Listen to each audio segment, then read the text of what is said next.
Contract on a Billionaire. Ian Bragg Thriller Book 8. Written by Craig Martell. Narrated by Chris Abernathy. Chapter 1. When wealth is lost, nothing is lost. When health is lost, something is lost. When character is lost, all is lost. Billy Graham.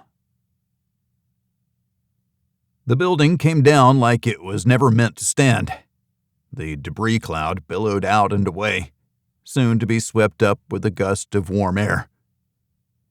A tall, handsome man in an expensive and perfect-fitting suit pounded on the back of a shorter man wearing coveralls and a hard hat. "Wahoo! That was perfect! $1,000 bonus, my man! That was like magic! Once we clear the rubble, what are you going to do with that space, Mr. Cavendish?" the worker asked. The man in the suit was flanked by two burly men in suits with telltale bulges under their arms. They blended into the background while being obvious to anyone with eyes. "Build a low-income housing block, complete with units for the homeless along with the jobs office, substance abuse office, and mental health counseling. We're going to attack the issues that ail this great nation of ours, Benford. Construction starts in a week. You'll see the heavy equipment rolling in while you're doing the rest of the demo. Clear it up, and if you're amenable, you'll have a spot on the building crew." "I'd like that, sir." Benford smiled. He loosed the wires from the device in his hand and wrapped the trigger to put it back in its box. "You bought this building just to replace it?" "Of course. It was cheaper to replace than fix it up into what I wanted." He nodded and walked toward a waiting limousine. A driver and an aide waited for him. The aide wore a smart skirt and short leather jacket. Her oversized sunglasses covered half of her face. He leaned close and whispered in her ear, "He's on board with the construction. Keep him loyal." "Yes, sir." She tapped on a small tablet barely larger than her hand. "Anything else?" "Take care of it. I won't return here. This place smells." He climbed into the back of the limousine, and the driver shut the door. The aide would sit up front with him. The passenger area was the sole purview of Essoe Cavindish, the fourth richest man in the world. The bodyguards would ride in an armored Suburban that followed closely. This building was to buy favors from the politician in Washington who was from this city. Nothing more. He'd write it off as a loss, form a nonprofit, get tax credits, and keep it on life support as long as it was useful to him. After that, he'd let it stand on its own. Either it succeeded by its own efforts, or it would go the way of many of its predecessors when funding ran out. The limousine headed for the airport and the waiting private jet. Essoe had an appointment in Florida that he wanted to attend in person. He usually had others come to him, as they all wanted more from him than he wanted from them, but he loved the jet-setting lifestyle. It suited him. I wasn't sure what I saw. It made me question the setup. Another favor for Vice President Jimmy Triplethorne, and I knew better than to believe what I was told. A quick and easy hit right in Chicago. A low-profile drug kingpin. The Drug Enforcement Administration, the DEA, had probably leaned on him for a favor. I didn't want to hit druggies if they put my people at risk. This was the second. The first I had done at no charge to the government because he had his people try to kill me and mine. A training exercise gone awry.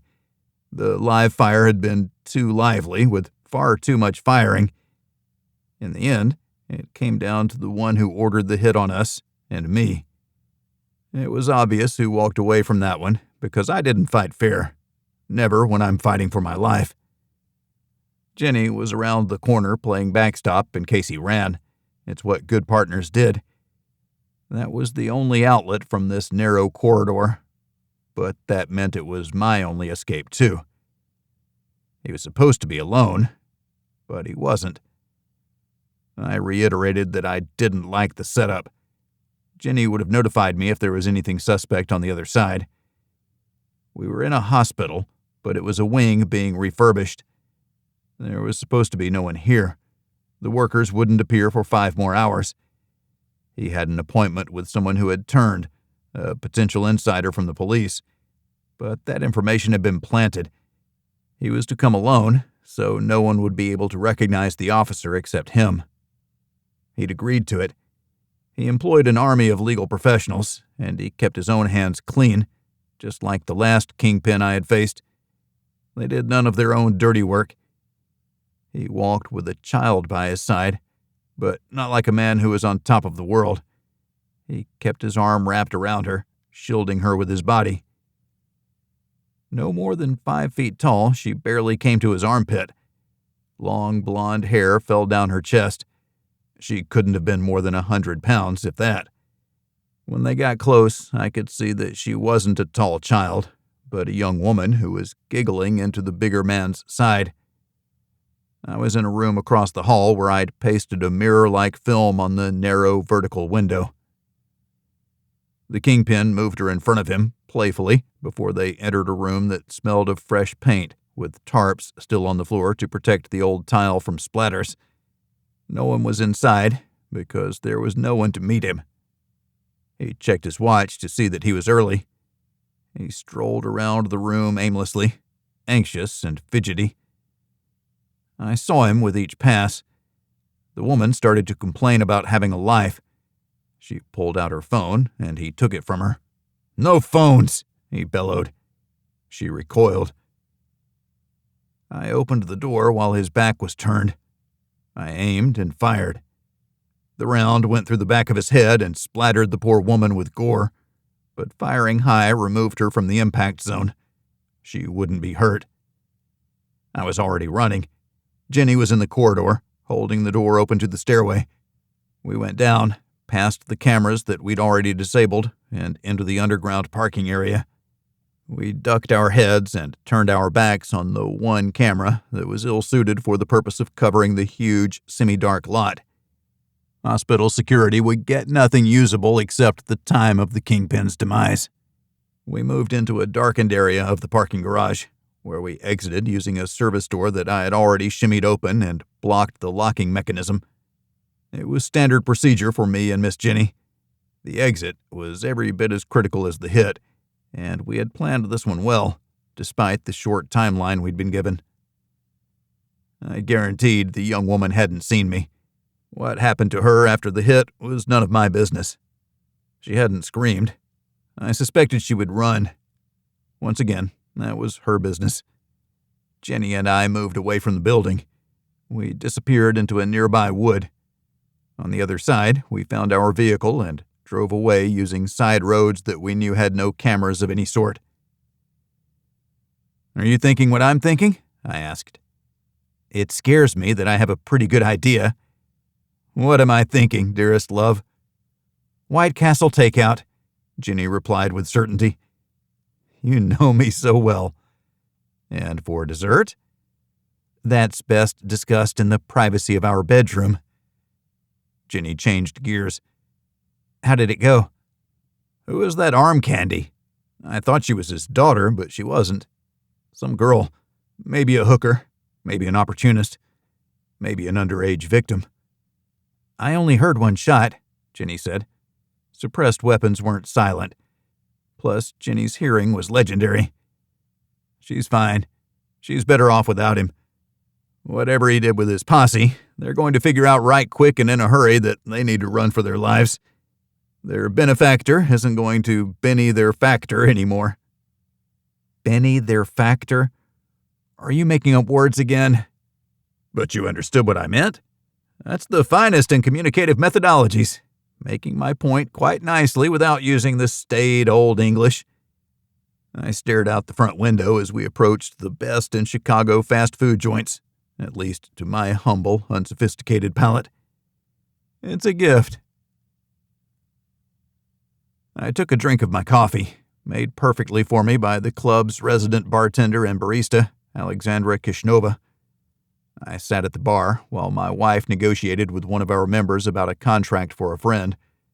It was out of Denver, where we didn't have any operators. Someone would have to fly in, which added costs. Jenny would probably get $2 million or more for the contract. She was good. I was happy to sit back and watch. Jenny shook hands with the elder gentleman. He slowly shuffled away, and she joined me. The barista had her mocha waiting. "All's good?" I asked, even though her smile suggested it had gone well. 2.5. We'll be able to bid it out for a good number, she said. Business as usual. Any more contract work today? I was slightly embarrassed that I didn't know. Gladys, our secretary, would know and had talked to Jenny. Maybe it didn't matter that I didn't know. There were certain aspects of the business that I didn't have to micromanage. Jenny was the best partner any person could ask for. Her smile was to die for. That was me, smitten, but I did my job well, although I was supposed to be out of the active operator part of the business. There was always a risk, no matter how much we planned and prepared. One random person, one police patrol making the rounds, one person reacting to the sound of a pistol shot. But that pistol had been cleaned and tossed into a river. I never kept any weapon. If the authorities were going to come after me, they'd have little to no evidence. I'd say nothing in an interrogation. We were well trained because we had a lawyer who was on our side. She was on our payroll. We hadn't needed one yet, but that day would come, and we'd turn Stacy Milford loose on any district attorney. Business as usual, I said, meaning far more than just the contract. No more business for today, Jenny confirmed. We have paperwork to catch up on. How can we have paperwork? I wondered. We're not like normal people. Jenny put her drink down and spread her arms wide. The club? Bills and personnel and upkeep and food orders? Jenny chewed on her lip while thinking about what else we were responsible for. We hire people to do that stuff. We also laundered a great deal of money through the club. Any business that had significant cash income had the potential to launder money, turning illegally gained cash into legitimate dollars. We have stuff to do. Jenny nodded toward the exit. The reason I preferred this space was that it had jammers to prevent any outside signals. It also prevented phones and cameras from working. There would be no illicit recording. The members appreciated that too. I liked the freedom it gave me. No phone calls. It was liberating. The second we reached the hallway, my untraceable satellite phone rang. I had vowed to get rid of it, but hadn't yet. As usual, I hit the accept button and listened. I had opted long ago to not say anything until I knew who was on the other end. Ian, I can hear you breathing. A frown tugged at the corners of my mouth. Jimmy, just when I thought you'd allow a small bit of peace. Ian, my friend, you used to be more amenable to taking my calls, but there's nothing untoward here. I only wanted to pass on the director's appreciation on a job well done. Thanks, Jimmy. For once, everything happened as planned. Usually, it's a free-for-all. I wouldn't say that. I don't have anything else, but if you want to commit to more work from the DEA, we'll be here. You know my position on that. I really don't want that kind of work. You need your people to take care of that business. Keep it above board and tout it to high heaven. It's a great message, rather than kingpins disappearing. Put them on trial and show that crime doesn't pay. It sounds good, but in practice, those trials are expensive and don't always go our way. You need better people, Jimmy. It's the government. Go find better people and hire them, then turn them loose on the bad guys. I'll take it under advisement. That was standard corporate phraseology for, don't bother me, kid. I pressed the end button. You look troubled. I feel troubled.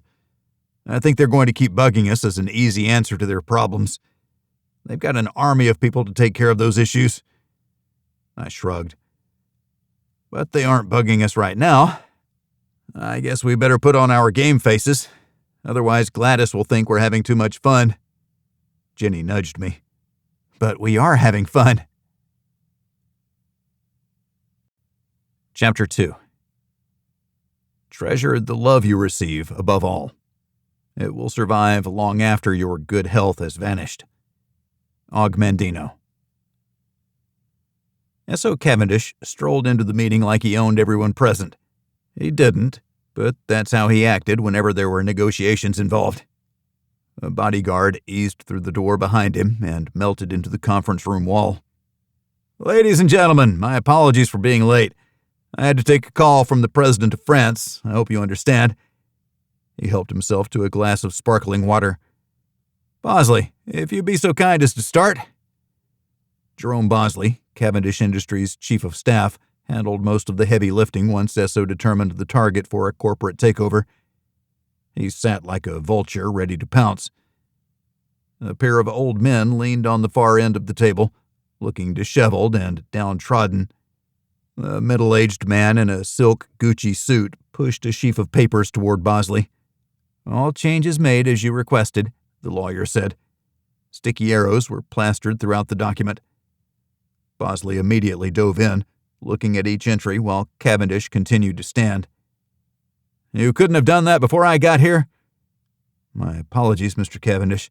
I didn't have the opportunity before now, but I do have to review these things to make sure the wording is as we wanted." He hurried through the process without sacrificing thoroughness. When he reached the end, he nodded to Cavendish. Essoe finally sat. "Well, gentlemen, you're about to be cash-rich and free from the burden of corporate leadership." "We built these factories from the ground up," the oldest of the two grumbled. "And subsequently ran them into the ground. You are lucky to be getting what you're getting. Take it and be on your way," Essoe said with a frigid edge to his voice. The chief of staff pointed to the last page where Cavendish's signature was to go. Essoe signed it with a flourish using his $10,000 gold-highlighted pen. He used that pen for only one thing: to sign contracts that took over companies worth at least $10 million, which represented every company he took over. He wouldn't waste his time with less. His goal was to earn $100 million in profit within a year after each buyout. The latest was a series of factories making a variety of products, from clothing to plastic toys. They couldn't compete with Chinese manufactured goods, but they could compete with other products with little retooling. That's what Cavendish Industries was going to do: sell each of the factories to businesses that wanted to move their operations from China to their own control in the States. Essoe promised them a discount on shipping of raw materials, the opposite of what Essoe Shipping had done to the brothers to drive up their prices and force them to the edge of bankruptcy. In the end, he bought the factories for 20 cents on the dollar, and he'd earn $1.50 back, a 750% return in under a year, with long-term transport contracts to boot. Cavendish would have laughed at the pathetic figures at the end of the table, but he was sharper than that. He was a businessman, not a monster. He paid them $18 million each and took over the debts of the company, most of which were owed to him. They didn't stand a chance in the cutthroat world of today's business, where men like Essoe Cavendish were masters and commanders. The old men built their business through passion and dedication, and they lost it for the very same reason. They didn't flex with the times by working to control more aspects of their supply chain. "I'm sorry, gentlemen. Please take a minute to compose yourselves." Essoe waved to his aide. "Bring the scotch, please, and 3 glasses."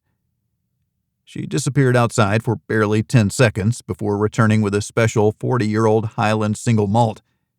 Essoe himself poured 3 glasses and carried them to the far end of the table. He placed them gently in front of the brothers. "To a deal that's done to the benefit of us all. I don't plan to fire anyone working in the factories. Your frontline workers will keep their jobs. They strike me as good people." Essoe didn't know about them. He hadn't been to the factories, but Bosley and his special assessment team had. They had confirmed the value of each property. It was far more than what Cavendish Industries had paid. He didn't feel bad. To him, it was just business. The 3 clinked glasses and drank the smooth, caramel-colored spirit. The brothers held out their glasses for a refill. It was a hard day on them. Cavendish was more than happy to oblige, pouring a double for each. He sipped his. He had no intention of getting drunk or even a little buzzed. Business was unkind to those who lost their wits. "We had hoped to pass on the business, but that's not possible now," the younger of the two lamented. They drank the rest of their scotch and signed the documents without rereading them. Cavendish had too, but he trusted Jerome Bosley implicitly. He'd get a big bonus from this one, as usual. Cavendish had made him a very rich man, and he only grew richer with each new deal. Bosley gathered the signed documents and passed them to Cavendish's aide. She headed to the outer office, made copies for each party, and sealed the original for registration with the appropriate authorities. When she returned, Cavendish offered his hand to both of the older men. "Gentlemen, I must be going. Stay as long as you need. Make one final tour, and then I suggest you begin your retirement with a trip. If there is any place you wanted to travel to, my private jet will take you there. The Caribbean? The islands are beautiful this time of year." "I don't feel like doing anything," the older brother admitted. "But thank you for the consideration. We'll let Mr. Bosley know if something appeals to us. Right now, though, I think we only need time." "Something I don't have much of, so take all the time you need, and I'll take my leave. Thank you for a good deal, gentlemen, for all of us." Cavendish strolled out like he'd entered, king of the world. I sat at the big desk in my office and studied the potential contract. We had not yet taken their money, but that was next since I didn't think we could turn this one down. And there was only one person who could carry it out. That was me. There could be no one else. It took a rich guy to get in tight with another rich guy. Would it be tight enough? It would have to be. If Jack was still with us, she had the looks and persona to get close to him. But we didn't have her anymore. Jenny and I would take the contract. The more I read about Essoe Cavindish, the less I liked him. It would be difficult to feign a congenial relationship, but that was the life of an operator. We had to be whatever the situation called for. A religious fanatic, a security guard, a political pollster, a fellow golfer. Whatever it took. I closed my eyes and tried to envision a time when the fourth richest man in the world might be vulnerable. I couldn't see anything, because he traveled extensively and didn't adhere to anything like a normal schedule. His movements weren't public knowledge. He appeared at events, but how and when he arrived was anyone's guess. "Miss Jenny," I said softly, reclining in my chair until it creaked. "Don't fall over," she replied as she moseyed in and leaned on my desk. I hugged her around her waist and buried my head in her chest, but I wasn't angling for anything. This contract scared me more than the DEA work. We'd be exposed because we'd be under the watch of the paparazzi who fanatically trailed the rich and famous. Maybe I could disguise myself as a paparazzi. But no, I wouldn't be able to get close enough more than once. I needed to build a profile and then take him down when he was vulnerable.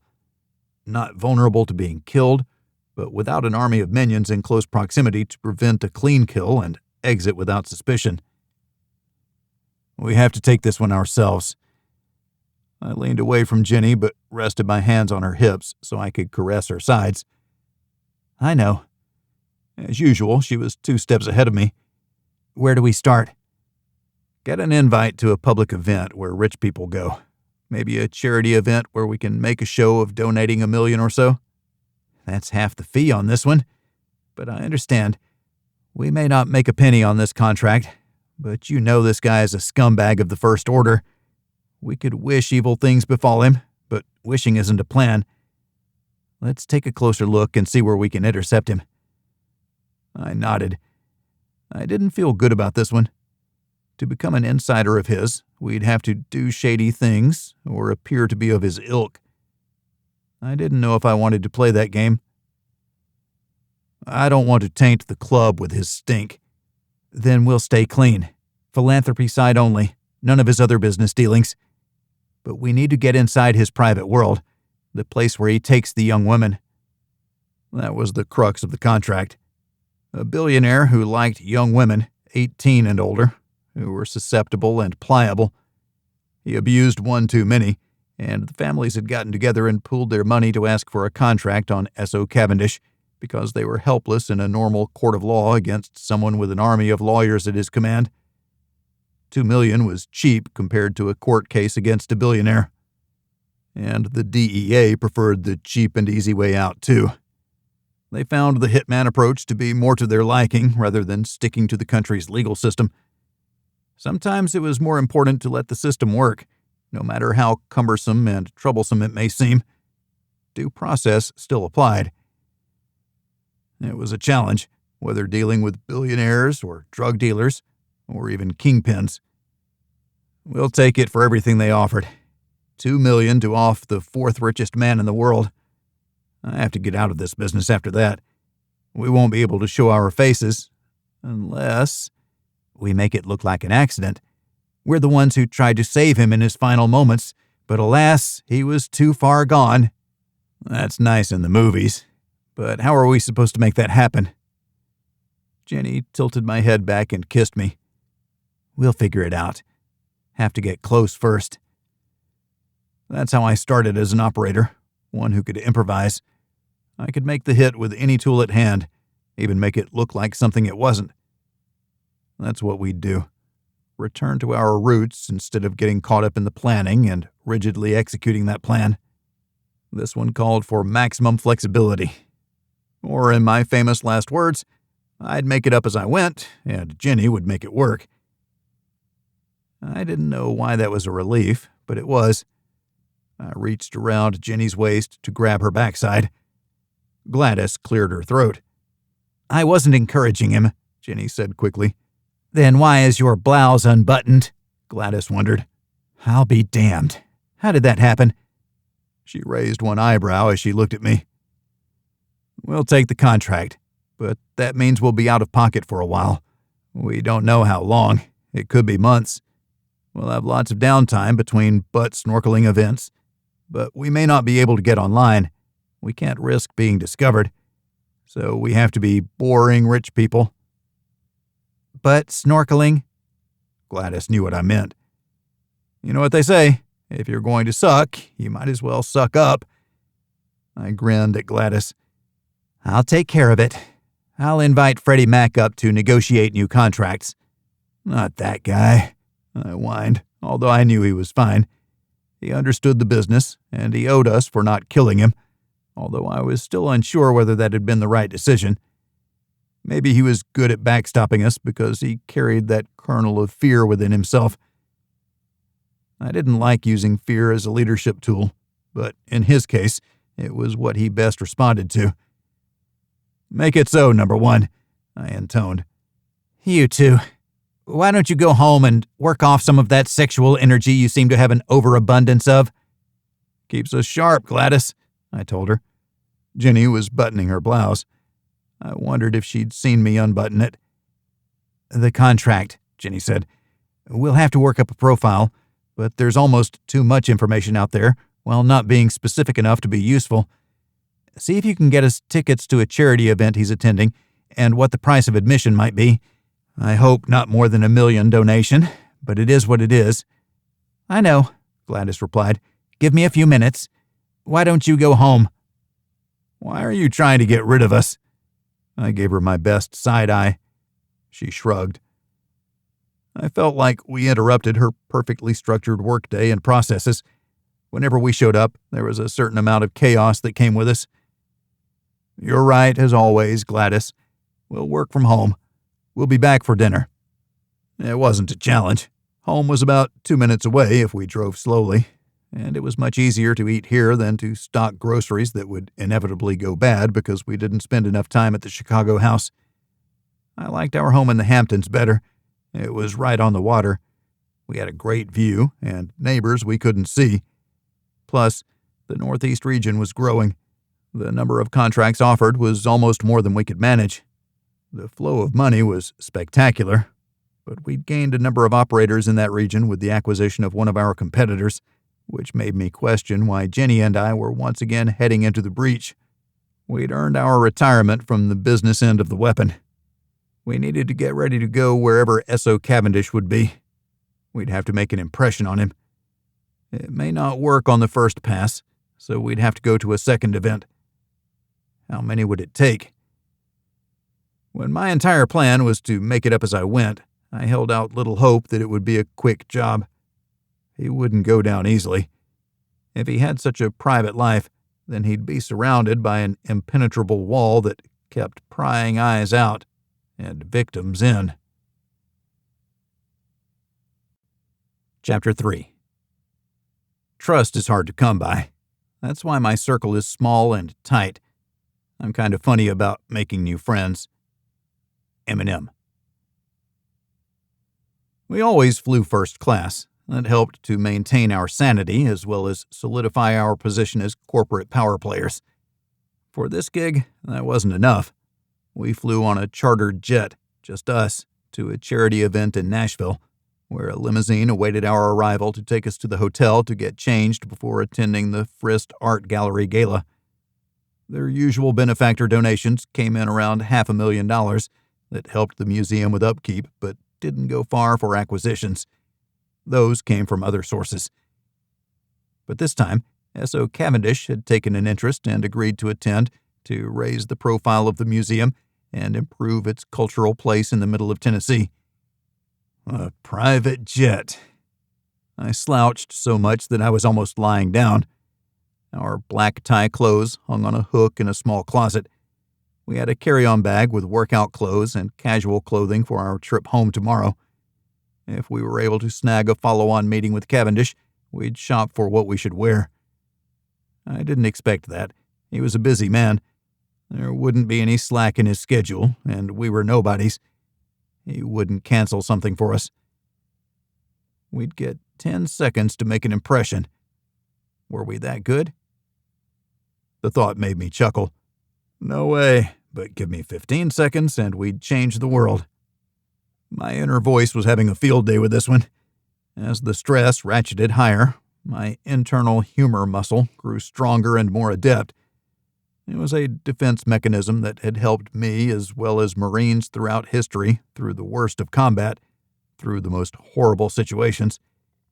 It wasn't anything anyone needed to see because, from the outside, it would have looked wholly irreverent. But it helped me deal with stress.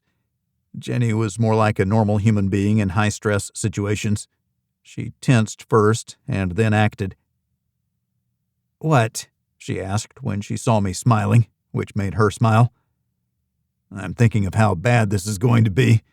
How to make enemies and defluence people. I should write a book." "Is defluence a word?" "It is now. This guy's going to think we're the clowniest of clowns as we're trying to make an impression." Jenny stood and turned in a slow 360. "With this going on, I don't have to try." She returned to her seat. "My God, woman. Drive me into a frenzy when we're less than 30 minutes from landing." I took her hand and squeezed it. Jenny had been a bigger woman when we first met, but with my job where I had to be as fit as possible, she joined me in gym workouts as well as hand-to-hand sparring. She lost weight, the excess that she didn't turn into muscle. She was incredibly fit. I considered myself lucky that she fell in love with me. I was the first guy to see her beyond her physical attributes, and it was good to see her self-confidence rise because of it. Jenny was my perfect match. It made me wonder if she'd been a vigilante her whole life, at least in her mind. She fell into our lifestyle quickly and readily. I had a lot of money before I met her. We had even more now. The job was lucrative and made the risk worthwhile. But to do it as we did, it took far more than just the money. We believed it was the right thing. We only took clients who targeted society's worst. I hadn't seen that yet from Essoe Cavindish. He may have been abrasive, but he had to deal with people begging him for money or favors or who knew what other things the ultra-rich had to endure. "What I mean is that we don't have to try anything. Just say hi, maybe tell him that we don't want anything from him, and wish him a good day." Jenny had the emotional intelligence that I found challenging. I didn't need it for what I did, but then again, maybe I did. We didn't kill people who didn't need to be killed. Carrying that burden was difficult at the best of times. "Buckle up back there. We're cleared to land," the pilot called from the cockpit. "Are we supposed to tip them?" I mouthed to Jenny. She laughed and shrugged. Neither of us knew, and Gladys hadn't told us. I always carried cash, so I palmed a couple $100 bills to hand to the pilot and co-pilot on the way off the plane. The landing was smooth, and we taxied away from the terminal to a separate hangar. The jet stopped just outside of it. The engines wound down. We unbuckled ourselves and grabbed our stuff. "You don't need to carry that. We'll get it for you," the co-pilot said as he hurried down the aisle. I handed him $100. "Thanks for the quick and easy flight." "Tip was paid as part of our fee, but cash is king," the co-pilot said. We handed our bags to him. The pilot opened the side door and lowered it to the deck. I handed him the other bill, and he nodded with a smile, making the bill disappear quickly into a pocket. A nice lady greeted us at the bottom of the stairs integrated into the door. She ushered us to the limousine that pulled up alongside the airplane. We climbed in while all our stuff was delivered to the trunk. We clinked glasses of sparkling water while we waited to go. We usually traveled well, but this was over the top, and we traveled as overtly as possible. It was the only way to get in tight with the elite, as much as they grated on me. We were nothing like them. That was the hardest truth to reconcile. Maybe we were like them. We didn't openly flaunt our wealth, but we had it. 2 mansions in prime locations. We traveled exquisitely. The limo pulled up in front of the Hermitage Hotel. I slipped the driver $100 too. Big shots gotta act like big shots. He handed our small carry-on bags and our hangared clothes to a waiting bellhop while we strolled, arm in arm, to the check-in where we were expected, even though Gladys had only made the reservations the day before. We were in a suite, but not the honeymoon suite since that was taken. "We're fine. We're only in town for 2 days. You have such a nice hotel. We're proud to stay here," Jenny told the young lady behind the computer. "Tell your friends?" the clerk asked. "For anyone coming to Nashville, this will be our first suggestion," Jenny said smoothly with a big smile. She scanned the architecture near the registration counter. "Magnificent," I added. The young lady beamed. We took our key cards and headed upstairs. The clerk gave the bellhop our room number, and he waited for us to go ahead. Our room was a suite with a divan at the bottom of the bed. "I could see you lounging naked on that," I suggested. Jenny didn't take the bait. "I can see our bags sitting there." She was correct. It was where we'd work from to get ready. I had to try. "I know." She kissed me on the cheek and went to the door in response to the soft knock I hadn't heard. The bellhop brought our stuff in, and I gave him a $20. I'd run out of $100 bills. He seemed appreciative, not knowing the cash I had thrown around elsewhere. Many patrons probably gave him $5 or less. The hotel wasn't busy, so anything was better than nothing. It was the off-season, but with Nashville's growth, the city had the potential to be hopping at all times of year. We only had an hour before our ride showed up. "Quick workout to loosen the muscles?" I suggested. "I was hoping you'd say that. Real quick, and no team shower." I winced and rolled my head back and forth as if in agony. Is the honeymoon over? Sometimes I had to play the most dramatic of roles. Or are you going to make it up to me later? "We can't be late, so says I, the voice of reason. But yes, you can make it up to me later." "I'm not sure that's what I said." We took 2 minutes to get our workout gear on and raced out of the room to the hotel's small gym. They had 1 stair climber, 1 bike, and 2 treadmills, along with a few weight machines. Jenny jumped on the stair climber first and powered through 10 minutes, while I did a rapid-fire upper body workout. Then we switched. We ended with a 5-minute race on the 2 treadmills, but even at the max setting, we both made it through, winded but not overtaxed. "I won," Jenny declared. "Yes, you did." I wasn't going to argue about something like that. Compared to where she started years ago to where she was now was a full testament to dedication and effort. I hadn't progressed like that because I had always kept myself in shape. That hadn't been part of Jenny's routine until she met me. We were both better for it. We hurried back to the room where Jenny jumped in the shower first. I checked my tuxedo. It was one of the best that money could buy, while Jenny's dress had been a special order, something Gladys had picked up yesterday. It was complete with long gloves, matching low heels, and jewelry. Was it the most expensive jewelry? Not yet. It was filled with laboratory-manufactured diamonds, even though it bore the Tiffany emblem. It was a fake, but an expensive fake, although the Rolex I wore was real. I liked the feel of it, but didn't wear it on a daily basis because sometimes I had to dress as a homeless person or drunk in order to get closer to a target. I liked the watch, but wasn't married to wearing it. It was a big piece of hardware. I was a blue jeans and polo wearing kind of guy. I was ready to get dressed, but wanted a shower. I went into the bathroom to ask Jenny what was taking so long, but she was dried off and ready to blow dry her hair. The shower was still running. I pointed at it. "I thought you'd be waiting for me to get out of the shower." She looked down her nose at me. I missed my chance to see her naked. It was the little things in life that passed me by when I wasn't paying attention. Damn. I tossed my dirty clothes at her. "I bet the water is too hot." I climbed into the shower. "Yep." I was quick. 2 minutes, and then dried off and hurrying to get dressed. I knew I'd have a problem tying the bow tie. I always did, and needed Jenny to save me from myself. Jenny strolled out looking like $1 million, and she hadn't even put her dress on yet.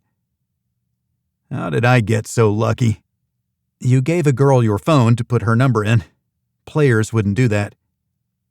I didn't understand the cryptic message.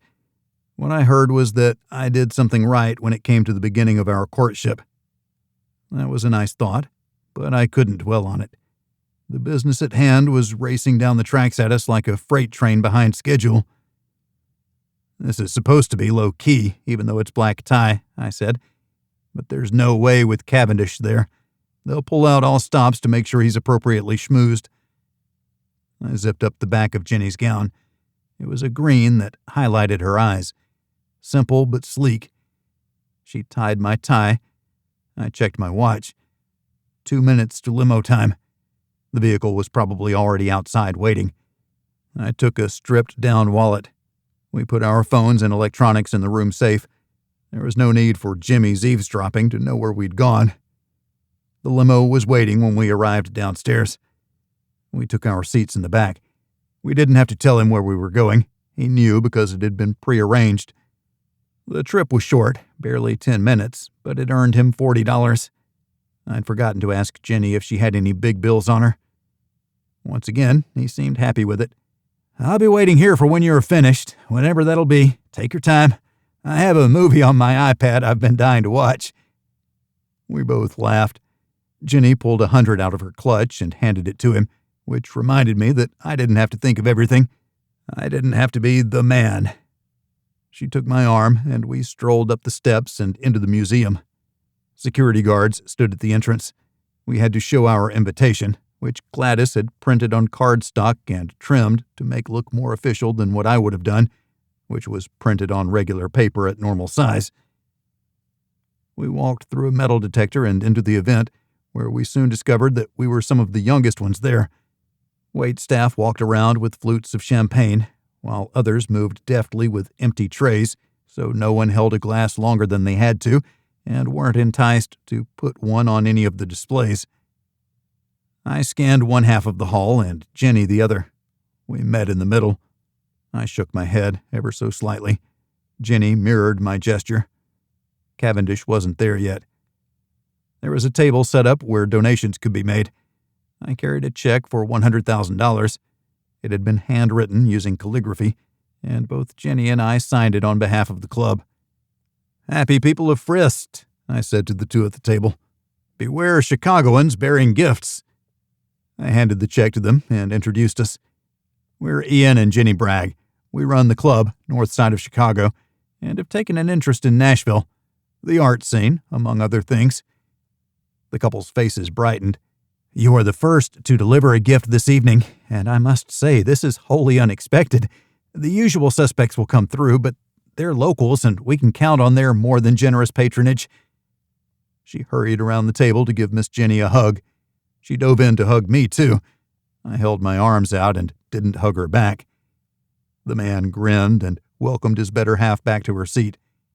"There might be more where that came from, depending on how the evening goes."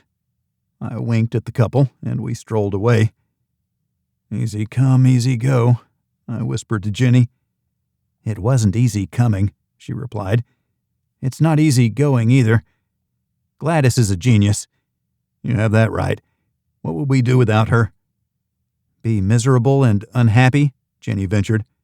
"All of that and more." We strolled around the gallery, admiring the art, even if I didn't understand it. I was a Renaissance aficionado. Any newfangled stuff threw me for a loop. I would never consider a banana duct-taped to the wall to be art. I didn't get Jackson Pollock either. According to Jenny, that made me a Neanderthal. I thought it made me an average man. I was a blue-collar man in an executive's chair. I thought the dogs playing poker on black velvet was an okay piece to have in one's game room. That perspective ruled me out for any home decorating decisions, which I was good with. Sometimes it was better not to be bothered by that which you weren't good at. I was definitely bad at interior design. What I was good at was planning a hit. I was better than good. This hall was constrained with limited access points. There were armed guards, while we had been checked to prevent any guests from entering the hall with a weapon. We were toothless and being watched.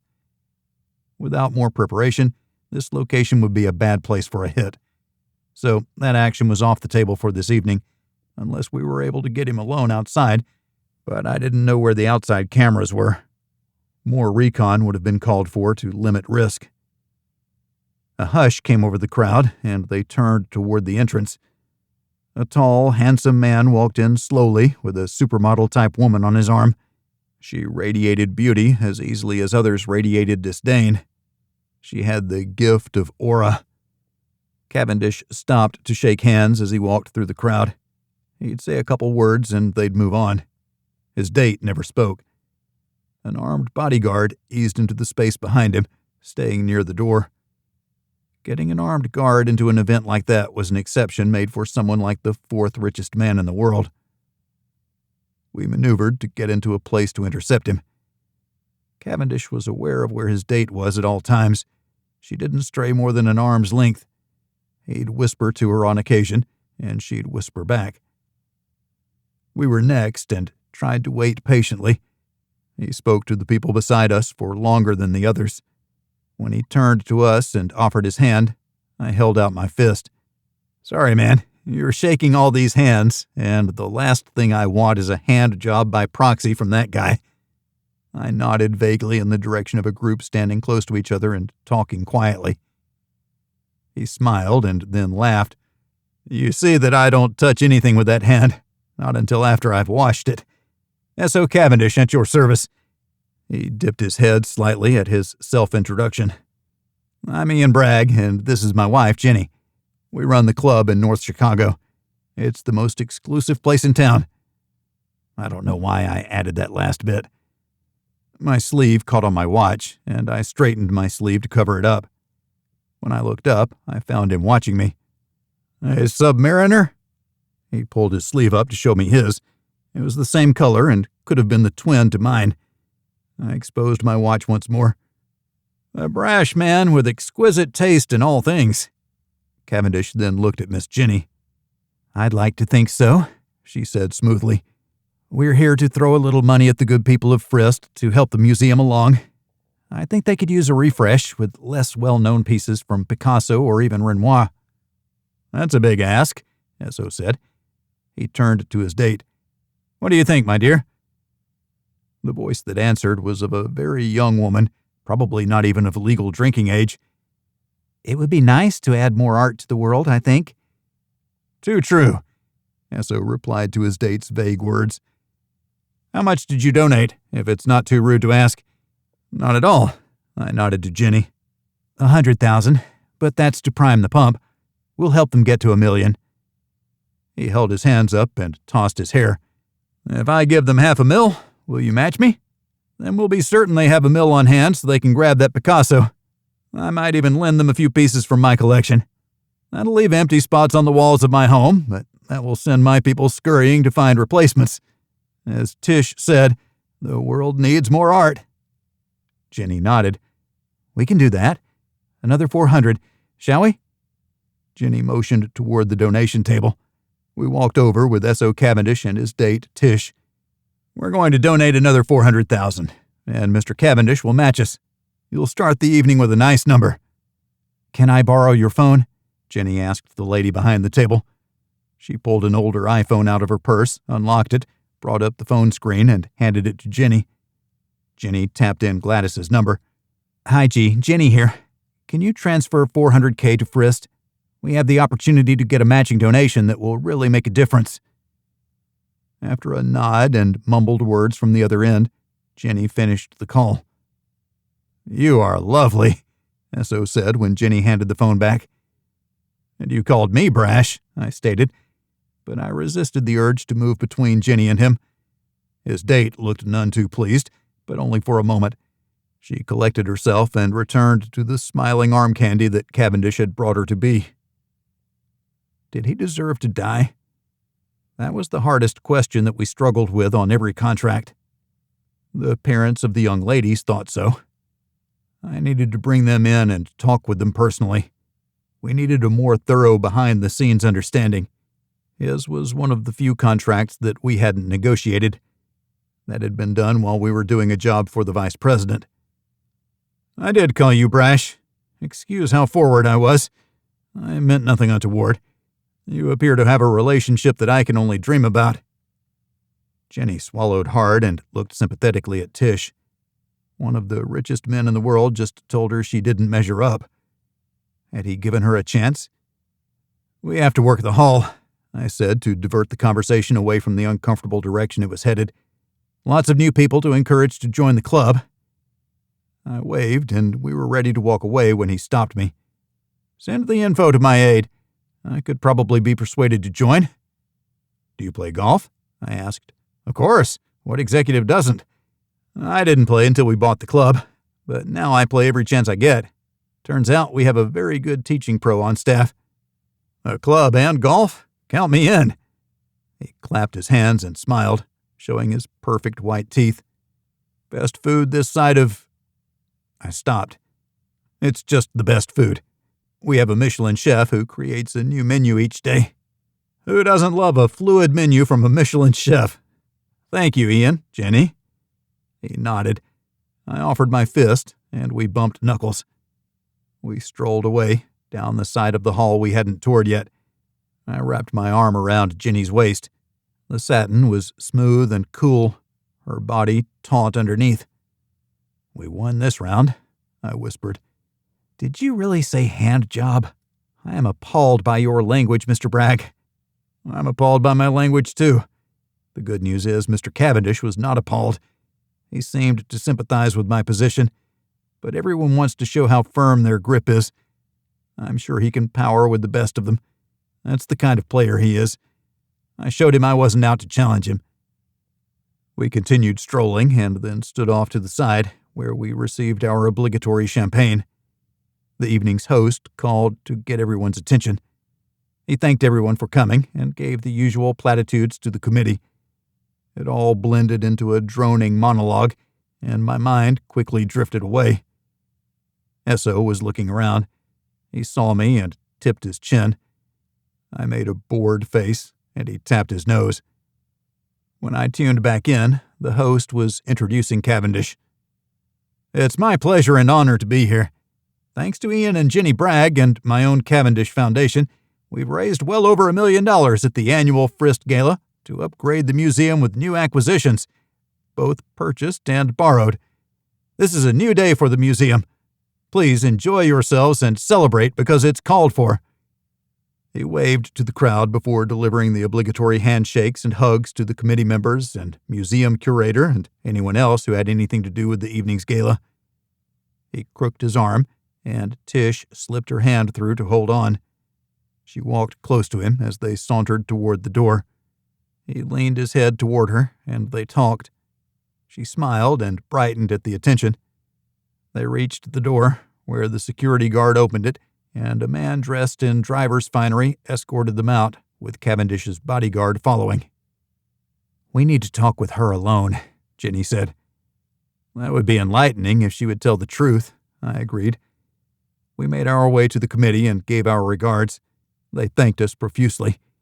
We shook hands up and down the line before making a beeline for the exit.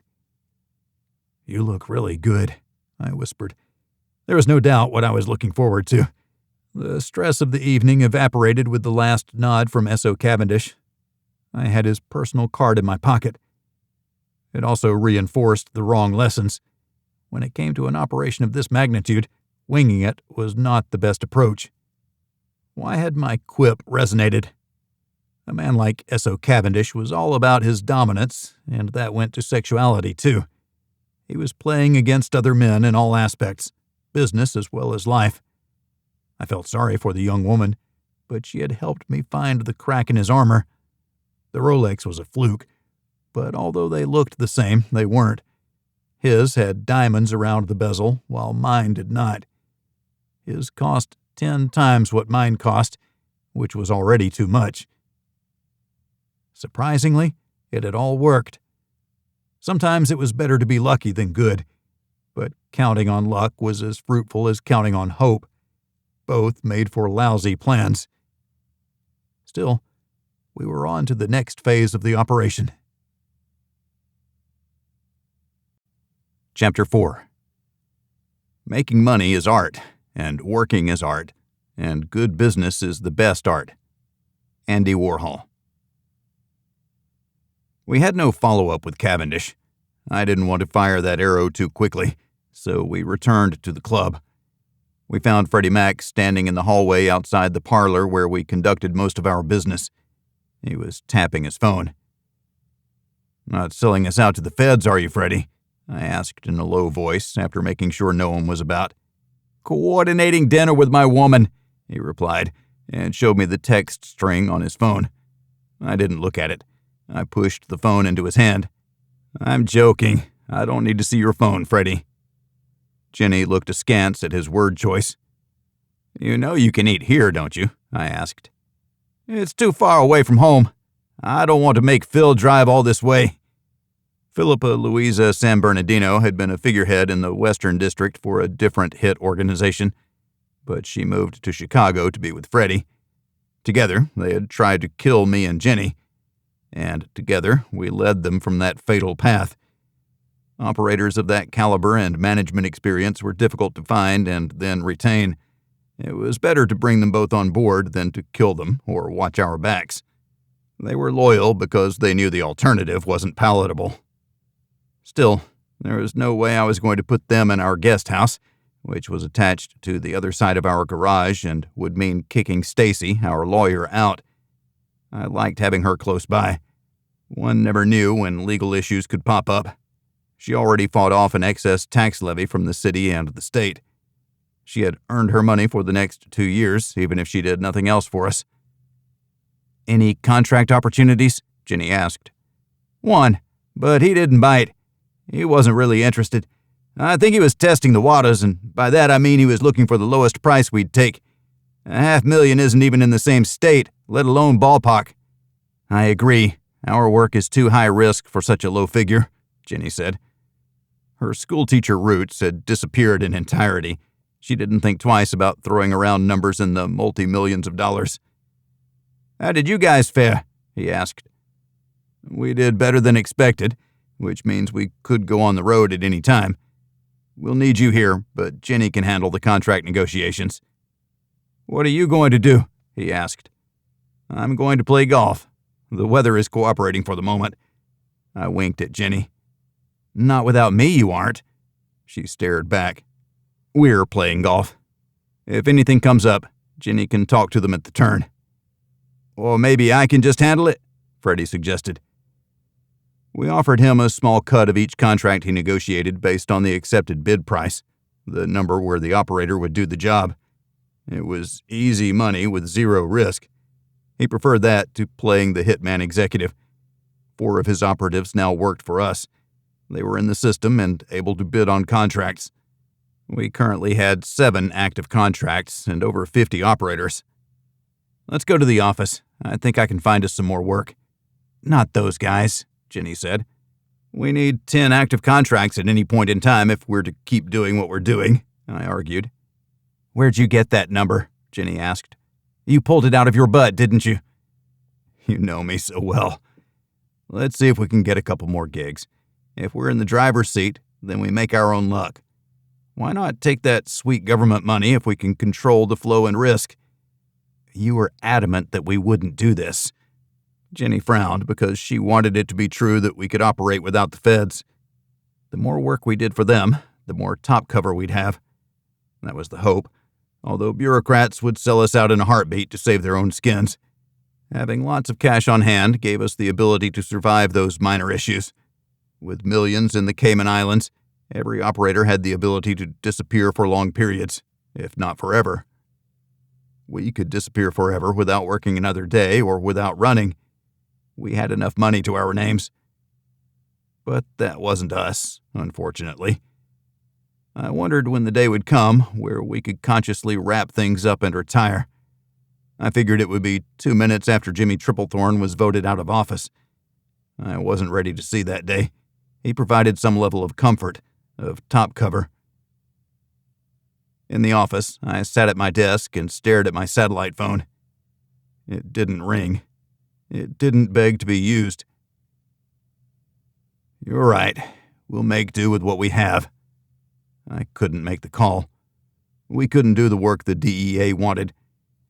We can hold a dinner in New York and invite the usual suspects.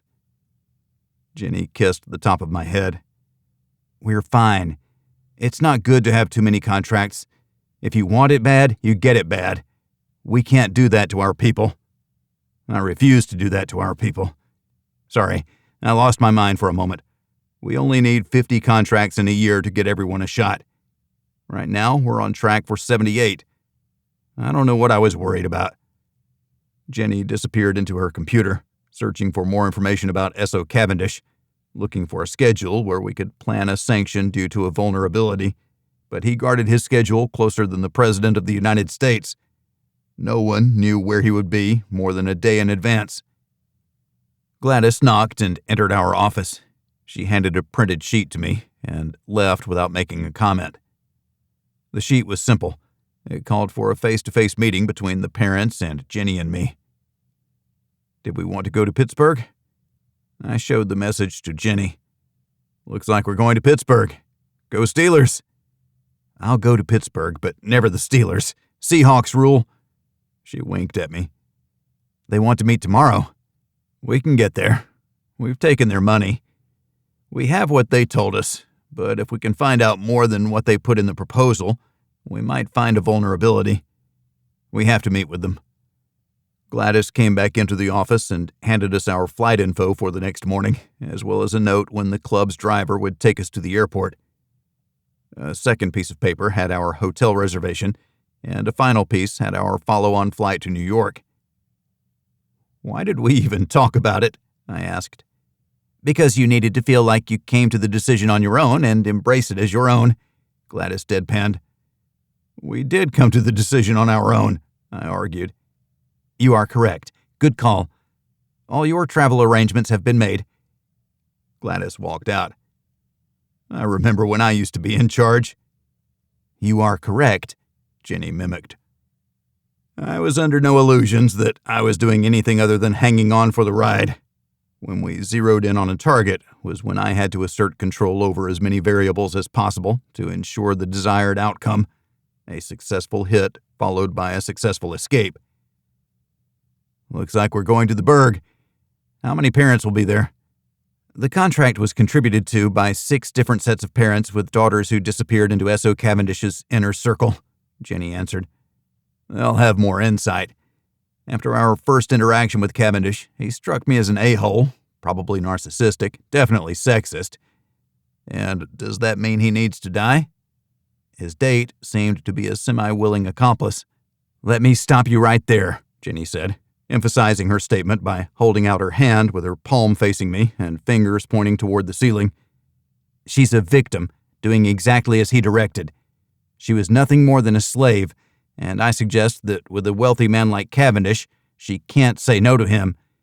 That makes her a less than witting accomplice." "I concede that point of my ill-chosen description.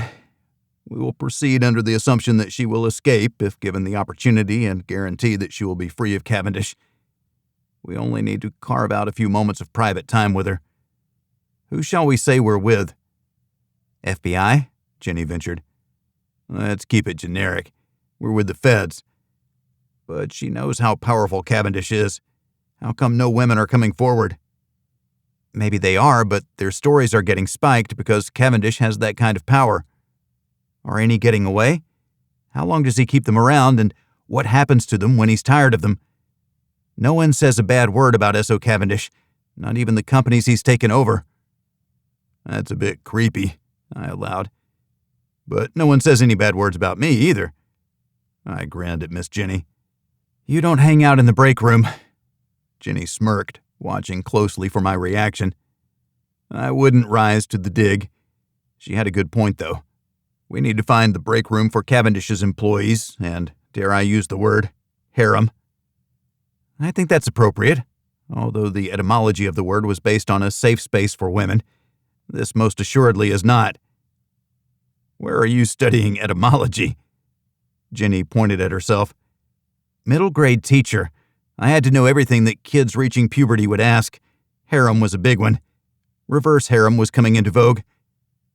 "One woman with a bevy of men? I don't understand that." "Just like I don't understand the harem. Is one good woman not enough?" This was a test, and I was ready to pass it with flying colors. One good woman is more than enough for one good man. Never enough for a man who's not so good. One good partner deserves someone of equal caliber to make it neutral on all accounts. I'm happy, Miss Jenny. I don't need a harem. I can't imagine what that would do to a person's ability to focus. Don't break the circle of trust, and the brain juices are free to flow. Touché, Mr. Bragg. So, where would that break room be? That was the question if we wanted to know more about the real Cavendish. But first, we'd meet with the families and hear what they had to say. That would be our first look past the facade. But we had other business that I wanted to take care of first before we left the club for too long. We hovered around Gladys's desk. I handed her the card. Can you please give Mr. Cavendish a call? He said that he would consider joining the club. She dialed the number on the private card and put the call on speaker while it rang. Good morning. I'm Mr. Cavendish's private secretary. May I ask who's calling? Ian and Jenny Bragg. We met Mr. Cavendish, and he expressed an interest in joining the club on the north side of Chicago. We're following up, although I expect he was simply being kind, and that's fine too. I've checked into the club on behalf of Mr. Cavendish. Yes, he will join. Can you forward the paperwork and details to me, please? Thank you. Let me pass you to our executive secretary, Gladys. She's the one who really runs things around here. We're only figureheads. What's your name? I'm Davila. Nice to meet you. We stepped away and let Gladys work out the details of sending the paperwork, along with payment details. $10,000 a month was about 4 seconds worth of earnings for Cavendish. Having him on the rolls was a coup. Davila, if you would be so kind, if you could let us know when Mr. Cavendish is in town and would like to visit the club, we'll make sure we're here to meet him. Of course, but we usually don't make Mr. Cavendish's schedule public until the day of the visit. I hope you understand. We do, and thank you. Day of will be just fine. We'll do our best to make the weather cooperate so we can play a few holes, too. I'm sure Mr. Cavendish would enjoy that. Let me get this paperwork filled out and back to Gladys. We said our goodbyes. Gladys looked at Jenny and me, but she wasn't smiling. What does that mean for us, since he's a target? I sighed before I spoke. It means that we protect him like he's the president when he's in Chicago. We will not take him down in our house, no matter how exposed he is. He will be safe here. We'll execute the contract elsewhere, no matter what, assuming we agree to make the final sanction. I'm still not sure. Chapter 5. Yesterday is not ours to recover, but tomorrow is ours to win or lose. Lyndon B. Johnson. Pittsburgh had been the Steel City, but that was a long time ago. Now it was striving to be a technological center. The steel mills were long gone, along with the heavily polluted air. It was a new city on an old footing, but we weren't downtown where blue glass buildings dominated. We were in the burbs, not far from the airport. A private mansion on a dead-end road with a long private drive. We arrived in our rental SUV, and judging by the cars parked nearby, we were the last ones there. 6 couples had pooled their money to get this contract. Gladys had vetted them to lower the risk of walking into a trap. We'd done the same thing for the meeting in the tower, but we'd been grossly wrong and ended up fighting for our lives. I didn't want to do that here. We were unarmed, but we could be armed quickly if someone started shooting. Other than professionals, a gunfight was a wild affair with few rounds impacting their desired target. It wasn't like the movies. All I needed was a rock to throw. I picked up a golf ball-sized stone near where we parked and put it in my pocket. Jenny knew what I was doing, but shook her head at me anyway. "Forearmed is forewarned," I said. "Yes, dear," she replied while squeezing my hand tightly.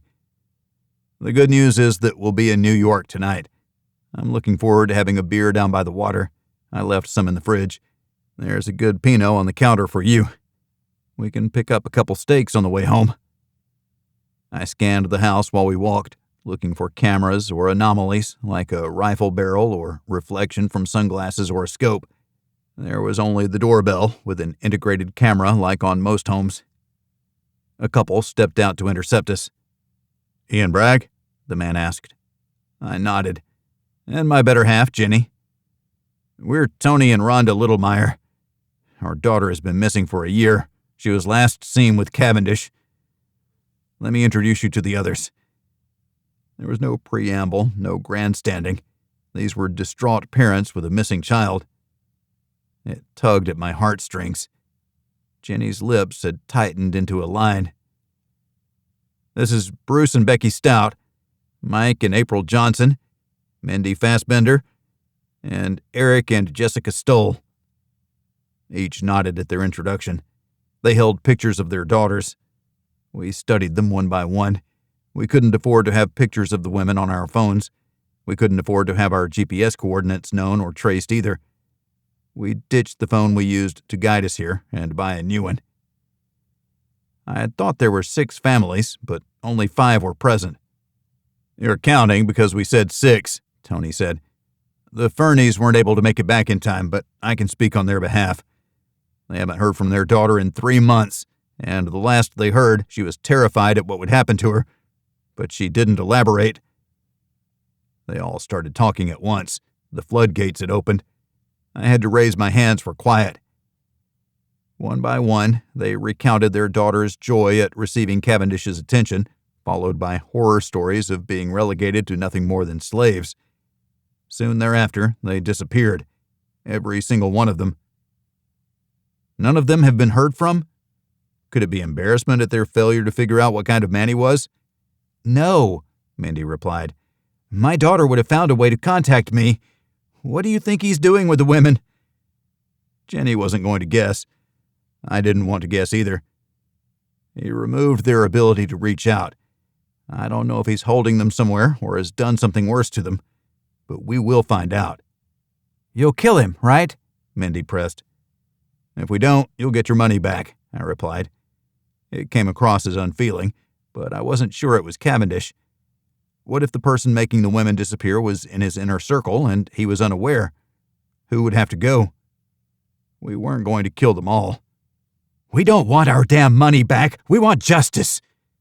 April Johnson pounded a small fist into her hand, her face contorted with her fury. "Justice or vengeance?" I shot back. I raised my hand. "Listen to me. We will gather more information. We've already taken the first steps to get close to Cavendish. From there, we'll figure out where these women are going.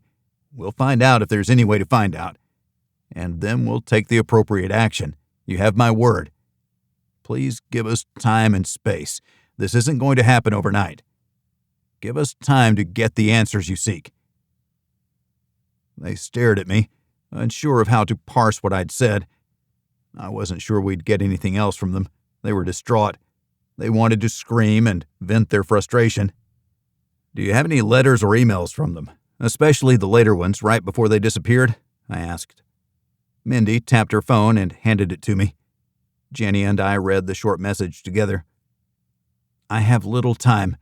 I fear he'll take my phone, so I'll destroy it first. I fear that I won't leave this place. He gets angry, so angry at nothing. His people protect him, but not me. I've already been replaced, but I can't go. He wants nothing to do with me, but he's making me stay. I'm terrified." We read the short note twice. "Is that it?" As the last communication, it was alarming. They didn't hear from her after that.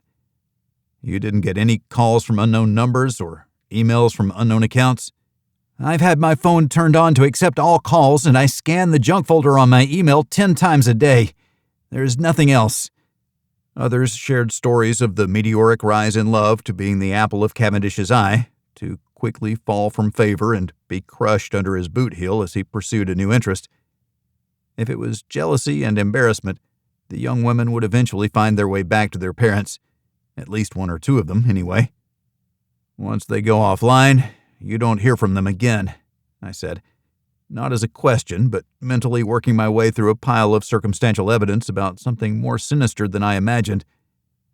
I thought the women had been wronged, physically abused, but not that they'd completely disappeared, despite the brief that stated that very thing. "Is this a search or a hit?" The families groaned and grumbled. "I want my daughter back," Rhonda Littlemeyer stated. The others agreed. That helped clarify our role in this contract. If they were alive but just kidnapped, would the authorities take action? There's no greater revenge on a rich man than making him a poor man. Second is killing him so he can't enjoy the spoils of his crusades. I didn't add any qualification of how our strategy might change based on whether we found the women alive or not.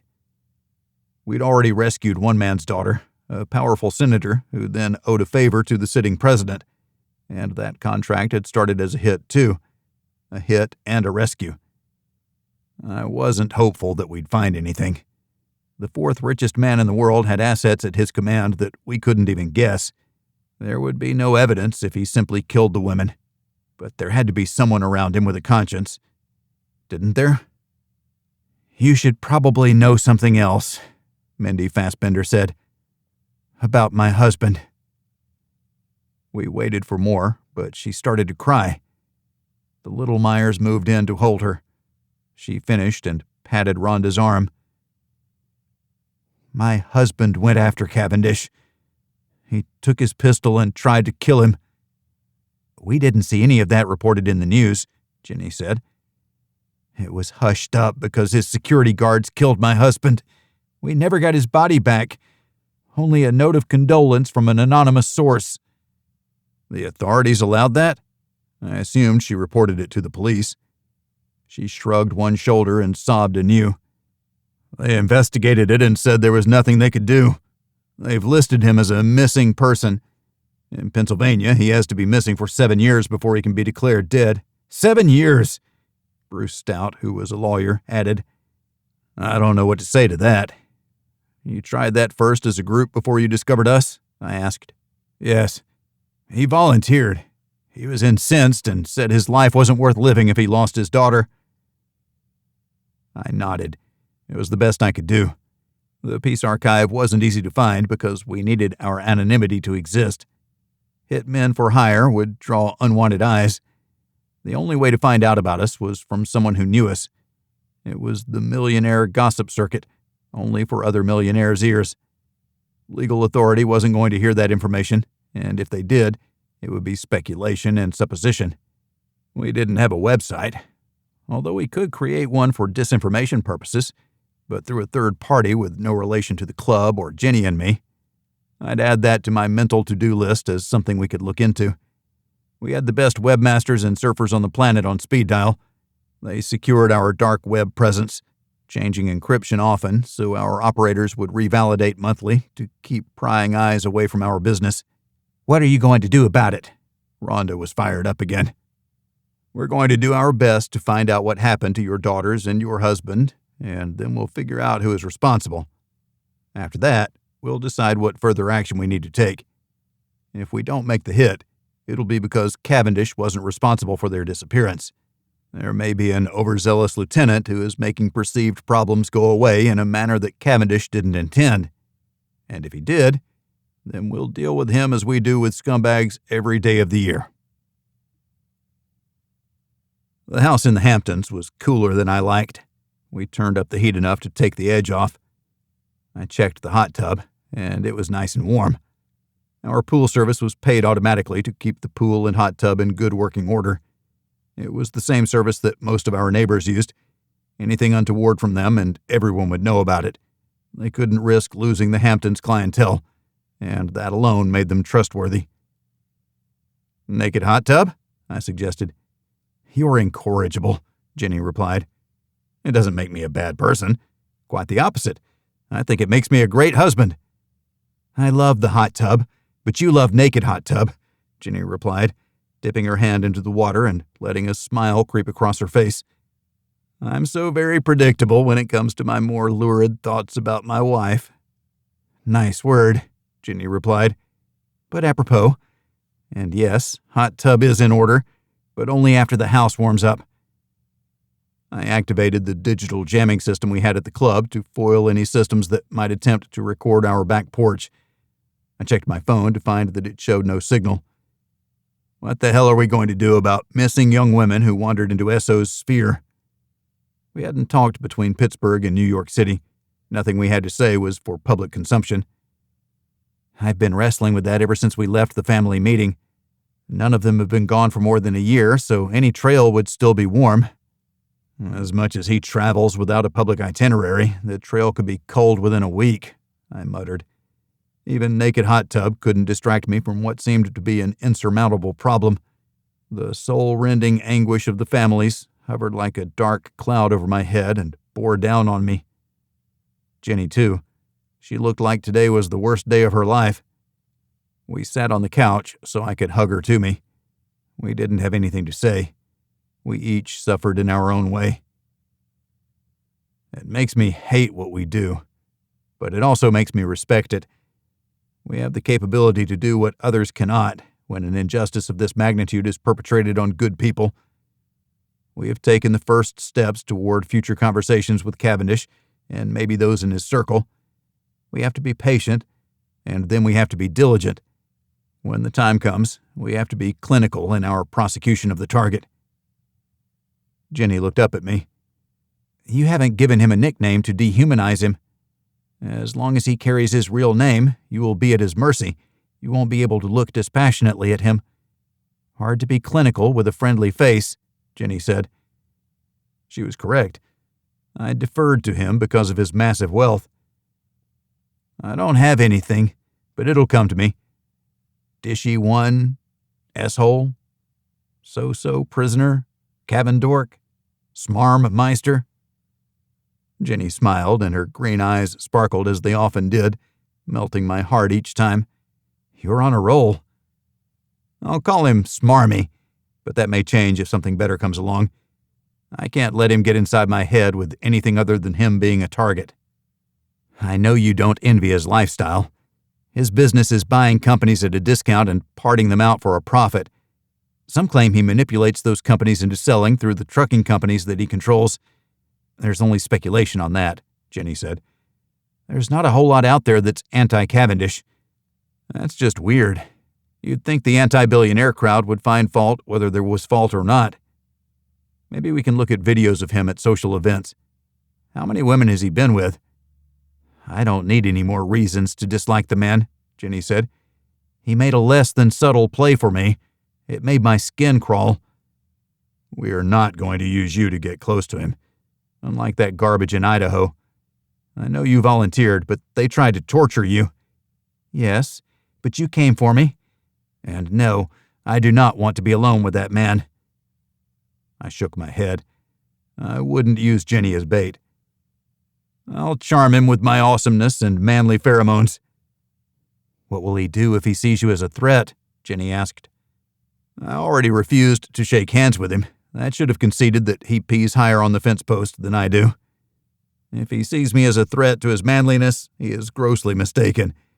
He shouldn't see me as any kind of threat whatsoever.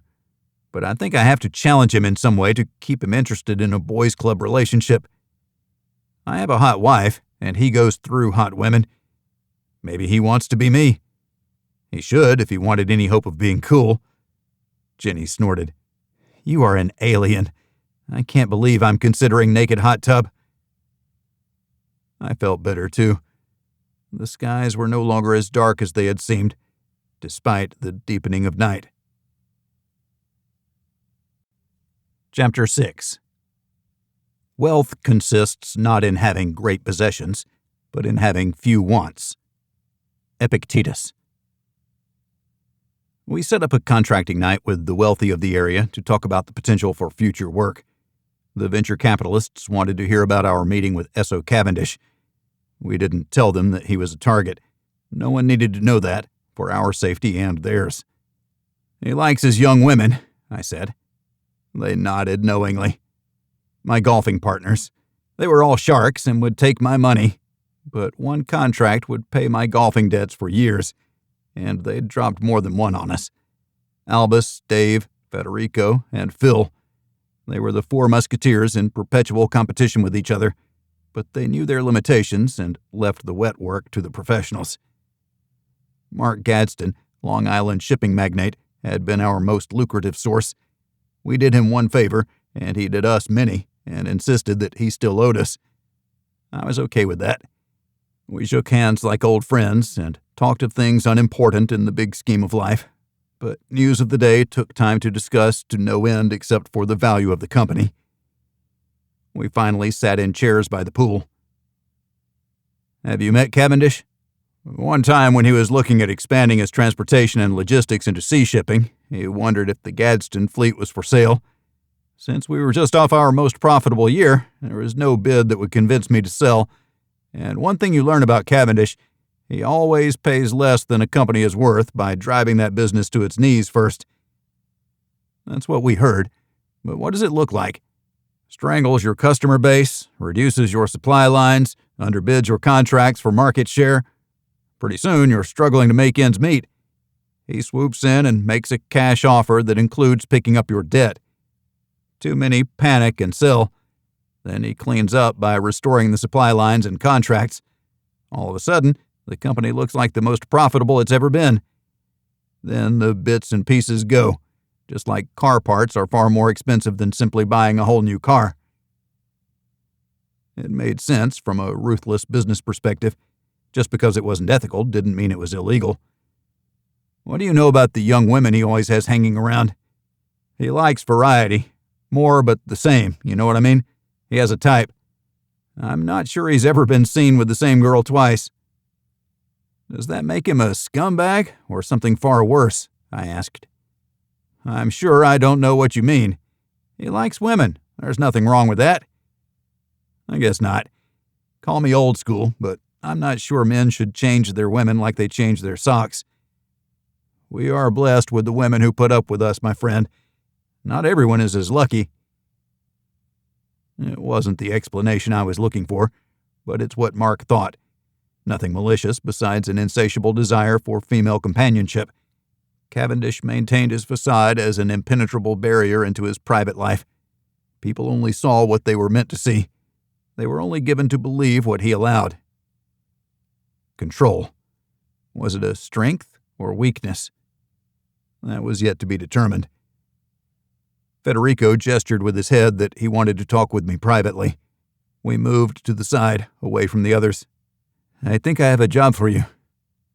"The job I do isn't something where you have to wonder if it's right or not. You know or you don't." I'd already talked with him about this when he tried the same approach once before. "Do you have a target that is irrefutable?" He hung his head. "I do, yeah. I know that you still vet the target. You're like the judge and the executioner." I put a finger to my lips. "We don't say those things out loud." We resolve problems through people management." He laughed uncomfortably, shuffling his feet and twiddling his fingers. I waited. Forcing it out of him wouldn't put him at ease. He took a sip from his drink and sighed. "It's my dad." "What the hell?" I changed my tone to a harsh whisper. "You want me to sanction your old man?" He shook his head. "He's not my old man. He abandoned my mother and me when I was 2. I never knew him. This last year, he pops up and wants to rejoin our lives now that Mom lives comfortably, thanks to how well I'm doing. I caught her last week getting ready to down a bottle of sleeping pills. That man is toxic and a drain on all society." He looked around, his face contorted with the pain of guilt. "I had him roughed up, and it only stiffened his resolve. He's going to drive my mom into an early grave, and he's going to do the same thing to me. We can't have that, can we?" I gripped his shoulder. "Give me some information. Handwrite it, and we'll take a look." "What kind of value are you putting on this?" I wondered. I was already shaping the contract to bid out. $5 million to start? I honestly don't know. I need that man out of our lives right now." "I understand. Write down the info, the key details, and hand it to Jenny. We'll give you the info for a wire transfer and see if we can implement something within the week." "I was hoping tonight," he muttered. "No can do. Pushing a timeline vastly increases the risk. We need to devise a strategy, make sure the area for the potential operation is clear with a viable exit, and then we can look at executing the contract. I refuse to rush a job. That's the express lane to failure." "How come you haven't been caught doing what you do?" Federico asked. It was a softball question. "Because we don't rush. Professionalism isn't luck, it's preparation." "Thank you for trusting us with something so sensitive." I shook his hand and squeezed, tighter than he was used to. He was young and in the best shape he could be, but he wasn't a Marine who lived an adult life power-shaking hands. He conceded after the brief exchange. "We'll take care of it. Assuming everything you've told me is the truth, you won't hear from us again on this matter. Your problem will simply disappear." He smiled and nodded, tight-lipped. "I hate that it came to this. Why couldn't he just leave us alone?" "Sometimes people volunteer to remove themselves from society because their actions are incompatible with human decency." Lecturing from the soapbox, it made sense to me and kept me grounded despite playing God. I had the power of life and death. I took money for it. Whose work was I doing? I was sure at the end of days no one would smile kindly upon me. Until then, I had a job to do. Federico exchanged paper notes with Jenny. She had given him the account number in the Caymans to transfer the money into, and she took the info that we would use to work up a profile and bid the job out. I didn't want to do it personally because I was too close to these people. I might come under the spotlight of an overzealous investigator whose time would be better spent with real criminals and not with people who would never be missed. It was the cold fact that kept me going. I stood in the corner, away from the others, and sipped at my beer. Jenny made the rounds and ended by joining me. "You should shake some hands and kiss some babies," she said. "What's wrong?" "Self-reflection. I know what we're doing is appreciated, but is it the right thing? We're pretty far down the road to be asking those kinds of questions. But yeah, I ask myself that all the time, and then I see the lives that have changed for the better because of the bad people we've removed. Jimmy and his wife, as one small example." I kissed her with more passion than I intended. It was hard to stop once I started. She had a way of saying the right things. When the group gathered around the pool, clapped and cheered, I realized that we had stepped into the spotlight. I took a bow. "What can I say? I love my wife." "A worthy ideal, my friend," Mark Gadsden said. He wrapped his arm around his wife's shoulders, and she leaned into him.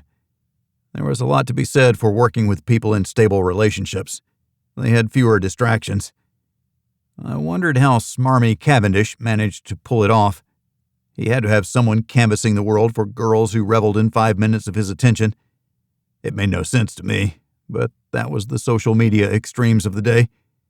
They'd give everything for a chance at fame and fortune. But they didn't deserve to disappear as a result of their disillusionment. I took Jenny's advice and returned to the group. "Jenny and I thank you for coming. It is always a pleasure seeing you." "Is the party over because you're horny?" Dave Tapper laughed. He held his lead over the others by running the fourth largest hedge fund. Federico ran the sixth largest, and Phil Dreyer ran the seventh. They were good sports about it when they weren't on Wall Street, investing their company's money for maximum return. "Not at all. We have a good hour or two left in us." I clapped him on the shoulder. "Get something else to eat." "I've already exceeded today's allowable calories by 742. "How do you know your calories with that level of precision?" "I don't. Sometimes all you have to do is sound convincing to be convincing." "Go for the celery sticks, then. No calories." He headed for the bar instead. As usual, we hired a small staff to feed and serve our guests. We tipped them well every time, so we never had any problem booking, even with short notice. I sidled up next to Phil. "Have you ever had any dealings with Essoe Cavindish?" "No, he doesn't use firms like ours. We require more of a payback than he's willing to give us. He uses traditional banks where he has an unlimited line of credit, but he probably has enough cash stockpiled to buy these companies without having to borrow a cent. His last acquisition, he bought it for $75 million and sold the parts for a cool $500 million. If we could get that kind of return for our investors, we'd vault to the top." I had no doubt. That was the prevailing wisdom in the public as well as in the private offices of Wall Street. No leverage with money. I hadn't thought he could be manipulated that way, but I had to ask the people who definitively knew. "Oh well, I was hoping you could get him onto the golf course with us. I wouldn't mind taking him for a few grand." "Don't be greedy. I heard that he's a sharpshooter and never loses. Can you donate the amounts he plays for? Even I don't throw away that kind of money." "He's that good?" I couldn't believe he could maintain a low handicap with his schedule. "He's better than that. He doesn't do anything if he can't do it right. He goes for everything he touches," Phil explained. That was insight that I could use. A challenge of contests until he stuck his neck out too far. A plan started to take shape, but it was only the loosest of tendrils congealing into something more solid than runny pudding. We made small talk with the guests until they drifted away, thankfully, leaving us alone while the staff cleaned up. We dropped $100 with each server and the bartender. They took as much excess food as they wanted, leaving us with enough to feed a family of 4 for a week. They left us to a clean kitchen and immaculate wet bar by the pool. They even hauled the garbage away. We couldn't ask for better. We flopped onto the couch in the living room. "What did you learn?" Jenny asked. "We have to challenge Smarmy to skins on the golf course, along with other manly man contests. That's what he likes, and bets for big money, to keep it interesting, of course." "We" means you. "In other business, what are we going to do about Federico's father?" "Bid it out, short term. Bonus for someone who can start the planning within the day. This target will be low profile, so he won't have security watching him, or anyone else for that matter. All an operator has to do is get him alone." "We can't do that because we're too close to him." "As I already told him, we'll get someone good on it because this has to be clean." Jenny and I were on the same page. "We better put out the bid tonight, as much as I'd rather just go to bed." "I'm not tired," Jenny replied. "Neither am I." I waggled my eyebrows at her and hurried toward the office to use the computer.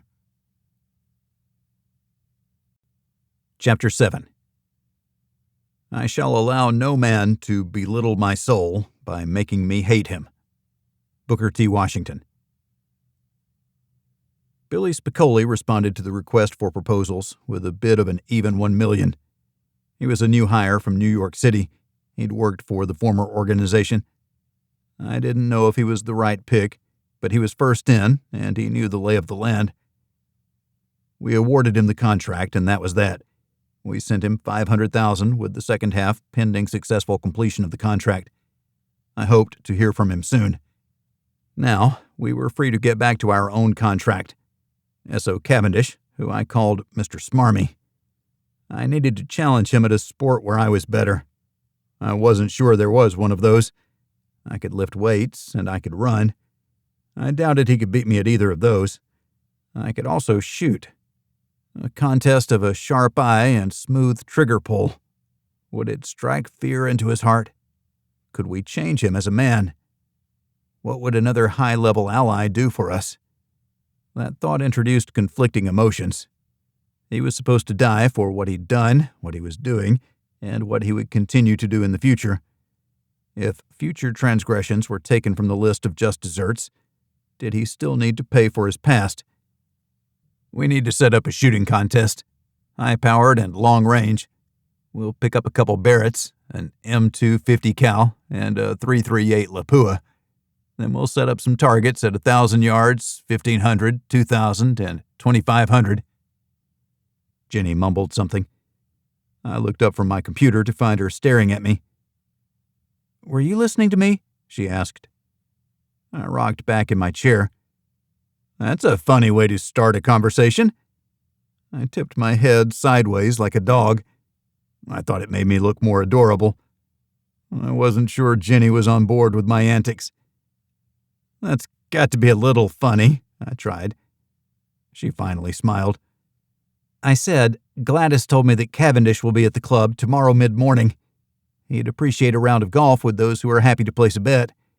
We leave in 2 hours for the airport." "When did you talk to Gladys?" "About 2 minutes ago, using your phone." I looked around the table to find my satellite phone wasn't there. Jenny held it up and shook it at me. "Where was I?" Jenny chuckled.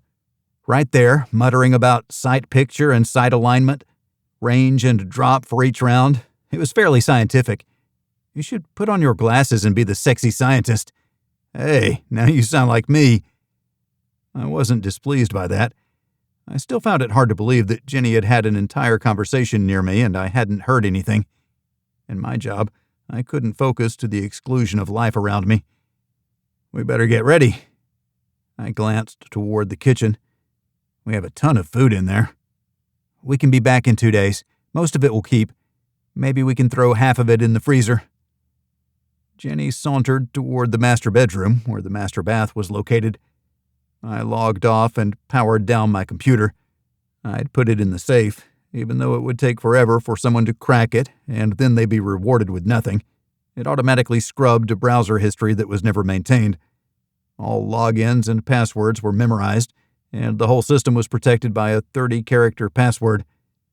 Decryption programs would take centuries to crack the code, and then they'd learn nothing from my computer. It would be a cruel joke.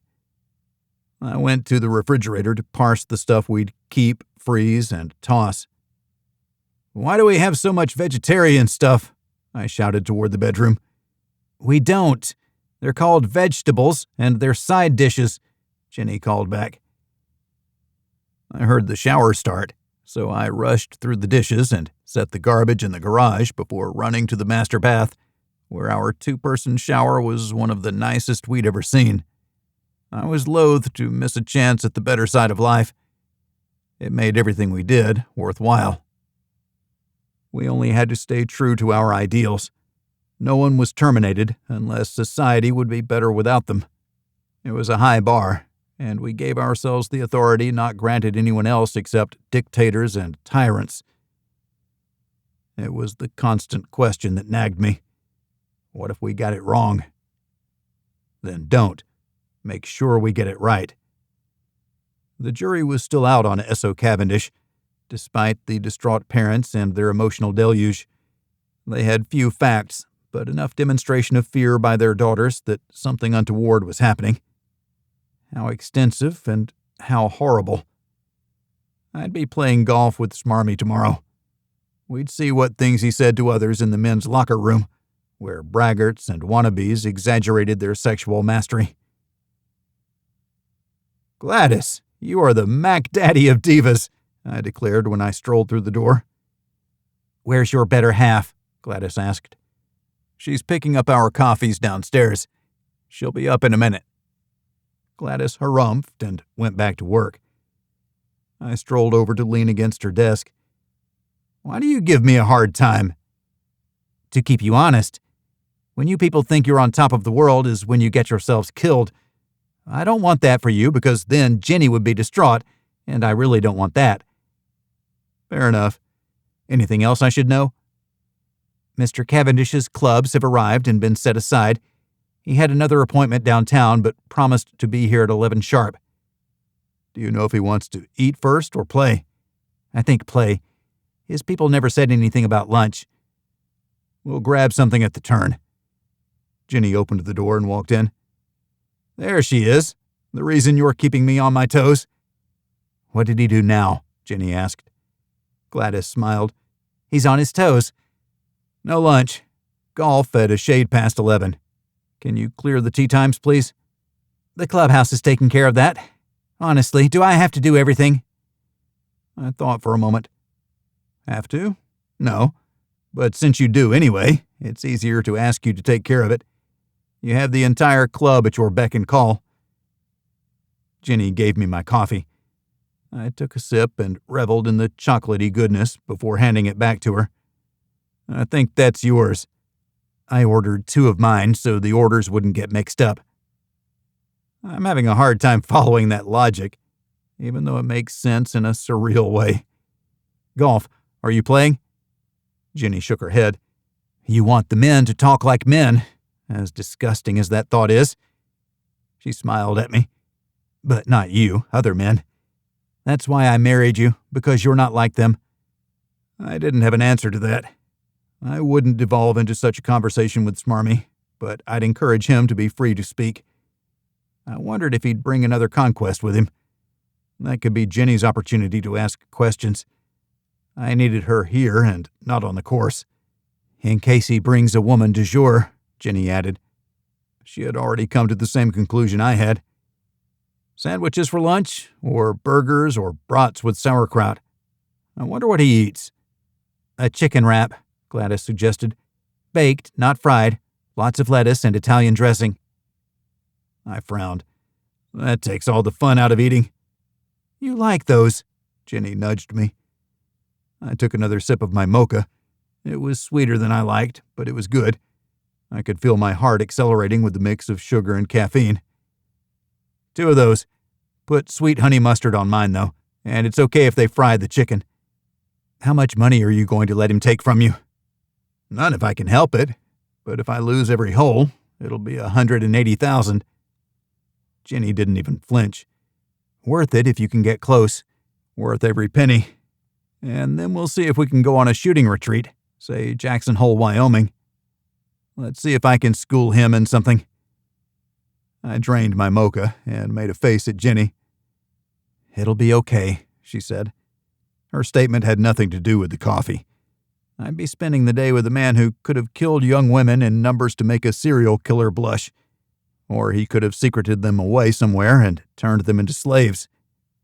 Then again, he was going to spend the day with a man who had killed others just like him. And if the facts played out as they were presented, then he'd be on the receiving end of Peace Archive justice. We dithered around with various admin tasks. I reviewed our finances from the privacy of our office and the security of multiple layers of encryption. The club was more than breaking even with the high monthly fees we charged members. I was amazed at how many paid it without hesitation. We paid our staff well, better than anywhere else that we knew of. We had extremely low turnover. My target was 0. Training new people took time, effort, and money. I'd rather give the old employees a raise. Staff costs were the majority of our overhead. Taxes and workers' compensation were also a burden, but we showed little profit year over year. We plowed the money back into the business. We filtered Peace Archive money into the business a bit at a time, only $1 million a month to legitimize the cash.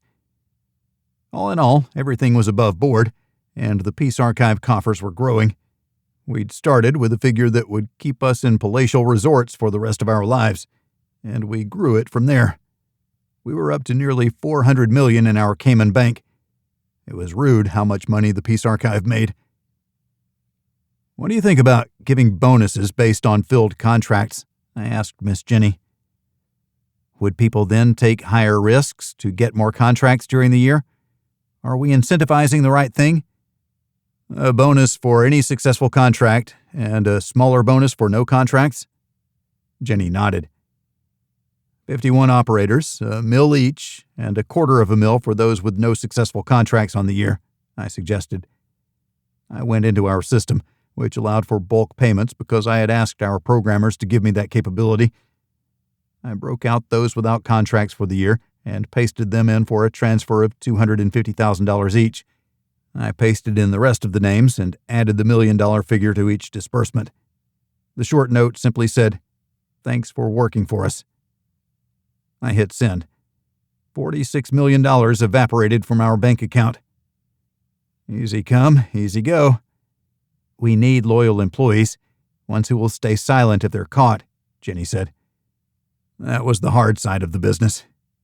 In any case, the operators would bear the burden of the legal system if they were caught. Adding people to an indictment wouldn't lessen their charge. They all knew that. We had good lawyers and no paper trail. At least, that's what I told myself. Every day was a risk. "You better not lose $180,000, Jenny said. I logged out of everything and closed down the computer. I better not, indeed. I'm going to go putt. Drive for show, putt for dough, they always say. Jenny mumbled an affirmative and gave me a good kiss as I tried to get past her and out the door. Today was going to be one of those days that were make or break for this contract. I had to make inroads with Smarmy. It was the same level of pressure as the first time we'd met. I smiled. I lived for the pressure. It wasn't a handicap, but a strength. Chapter 8. If you're not making mistakes, then you're not doing anything. I'm positive that a doer makes mistakes. John Wooden. Billy watched the big house in the high-rent district of Manhattan. The man strolled out like he'd built the home through the sweat of his brow. The target was an Enrico Leone, little more than an aggressive squatter. Billy knew he was the father of the home's owner, but that didn't matter. There was a promised bonus if the hit was made within the week. Time was of the essence. I always wanted a Caribbean vacation, Billy told himself. He headed down the street, casually walking at the same pace as the target. He wasn't in a rush, but he wanted to take care of business quickly. He had only been reconnoitering the house when Leone appeared. Luck had been on his side. He thought about pushing his luck. Leone walked around the corner and into a small store. Billy crossed the street and walked past the building, turning his face away so any interior cameras wouldn't get a look at him. He continued walking for half a block before stopping and leaning against the wall. The target exited the store with a bottle in a brown bag. He headed back the way he'd come. A booze run, Billy thought. He checked the time and the time the store opened. They'd only been open for 5 minutes. Was this a daily ritual? That was the big question. Billy followed around the corner, where the elder Leone waited for him. "Why are you following me?" he snarled. "Because you look like a sexy man who needs a drinking partner," Billy said. "One Italian to another." "Enrico Leone." He offered his hand, and Billy took it. "Philippe Marconi," Billy lied. "What do you have?" "Gin?" Enrico replied. "Oh, man, how about we go back and get something a little more drinkable? You drink what you want, and I'll drink what I want." He draped a friendly arm over Billy's shoulders and directed him away from the house. Billy's mind raced with the opportunity, but the street had too many people around. "I'll get it and be right back." Billy went into the store alone and bought a bottle of single malt scotch. He hurried back out and was surprised to find Enrico waiting. "The park?" Billy asked. There was a nearby park, but this was the high-rent district. "My house. It's really nice," Enrico offered. Billy shrugged and carried his own brown bag in both hands. "What'd you get?" "Scotch. I gained a taste for it when I spent time with a bunch of Scots." "Then we'll do a taste test. See which of us has better taste.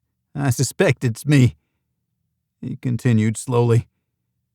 "What do you do to afford such a nice house?" Billy asked.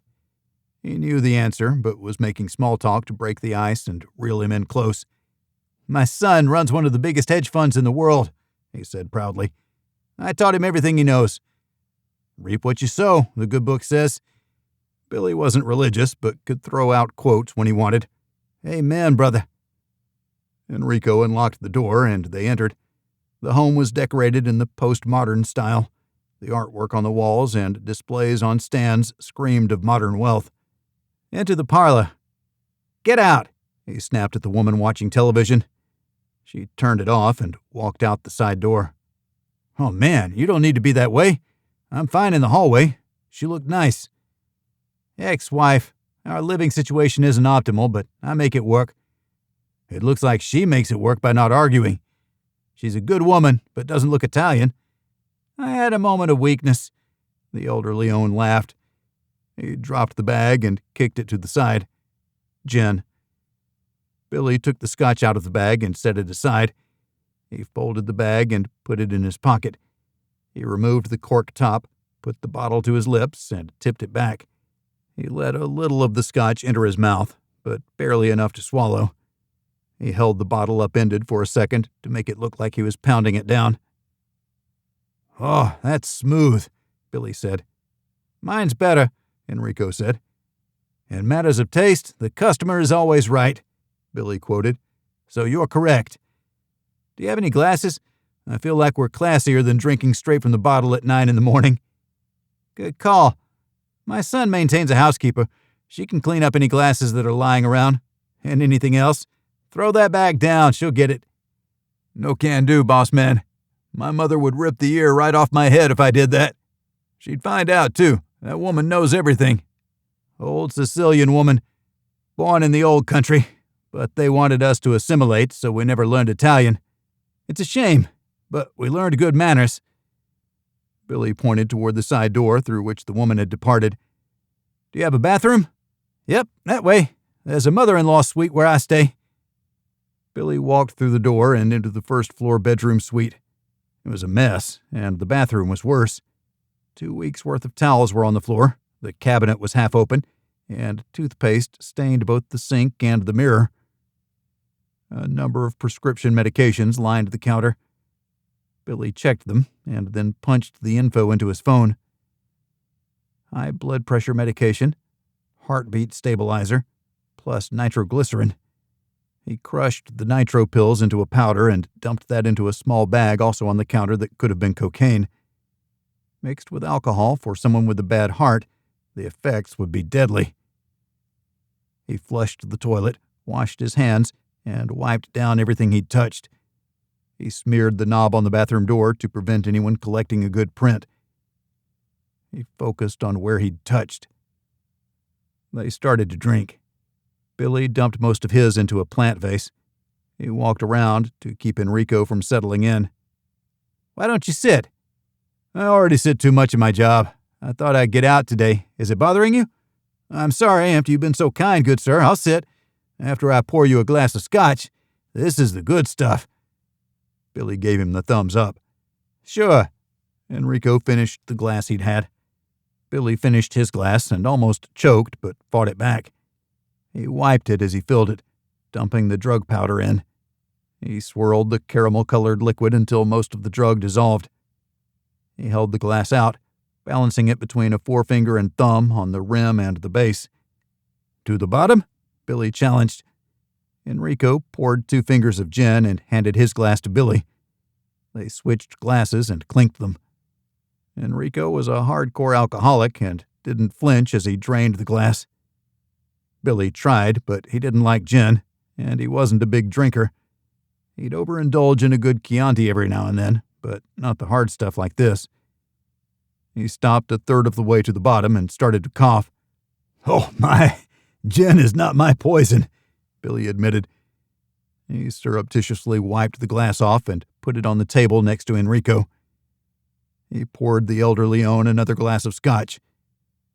"You like it, don't you?" he taunted. "It's hard to deny a good spirit." He drank the glass down like it was water. The man had had 8 or 10 shots in 30 minutes, yet he appeared lucid. Billy left both glasses next to Enrico. He filled the one with scotch. "You keep the glasses. Don't mix the brews. I'm feeling weird. I'm not a morning drinker, but I thank you for your company and the fine digs. It was a nice break from my normal rat-infested apartment. I make good money, too, but can't afford to live in this city. Not like the upstanding citizen that I am." Billy saluted with the bottle. Enrico stood, but shakily. "To better pastures, my friend, and vineyards green. Vineyards of home." Billy lowered the bottle to his lips and took a drink. He hadn't been lying about feeling the effects of the alcohol, despite drinking as little as possible. Enrico drained his glass yet again in reply to Billy's gesture. He didn't accompany Billy to the front door. The older lady, the one Enrico said was his ex-wife, stood on the steps when Billy stepped into the entryway. Billy thought for a moment, and then nodded. "I was never here," he said softly. She nodded back. He tucked the bottle into the bag from his pocket and walked out the front door and carefully down the short steps to the sidewalk. He walked quickly to energize his limbs and drive the numbing from his brain, but it wasn't working. He couldn't catch a cab this close to the target's house. He hurried until he had to stop and catch his breath. His head muddied further until he felt like taking a nap on the sidewalk. Once he was a block away, he waved down a cab and directed him to Lower Manhattan. He handed the driver the cash for the trip, prepaying because the driver looked at him strangely. "A retirement celebration that got out of control. Drinking in the morning is not for me. And yes, I promise not to puke in the back of your cab. I have bags. Take one and hold it tight, just in case. Thanks for the tip, buddy," the driver said over his shoulder as he eased into traffic. Billy walked another block and then caught a new cab out of Manhattan and to his home. He drank half a gallon of water and took 2 aspirin. There was nothing else he could do on this day. He'd gotten as close to the target as he'd been to any target. He had no way to check if his efforts had taken care of business. He'd watch the papers and check in with the Peace Archive. Had it been enough to overdose the man and stop his heart? Billy wondered how the man had any liver remaining after being able to drink like that. He wasn't long for this world anyway. Billy didn't feel guilty expediting the man's demise, whether today or some other day. Billy didn't see his fellow Italian as having any redeeming features. It was a good contract, a quick hit with a big payoff if his efforts hit pay dirt. Essoe Cavindish showed up without fanfare. The guard at the front greeted him and directed him to the golf course, offering to escort him through the building if he wished. He didn't. He'd brought his own security guard, who followed him in. I was on the putting green when he walked out. I picked up my 2 balls and met him off the putting green. Unfortunately, he was alone. I held out my fist and he bumped it. "I may have to adopt that. So many palm ticklers out there. They give me the creeps." "Where's your woman?" I asked nonchalantly. "Where's yours?" he countered. "Upstairs, holding down the fort while I play golf." I waved at our office window on the 2nd floor, even though Jenny wasn't looking out. "Mine's at the spa, getting her skin nice and smooth for my return this afternoon." "Different one from the art show?" I asked. "Or is Tish with you?" He smiled while raising his eyebrows. "Judging me, Ian?" "I could try to lie and say no, but I figure you've dealt with enough sycophants and toadies to know when someone is sucking up. Yes, I'm judging, but it's from the perspective of a young man who sees you living their dream. You have the most beautiful women in the world lining up to spend time with you, even if it's only for one night." Smarmy nodded. "You're right. I can tell when people are trying to kiss my butt. I can't say I don't like it, because it gives me power over them. That's not anything to be taken lightly, and I'd like to think that I don't abuse it. You are refreshing. What do you want from me, Ian? Because everyone wants something." I laughed and blurted the first thing that came to mind. "I don't want to lose 180 grand today. I want to break even, show some mettle on the course. Maybe what I want from you is respect. I'm not going to do what a man has to do to be a billionaire. Am I happy where I am? Yes, but..." And that's a complete sentence. I think there's more to be tapped, but I want to do it on my terms. Work hard, but on things that I want to work at. You have a great persona. You should look into being a venture capitalist. It's how I got my start." He failed to mention the $200 million inheritance that he used as seed money. He hadn't quite pulled himself up by his bootstraps. "I'll think about that. It could be lucrative. I might have 50 mil to spread around, but I'd want an ROI of 3 to 1. That's my minimum, but after you figure out what you're doing, you'll get 4, even 5 to 1. Smarmy gestured toward the course. "In any case, the grass is growing and the greens are slowing down, which probably benefits me more than you. You know the subtle breaks on the greens where I do not. I prefer furry greens, so I can ram the ball through any nuanced break and into the hole." Okay, I concede. I'll take your money," I joked. I headed down the path where our clubs waited on a cart at the starter's shack. "Did you want to putt or hit balls?" I asked after the fact. "I consider that a handicap that I allow. No strokes given or taken. Straight up wins the hole with carryovers to the next until we finish. 10 grand a hole, as you surmised. How did you know my standard bet? I'm friends with the heads of some leading hedge funds out of New York. They try to take my money regularly. We play at Bethpage, the black course. Nice course. I shot one of my best rounds there, a 67. Is this where we posture?" I exclaimed, nodding profusely. "I once had 2 birdies in a row." Smarmy laughed. "Let's see if your game is any good." "Probably not, but since you're not giving me strokes, I better straighten up." He nodded once more. I offered him honors. "The tee is yours, Mr. Cavendish." "Call me Will. That's my middle name, and only those closest to me get to use it. I like it because it's from the ancient Cavendish line. We spell our name differently now, but the lineage is the same. William Cavendish, in 1688, was a supporter of another William, William of Orange, also known as William III.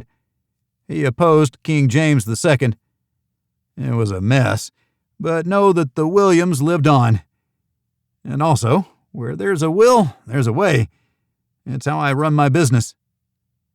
"Thanks, Will." I didn't want to be friends with him.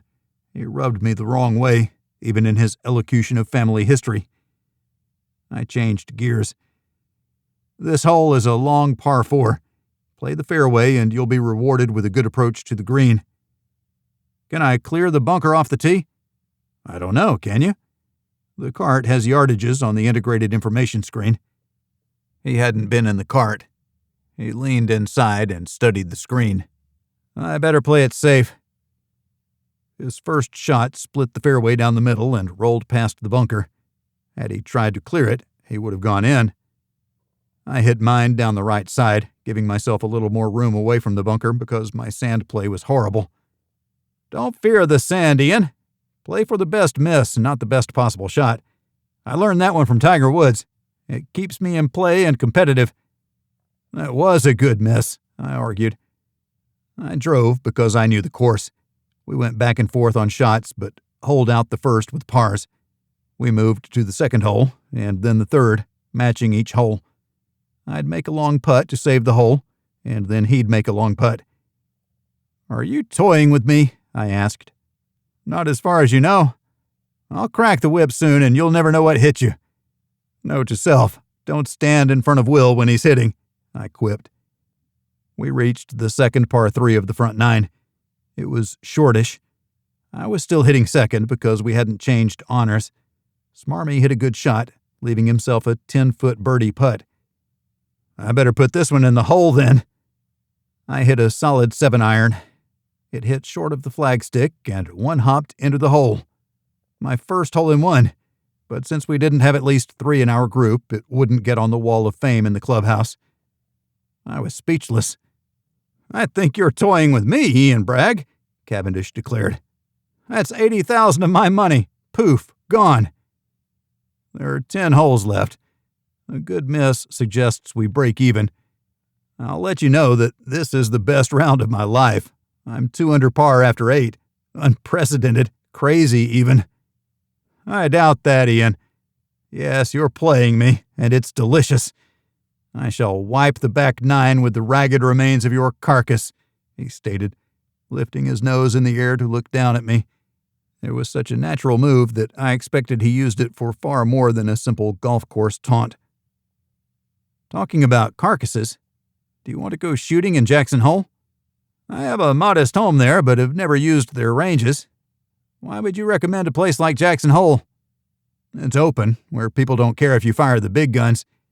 Besides our nice little shootout here, I prefer more lethal outdoor activities. A 50 cal and a .338 Lapua, shooting to 2,500 yards.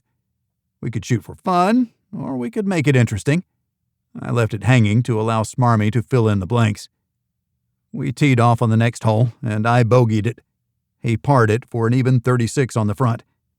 I shot 35 and had a marker for 70,000 of his dollars. We progressed to the 10th tee, where one of my people from the restaurant met us with our chicken wraps. "My alleged favorite. I see my aide has coordinated things." "What makes you say that?" "I told her once to order the chicken wrap, and now I get it every time I don't tell her something specifically. But then again, I don't really care, although I don't want anything fatty or heavy in calories. That slows me down."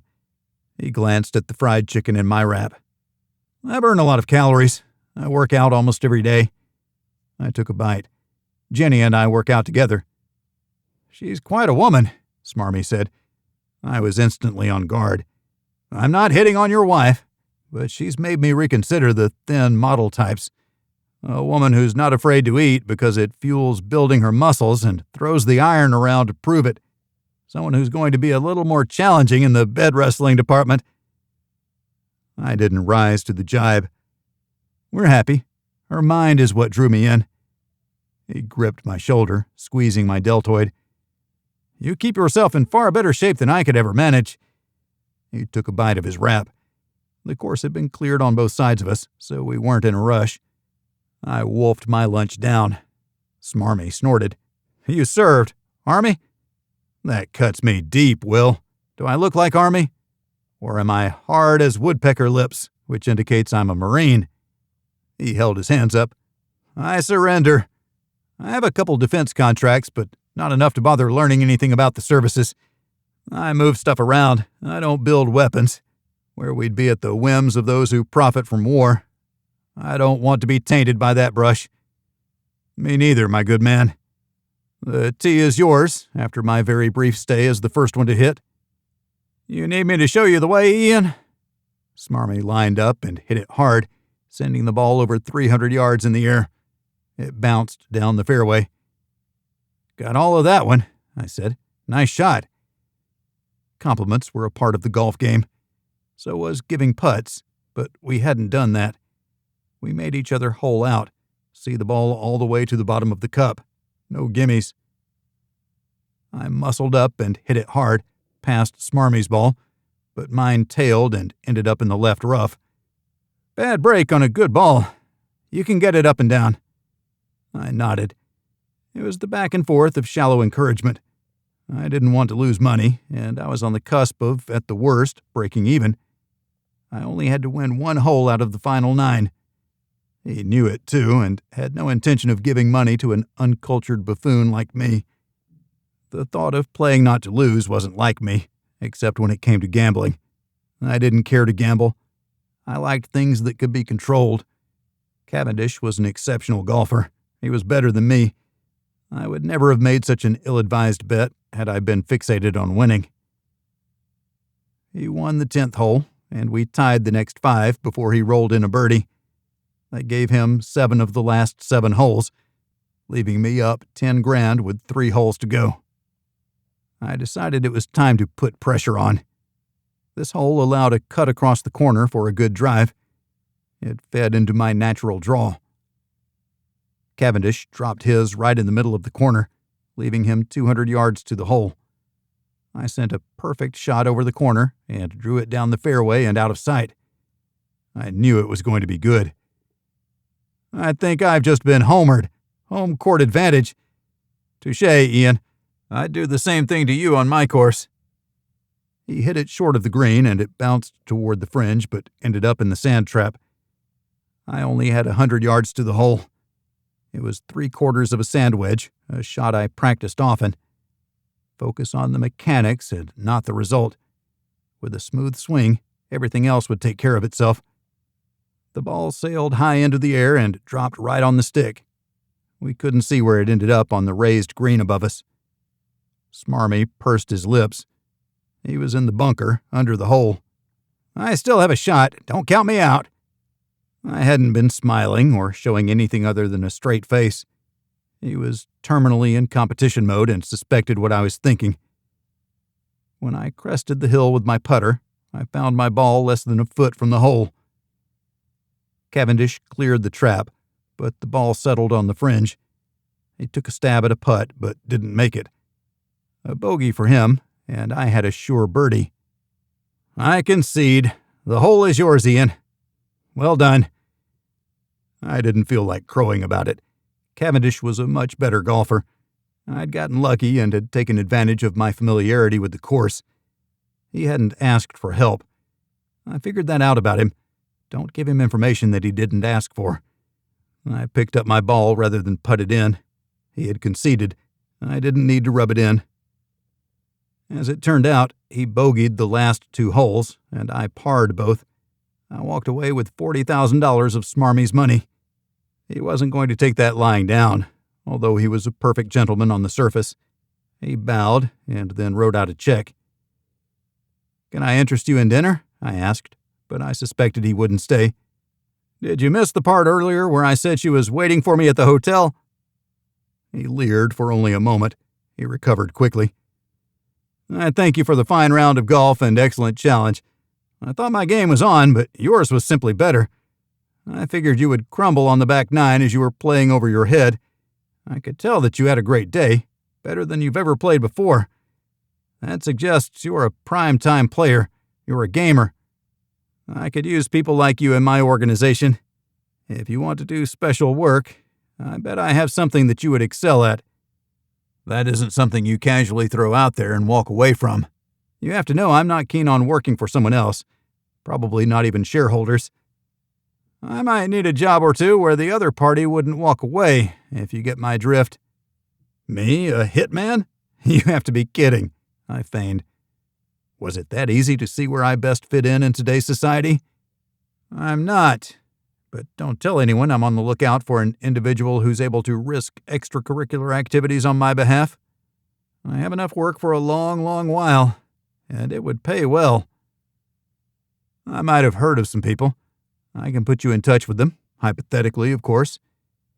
You have my number, Ian. Call whenever you'd like." "I appreciate that, Will." We bumped knuckles. "I'll be in touch." He pointed at the check. "Don't do me the dishonor of not cashing that. Put it toward the Widows and Orphans Fund if you feel bad about taking my money." "I don't feel bad at all," I replied. "But I don't like taking other people's money for something I enjoy. It was a great round. I will revel in that, and not the wager. Maybe you need a ridiculous wager to bring out the best in you. It made you focus like you usually don't. I wonder if you need the excitement. Consider my offer, Ian. Independent contractor. A mutually beneficial arrangement. You can be persuasive, Will. I'll get back with you." He studied me for a brief moment, not long enough for it to grow uncomfortable. He reached a satisfactory conclusion within his own mind as his features softened. "I appreciate you not being too hasty. This could be life-changing in more ways than one." Chapter 9. The healthy man does not torture others. Generally, it is the tortured who turn into torturers. Carl Jung.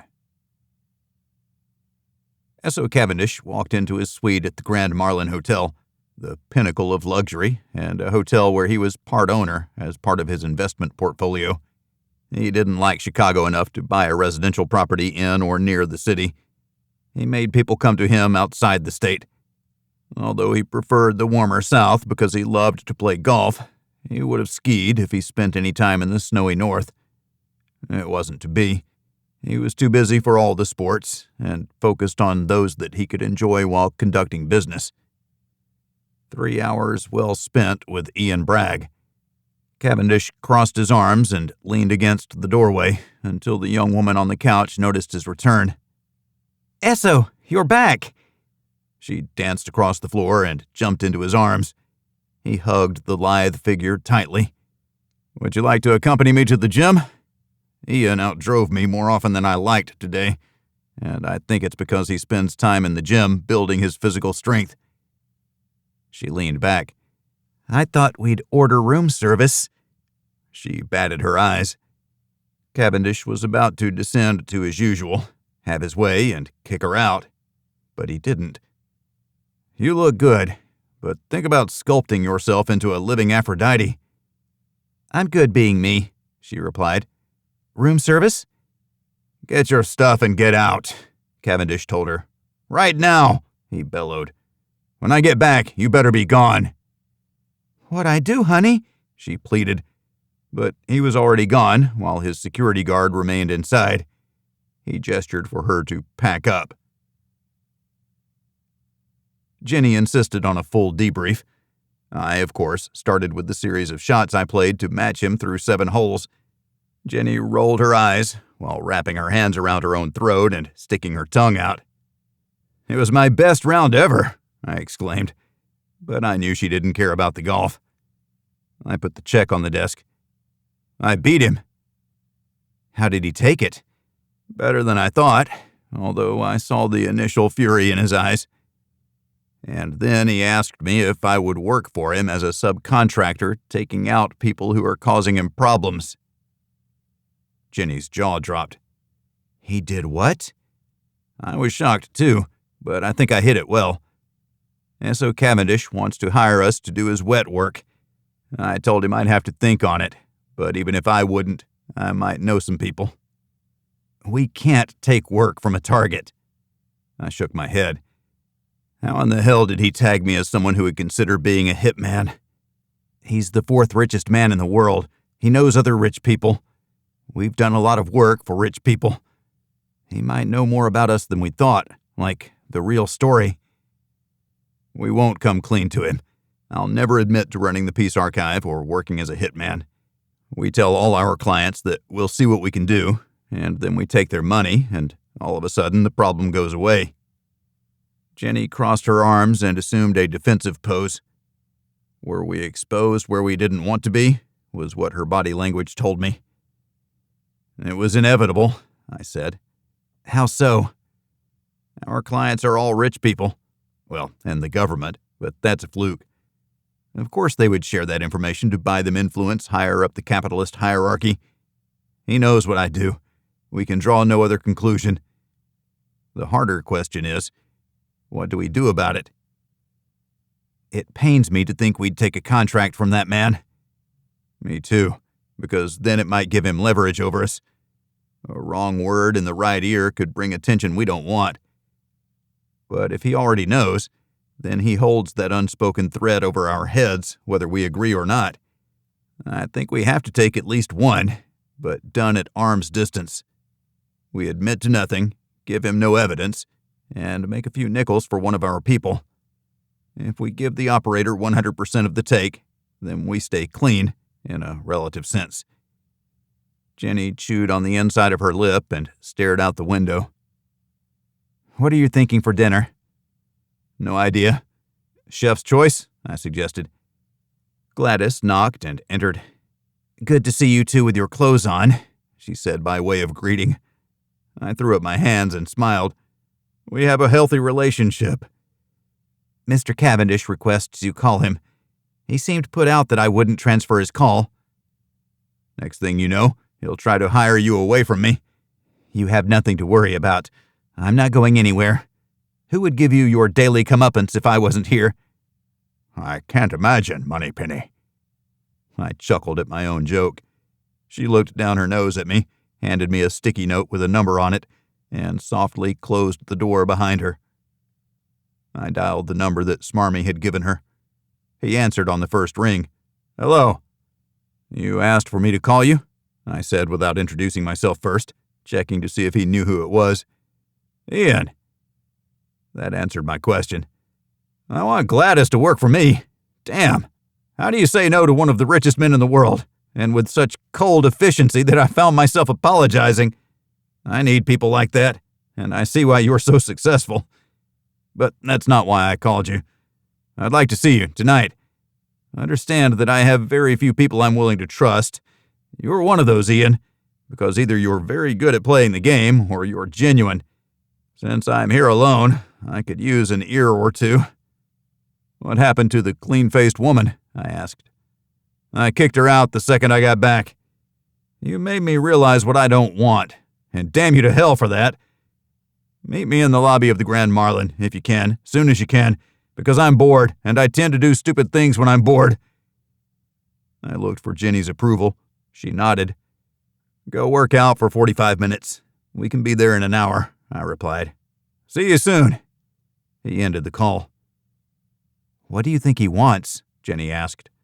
And what does that mean that he kicked his young woman out the second he got back to the hotel? No abuse? No disappearance? If we had her name, we could check social media to see if she's ranting about him. I didn't get her name. I stared at the desk for a minute and then logged out of my computer and shut it down. Jenny did the same with hers. We strolled out. Are you going to drive yourselves? Gladys asked. How did you know? The door was closed, but then again, Gladys always knew everything. Never mind. Yes, we were going to drive ourselves. I have a vehicle waiting for you. Zeke will drive and attend to your personal security. I wanted to argue, but couldn't. It was a sound plan. Thanks, Gladys. That's a good idea. Mr. Cavendish's security guard was here with him, leaving you two alone on the course, but he was watching. We need to show you have the same level of attention. Jenny nodded on our behalf. Always 2 steps ahead of us, G. She waved and jauntily walked toward the door. I stared after her. I had to run to catch up. Zeke Prudence waited outside the main door of the club with our Grand Cherokee. The rear door was open. Jenny climbed in first, and I slid in after her. Zeke closed the door and jumped into the driver's seat. I love driving your ride, man, he announced. I embraced his enthusiasm, but I also had the power. I activated the Bluetooth on my phone and linked with the vehicle so we could jam Rush during the drive, as opposed to the incomprehensible hogwash that he had playing. My tunes, he cried out. Sorry, Bragg family. I forget that I'm on the company's time, pulling the company dime. Your ride, your music. Word, big dog, I said from my uncomfortable position in the back seat. I was used to driving my vehicle, not riding in the back, even though I preferred to be chauffeured. Jenny and I didn't talk during the drive except about the most mundane things.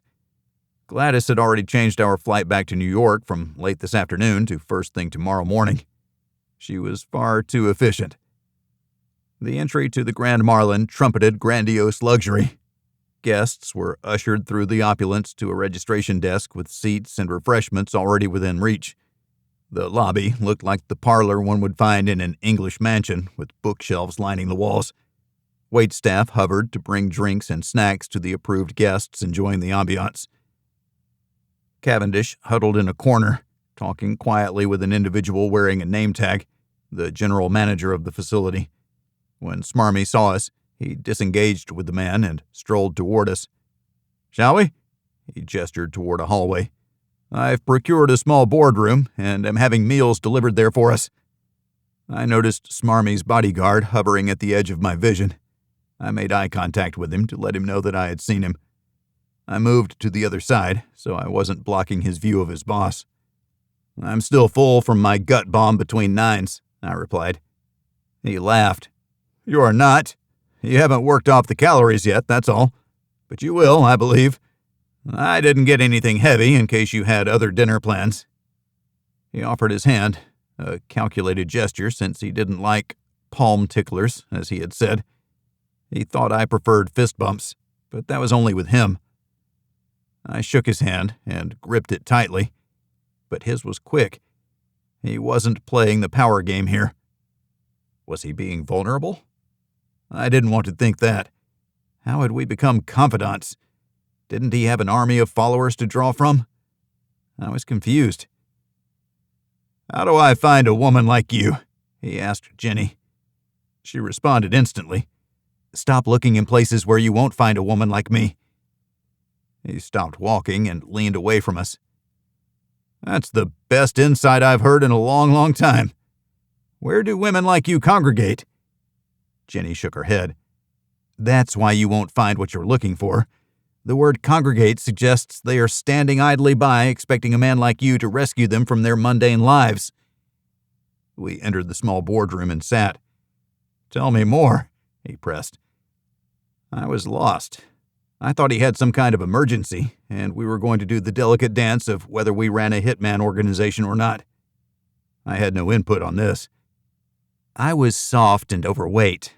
Ian didn't care. Once we started talking, we never stopped. He listens. He works out, so I joined him.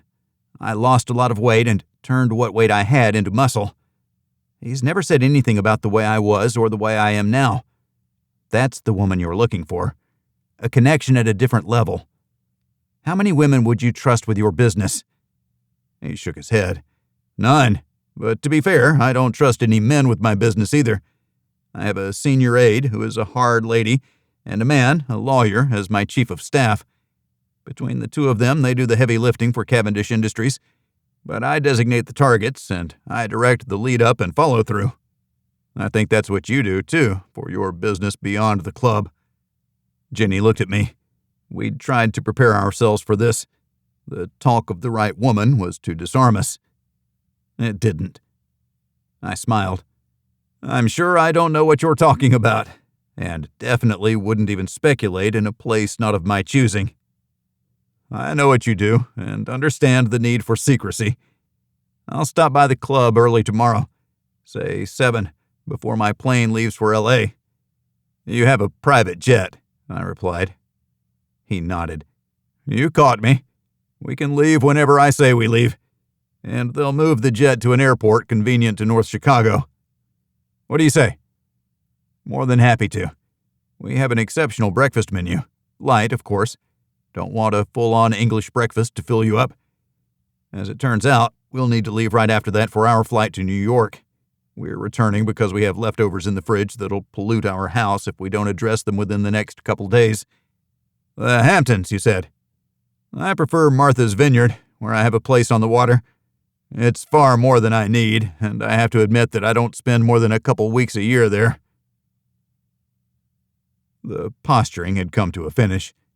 He leaned back in the executive-style chair that appeared diminutive behind the heavy mahogany table. He studied Jenny until I waved a hand in front of his face. "Dude!" Smarmy laughed, a light and honest gesture. "I am sorry, Jenny." He turned to me. "You are both exceptional people.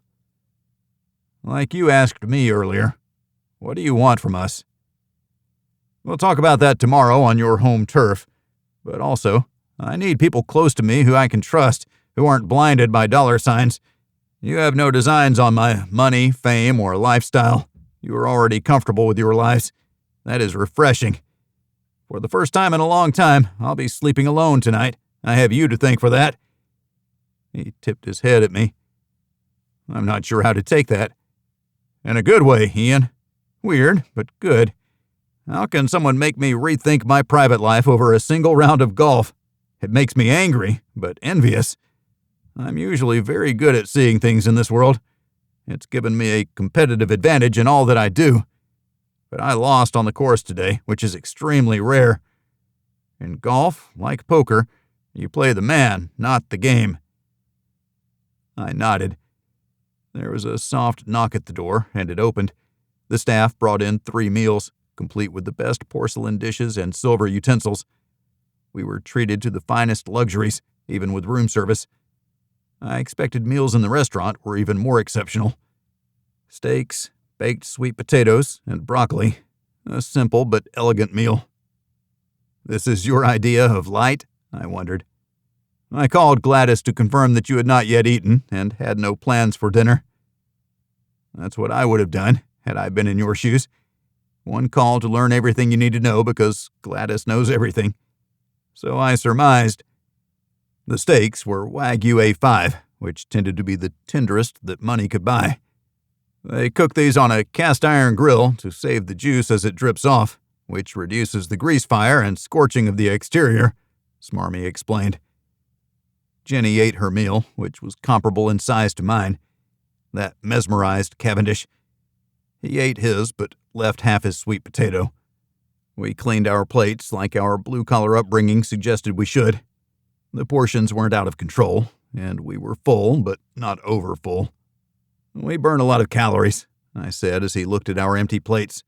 Starving children in Ethiopia, my mother used to say. Don't leave any food behind. I was raised differently. Even if I don't eat all of this sweet potato, there's no way it will benefit the starving, while its sale has benefited the producers, whether I eat any of it or not. Long live the producers, without whom we would not exist.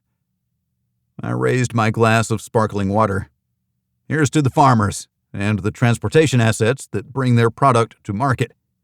Specifically, Cavendish Logistics, which I had found was growing at an exponential rate, even though it was a secondary business for Cavendish. We drank our toast and put our glasses down. Smarmy stood. Until tomorrow.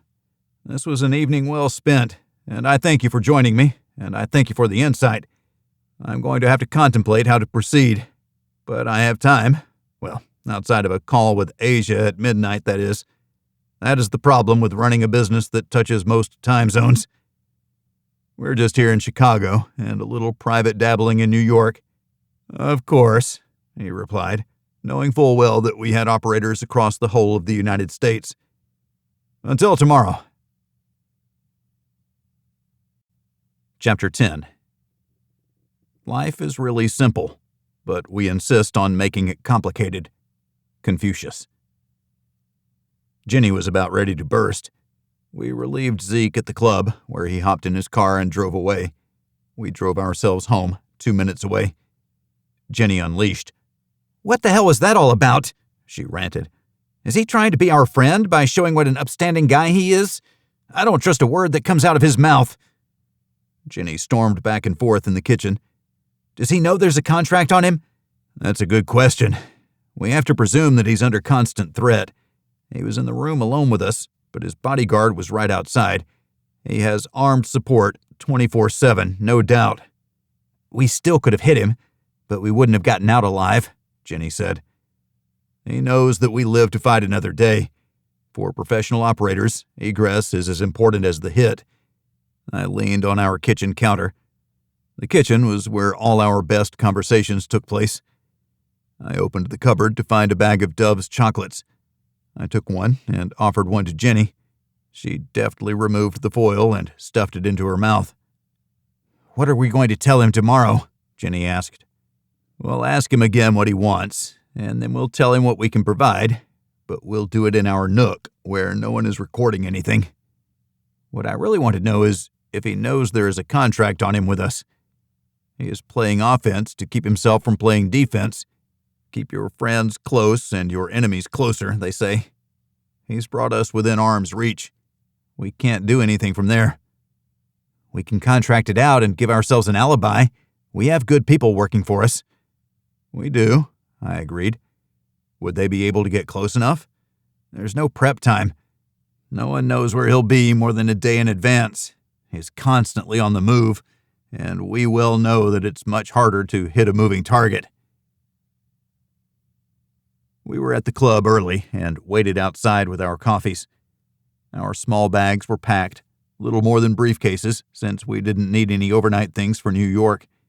Everything we needed was there. I didn't need a computer. They were clean except for proprietary software installed by our IT professionals, if anyone could get that far into the system, which required an obscenely long password. It wasn't guessable. We nursed our coffees as 7 passed. It was 7:15 when we decided to go inside. Send him to our table in the restaurant, I told Zeke, who shouldn't have been working, but there he was. A limo pulled into the parking lot. Power play? Jenny whispered to me. Probably traffic. This is Chicago. He runs a tight schedule. Cavendish jumped out while it was still moving and jogged to meet us. He looked apologetic. There was an accident right in front of us, and it took 30 minutes to escape the carnage," he explained. "I was getting ready to call a helicopter." "Accidents happen here with great frequency," Jenny said. "I don't have much time. Can we skip breakfast? They'll have something for me on the plane. Just a coffee and a quick conversation." "Of course." I held the door for him, and he stepped aside to allow Jenny to enter first. He watched her, and I watched him. He glanced down and then up at me. "Busted," he admitted sheepishly, unlike what the fourth richest man in the world would say with humility. "Please don't stare at my wife's butt, Will," I told him. "This way." I pointed down the corridor. We led him to the coffee nook, where our number one barista, Alexandra, was preparing the bar and espresso machine for the morning rush. The coffees we'd been nursing had come from our house. It wasn't bad, but it was better when the club's barista made it. "Mr. and Mrs. Bragg, your usual?" she asked. "Take care of Mr. Cavendish first, if you would." I tipped my chin to him. "What are you having?" "Coffee, black, straight up," he said. "No challenge at all." Alexandra pulled a shot of espresso and added water to flesh out a single cup. She placed it on the bar and turned her attention to Jenny's mocha. "Take out your phone," I told Smarmy. He took a sip and then placed his phone on the bar. I leaned over it to look. No bars. He noticed that too. "Jammers? That would be illegal. We'll call this a dead zone. I hope you aren't expecting any emergency phone calls." He shook his head and put his phone back in his pocket. "Nicely done." Cavendish nodded at me. When Jenny received her drink, we sat at our usual round booth with our backs to the wall while Cavendish faced us.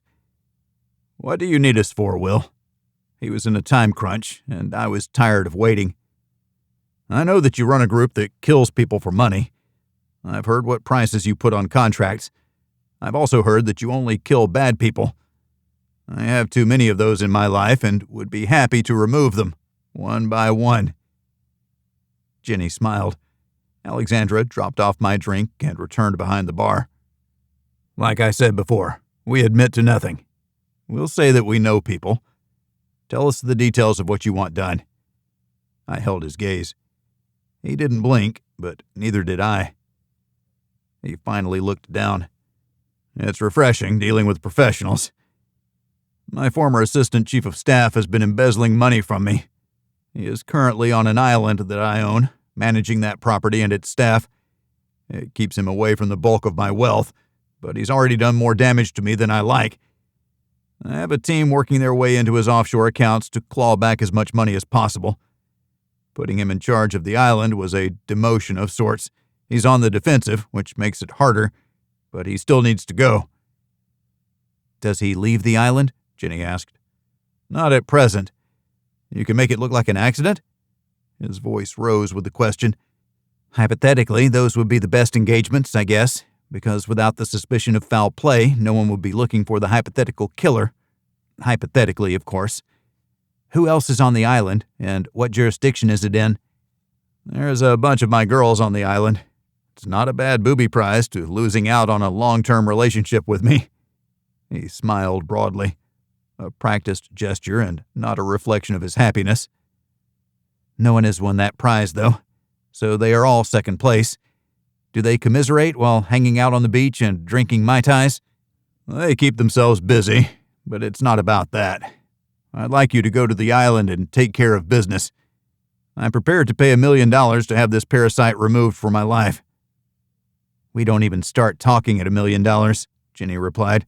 Hypothetically speaking, of course. They start at $2.5 million and go up from there based on complexity and risk. What jurisdiction is this in?" "It's an island in the Caymans." "No extradition," Jenny said. "But newcomers arrive on the island, and then someone dies. Complexity is high. We can be convinced to hypothetically do it for $3.5 million. "Am I supposed to counter that with something less?" "No," Jenny replied, "because this isn't really a negotiation. It's more binary than that. Do you want it done or not?" "Okay, $3.5 million. Go to Miami and I'll fly you to the island from there." "We have business in the Caymans. We can fly from there. Say 3 days from now?" "Not tomorrow?" he pressed. "Have to go to New York first and clean out that fridge. We don't know how long it'll take to execute the contract," Jenny said. Her lip twitched with the realization of what she was doing, negotiating with the target about another target. But the overriding concern was the women on the island. Were they the missing daughters? That was the first order of business. "I won't be there. I have a series of meetings across the world. I'll be gone for about a week. You have my number. I forward that number to my aide when I can't answer. You'll get your flight whenever you need it. Just give a call when you are in Grand Cayman." "Will do." It was easy as that. Jenny slipped a napkin across the table. It had the bank name and account number where the money could be transferred. $3.5 million. He pursed his lips and looked from Jenny to me and back to Jenny. "You drive a hard bargain. We'll see how this first one goes." "We'll research the target, too. We have to agree that he needs to go. If we don't agree, then we'll return your money. We need to maintain our credibility in this business. Hypothetically, of course." "Hypothetically." He took the napkin and tucked it into the breast pocket of his suit jacket. "I look forward to the next phase of our business together." His bodyguard hovered in the corridor and stepped out when Smarmy approached. Together, they walked down the hallway and out the front door. "Are you thinking what I'm thinking?" Jenny asked. I smiled, and she shook her head.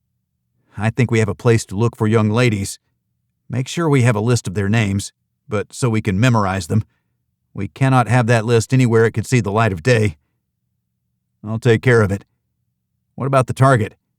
"We'll do our normal thing. I don't care who you are, you don't embezzle from your boss. And if he's running an island where the women are being held against their wills, then it's that much easier. And it makes it easier to deal with his boss if that's what's going on that island. I can't wait to get there and see what's up. Looks like we've stumbled headfirst into this thing. I feel like we've been incredibly lucky, which is wrong. He's been one step ahead of us the whole way. What happens to us when we get on that island? Does he already have someone there waiting for us? Are we going to be fighting for our lives?" Jenny took a deep breath and slowly let it out. "We better be on our guard and then some. We also need to have a secondary way off the island." "Sounds like a map study to figure out where this place is and how we can stash a boat somewhere close. Maybe a boat that also has a weapons stash aboard." "In a foreign land, don't be the only one who's unarmed," Jenny said. She was sounding more and more like me with each passing day. I wasn't sure that was a good thing. Chapter 11. A life spent making mistakes is not only more honorable, but more useful than a life spent doing nothing. George Bernard Shaw. "A quick call from a phone that's single use," Federico said. "I'm sorry to report that my biological father has passed away from heart failure. That's all I wanted to tell you. My mother expresses her appreciation for your support during this difficult time." It was the confirmation I had wanted, but we were in the airport.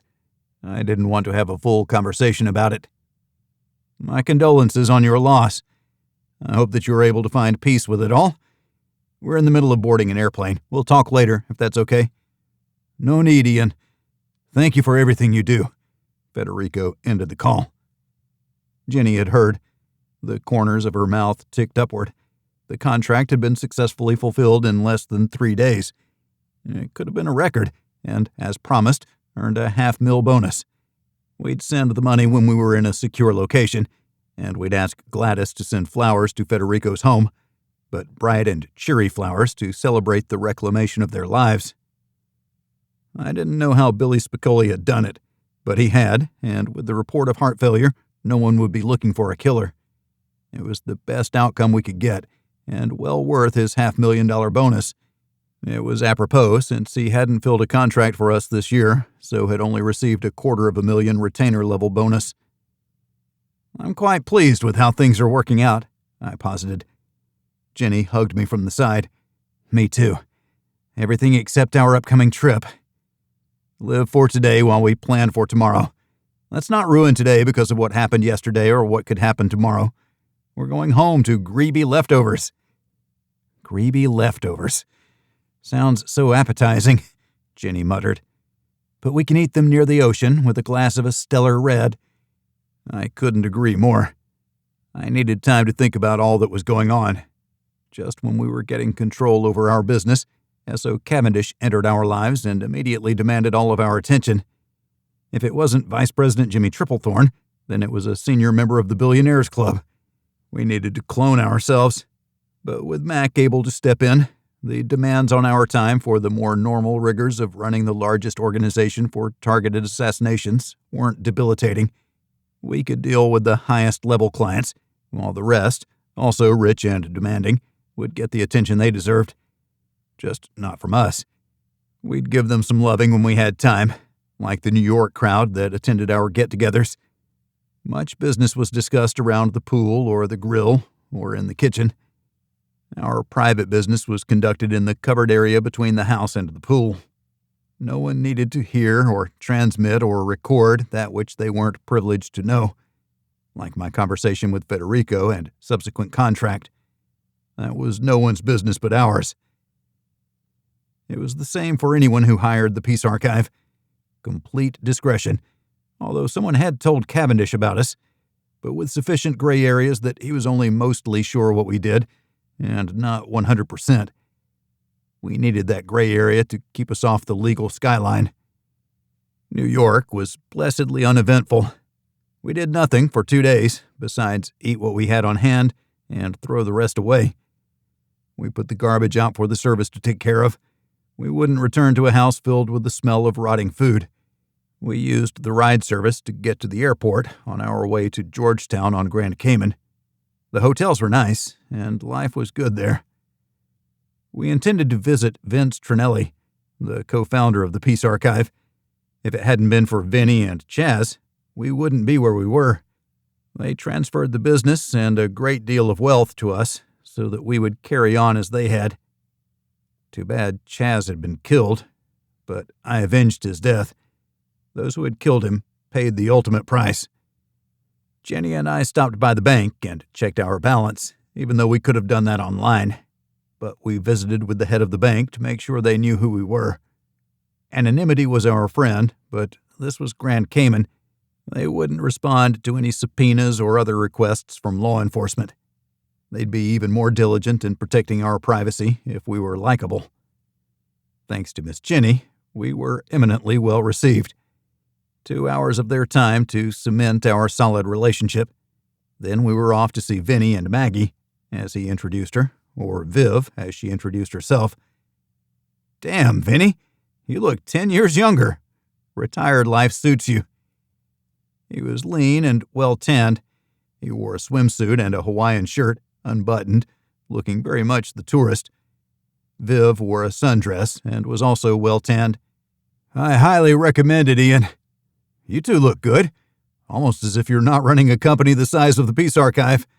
What have you done with my company?" "We absorbed 4 other agencies, along with their operators. Right now, we have no competition. We've grown our cash position to nearly $400 million, but we just gave nearly $50 million in bonuses. It was the right thing to do by our people, keep them on board while also keeping them focused on their primary job. I'm pleased with how the company is growing." "We had 43 contracts the year I left," Vinny said. "We had 75 last year, not the least of which were 3 for the U.S. government. We're as close to being legitimate as a company like ours could be." I smiled. In a way, that was the pinnacle of an illicit operation. I knew I handed over the reins to the right people. Now, let us not waste time with the banalities of business, but with the joy of retirement. They conducted us to an outside veranda that overlooked the ocean below their hillside mansion.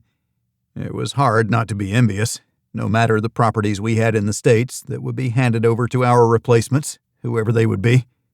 I had no idea, not that I was looking. Jenny might, but we hadn't talked about it. It wasn't something we were considering. We hadn't been in the big chair long enough to feel like we'd made our mark on the world. Although we had. We'd done enough for a lifetime. But we hadn't done everything we wanted to do. What if Jimmy became the next president? That would give us more time to get out of the business.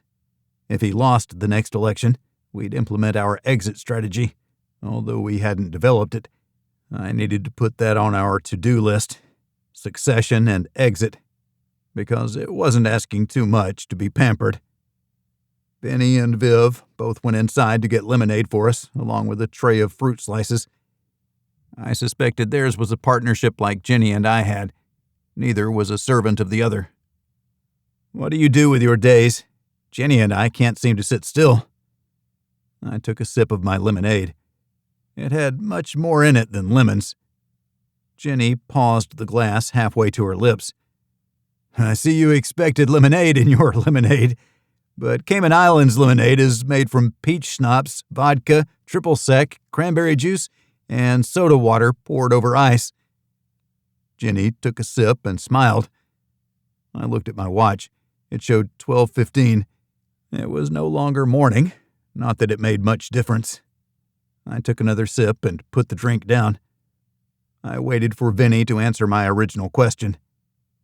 "Fill the time? We read, we walk, we live without getting tangled in anything that requires our time. We volunteer with the local opera and theater." "You sing?" I wondered. Vinny didn't strike me as a singer. "I'm Italian. Of course I sing opera." Viv laughed while shaking her head. "Okay, I sing it badly. So we help with the stage and props and things like that. But I appreciate the hell out of opera. Plays, too, performed by amateurs. They may not be as polished as what we're used to, but they have heart." Jenny's eyes sparkled while smile lines appeared at the corners. Not crow's feet. She was still young, with young skin, even though she was my age. I felt old. The weight of the world and all that. "What's bothering you, Ian? The house is clean. No listening devices or intruders watching. We have a contract to kill a multi-billionaire who on the surface appears to have done bad things. But in trying to get close to him, he wants to contract with us to remove some of his problems. The first is an old manager of his who embezzled a bunch of money. He's on an island near here, and we've come to make a final determination, sanction him or not. This is all twisted up because he might not be as bad as we've heard, or might be turning a better page in the chapters of his life." Vinny shrugged. "You have to do what you think is right. But killing rich people comes with greater risk. He's the fourth richest man on the planet, and he treats us like confidants." Vinny screwed up his face and pursed his lips. "That becomes even more problematic. Who contracted with you?" "Parents whose daughters disappeared immediately after being Cavendish's Woman of the Day." "Essoe Cavindish." Vinny nodded. "He has a reputation, but not as someone who kills people. Someone who destroys businesses and miraculously resurrects them, yes, which is deplorable in its own right, but not actionable on behalf of the Peace Archive. We think he might be holding women on his island." "That's a different story," Vinny agreed. "What are you going to do?" "We're flying to his private island right here in the Cayman Islands tomorrow to take a look. We'll decide after we've had the opportunity to ask a few questions." Vinny raised his glass. "Here's to staying one step ahead of the bad guys." We toasted and drank, but only in sips. Cayman lemonade was potent. "You left a note in the floor safe in your house. What did you mean?" "I'm sure I don't know." "Make the scumbags pay. Kill them all." "It's a message I won't forget, Vinny. It gave me the impression that we didn't discriminate on contracts, that we took them all and executed them with ruthless efficiency. Is that what you meant? Because that hasn't been what we've been doing."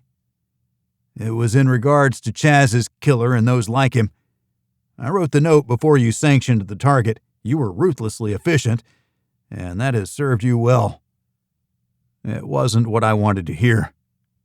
I did it because it had to be done.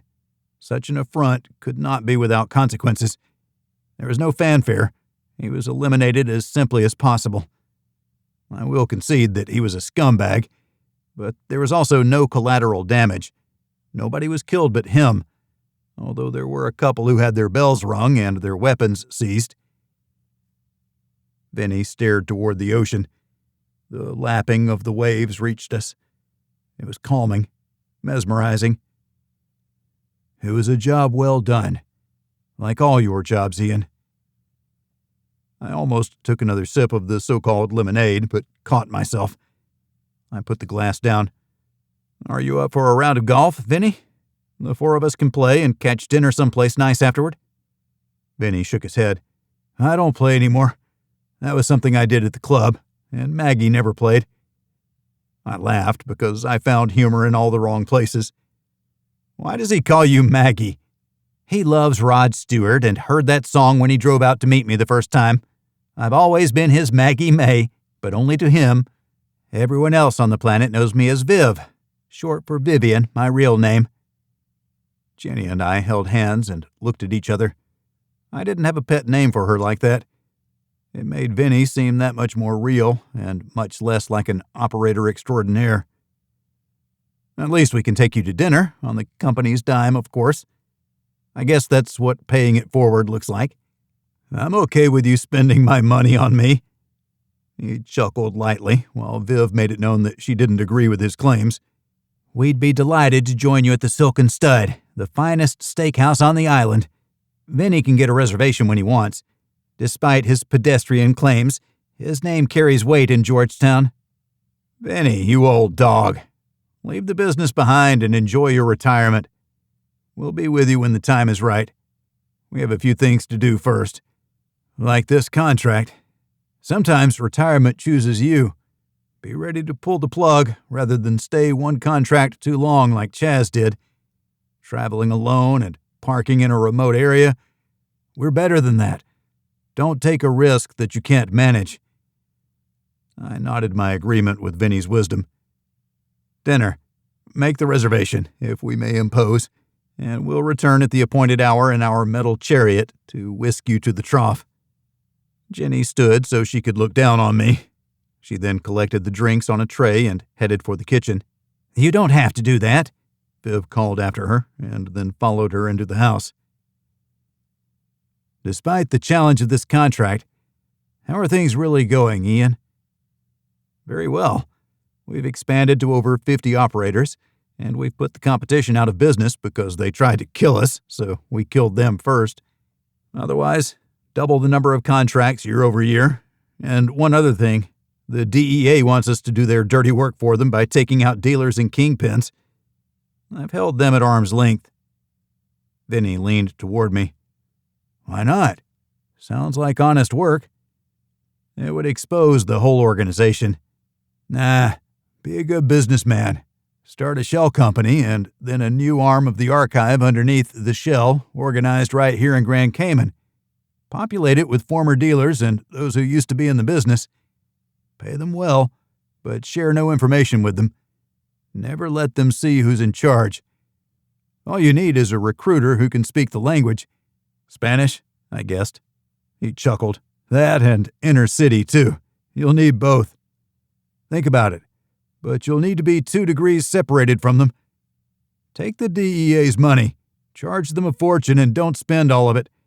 If you have to sacrifice a few of the new operators, so be it. But what you'll be left with will be the foundation of a professional group. They'll earn more and more, but they'll also get the job done with minimal exposure. Set the parameters and turn them loose, but at arm's length. Damn, Vinny. It's like you've been thinking about this. I have a lot of time to think, Vinny admitted. The ladies returned, but didn't sit. It was the unspoken signal that our meeting was finished. We had talked too much business. I had one last thing to ask. Vinny, is there any way you can drop off a boat for us? Something that'll get us from Cavendish's island back here? But you have to hide it so they don't find it, only us. Not asking for much, are you? He chuckled. I'm sure I can arrange something. I'll meet you at your hotel for coffee in the morning and let you know what I could do. It was a risk, but one that we needed. If I had the time, I would have done it myself. Vinny was still a player with an eye toward the big game. Like he said, he thought about a lot of things. I'd share Vinny's recommendation with Jenny. It could be lucrative, which would give us operating capital for further expansion. It didn't bother me to take the DEA's money rather than let them waste it in the hopes of putting these criminals in jail. That was a time-consuming and iffy proposition. We were easier and cleaner. Our resolutions would be final, too, unlike the justice system. I wanted to have faith in the system, but there were two legal systems, one for the average person and the other for the wealthy and well-connected. There was much to think about. Chapter 12. A budget tells us what we can't afford, but it doesn't keep us from buying it. William Feather. A concierge met us, recognizing us without our having to show identification. They gave us life jackets and guided us to our ride, a Robinson R-44, a rounded and unspectacular helicopter that seated 4 but was inexpensive to maintain and reliable. A ride was a ride.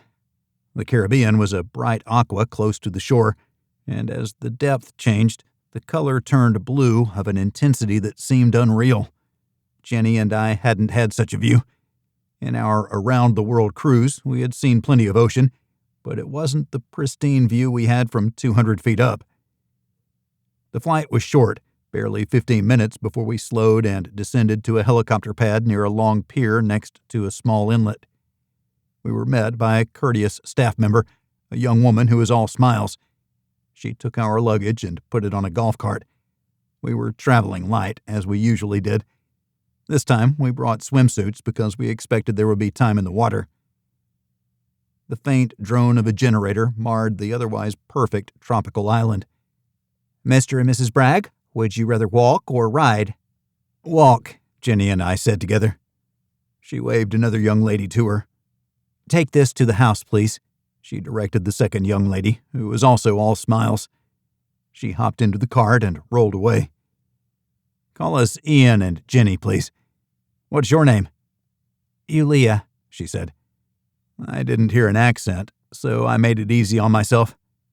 In Disneyland, the good people who help wear name tags with where they are from, but this is a small place with few visitors, I expect. So, all that to ask a simple question. Where do you call home? "Cleveland. It's not as exotic as my name suggests." She slipped into a bad Russian accent. "Behind Iron Curtain, we want for little." "I appreciate that laugh," I told her.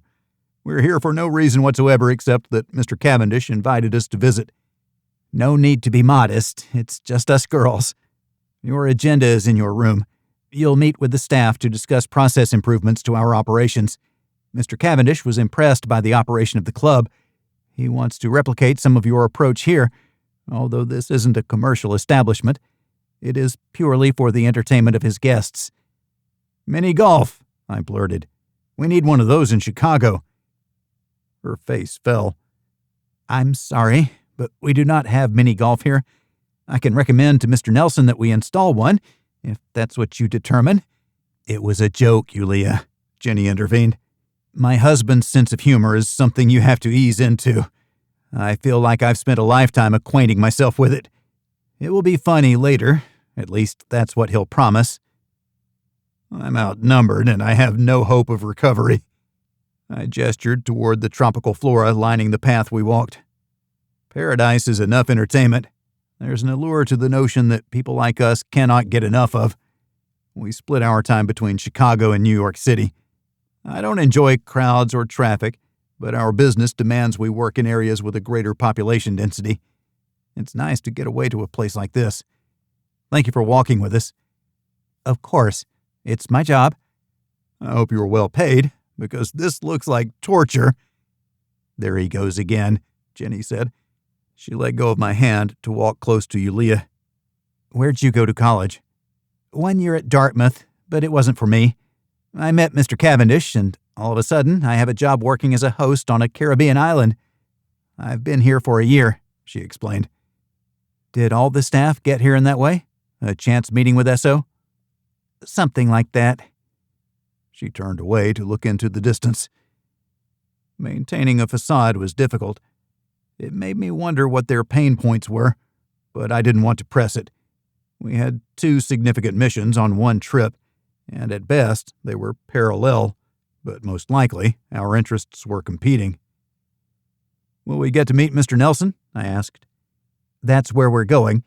You can go to your room first if you'd like to freshen up," Yulia offered. Jenny and I shook our heads. "We were in Grand Cayman. We've been traveling for a grand total of 30 minutes today. Are we supposed to freshen up? We don't need to put the lotion on our skin, do we?" Jenny snorted. "Your skin could get dry here. There are lotions in your room as well as sunscreen. Mr. Cavendish wants his guests to be comfortable. We'll also watch to make sure you don't get sunburnt. You both seem fairly pale. I wouldn't recommend more than 15 minutes outside every few hours." It was good advice. We'd spent too much time in the northern latitudes, and nearly all of it inside, except for when I played golf. I had a great arm tan, which wasn't my best claim to fame. The house consisted of a compound with multiple buildings. One stood out as the main facility, with an attached residence that was undoubtedly under the sole purview of Essoe Cavindish. The outbuildings were of a complementary design. Signs along the walkways connecting them all indicated use: residences, staff housing, kitchen and dining, a gym, a theater, and a pool. The beach had its own sign that set it apart from the rest. It pointed in the opposite direction from where we'd just come. "This way, please."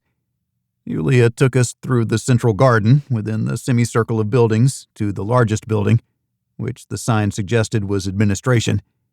When we arrived, we discovered it to be far more than a human resources department or administration area. It was a nerve center linked in with Cavendish Industries operations throughout the world. It was connected with everything that Cavendish did, which included a map with a tracker that showed where Smarmy was at every moment. I didn't see anything that indicated his future travel, something that was of great interest to me. The main ballroom was filled with workstations populated by women. I didn't see one male face in the group of 6 fixated on their consoles. It was much cooler in this room, as the air conditioning kept the computer systems from overheating. "You noticed the operations center. Mr. Cavendish has one of these in each of his facilities, I'm told. He wants the ability to exert control wherever he may be. Timing and action are his keys to success." Yulia pointed us toward a side corridor. "We noticed that this was hard to miss," I replied. "I suspect it was a grand ballroom in its earliest days. Mr. Cavendish had this entire facility built. This room was never a ballroom, only designed to look that way." We arrived at a luxurious office where a man that looked to be in his early 30s sat behind an oversized desk, studying the computer screen at his side. He appeared to be in good shape, with a shock of blonde hair framing a well-tanned face. "Mr. Nelson," Yulia interrupted, "Mr. Cavendish's special guests have arrived." He tapped a few more keys and closed the screen. He stood and beamed a smile at us. He gestured for Yulia to leave, and she disappeared without saying another word. "I'm to make sure that your stay with us is as pleasurable as possible while you review our operations to make suggestions for improvement. I'm confident that you'll find this part of Cavendish Industries is running like a fine Swiss watch." Nelson came out from behind his desk. "I'm Nick Nelson." "Ian and Jenny Bragg, from the club in Chicago. I expect we'll see a fine operation, Nick. My first question is, how many staff and guests do you have on the island at any point in time?" "For staff, we keep that small. There are 24 of us who manage the facility, and another 15 who work within the operations center. Right now, you are our only guests. Our annual operating budget is $5 million, and you'll see that even within those constraints, we manage to keep everyone happy." $5 million on top of salaries?" Jenny asked. "Inclusive. Like I said, it's a tight budget, but we manage because we're not making any money from Mr. Cavendish. We are an adjacent effort to his businesses, so it's incumbent upon us to be as cost-conscious as possible while delivering a tropical paradise experience to guests and staff." "Adjacent, as in a place to relax while still conducting the business that goes on elsewhere. I understand. Not every property has to contribute to the coffers. My initial impression is that this island meets its purpose and then some. What do they say in real estate? Location, location, location. I nodded to keep him at ease. It wouldn't do if he became defensive. Platitudes would make him lower his guard. Nelson bowed his head. Positive reinforcement at work. I noticed the staff is young. I would expect a bunch of old dudes when it comes to managing an empire like Cavendish Industries. And that's why he's one of the richest men in the world. He recognizes talent when they're young and gives them a chance. There is no one like him. Then why have you been stealing from him, if you think he's that smart? I wondered. Shall I show you to your room? He gestured toward the door. Make yourself at home and then walk about. I am at your beck and call. Any of the staff members will answer your questions, but I ask that you not interfere with the operations personnel, which means avoid the operations center. They aren't a part of the leisure side of the island's purpose. We understand, Jenny said before I could respond. The kitchen and facilities, along with the service staff, they are the foundation for a seamless stay in paradise. We walked past the operations center, which dominated the first impression from within the main building. Once outside, instead of going to our room, Nelson led us to the kitchen. He introduced the staff in a whirlwind. They watched him more than they watched us. Once again, the few people working in the kitchen were young and female. And from my perspective, they were all beautiful. Was every single employee a former conquest? That would be something to determine on our private walkabout. Jenny addressed the kitchen staff. We're not here to get into your business. We'll see how you do things, and if you need something, let us know, and we'll pitch it to Mr. Cavendish. We can't put a price on those things necessary to turn a special place into paradise. Although I suggest the greatest factor in making this the place it is you. People make the difference. Thank you for being here. Jenny walked the floor to shake each of their hands. She made me proud. She could connect with them in a way that I couldn't. If they'd been abused by Cavendish in any way, they'd be appropriately skeptical of men. So it surprised me that Cavendish would put a man like Nelson in charge of his island. Then it dawned on me that Nelson may have been gay. Put him in a place where he would find no companionship. Other men would act like a fox in the henhouse. Cavendish didn't like competition. He had to put people in their place. All those young faces looking at us. What were we seeing? Was it hope or despair? Were they forlorn, little more than slaves? Or were they doing something that helped them move forward? Could they leave of their own free will? I suspected not. We had questions, they had answers, and we needed to find if the Littlemeyer, Stout, Johnson, Stoll, Fassbender, or Fernie daughters were there. I started to think they might be alive. How could we get a message off the island? I checked my phone. No Wi-Fi signal, no cell coverage. But the operations center was connected to the world. There had to be a way without sending an alert to Cavendish. Until we figured out what that was, we'd be every bit a slave as the rest of the island's inhabitants. The dining area was comparable to how we treated the members at the club. High-end dishes and silverware on linen, but the guest dining area was small. No more than 20 at a time. But there was a partition in the room. Although integrated to make it look like a wall, complete with art hung on it, there was another area beyond. Is that where the staff eats? I asked. The wall? Nelson quipped, but he raised his hands. You caught us.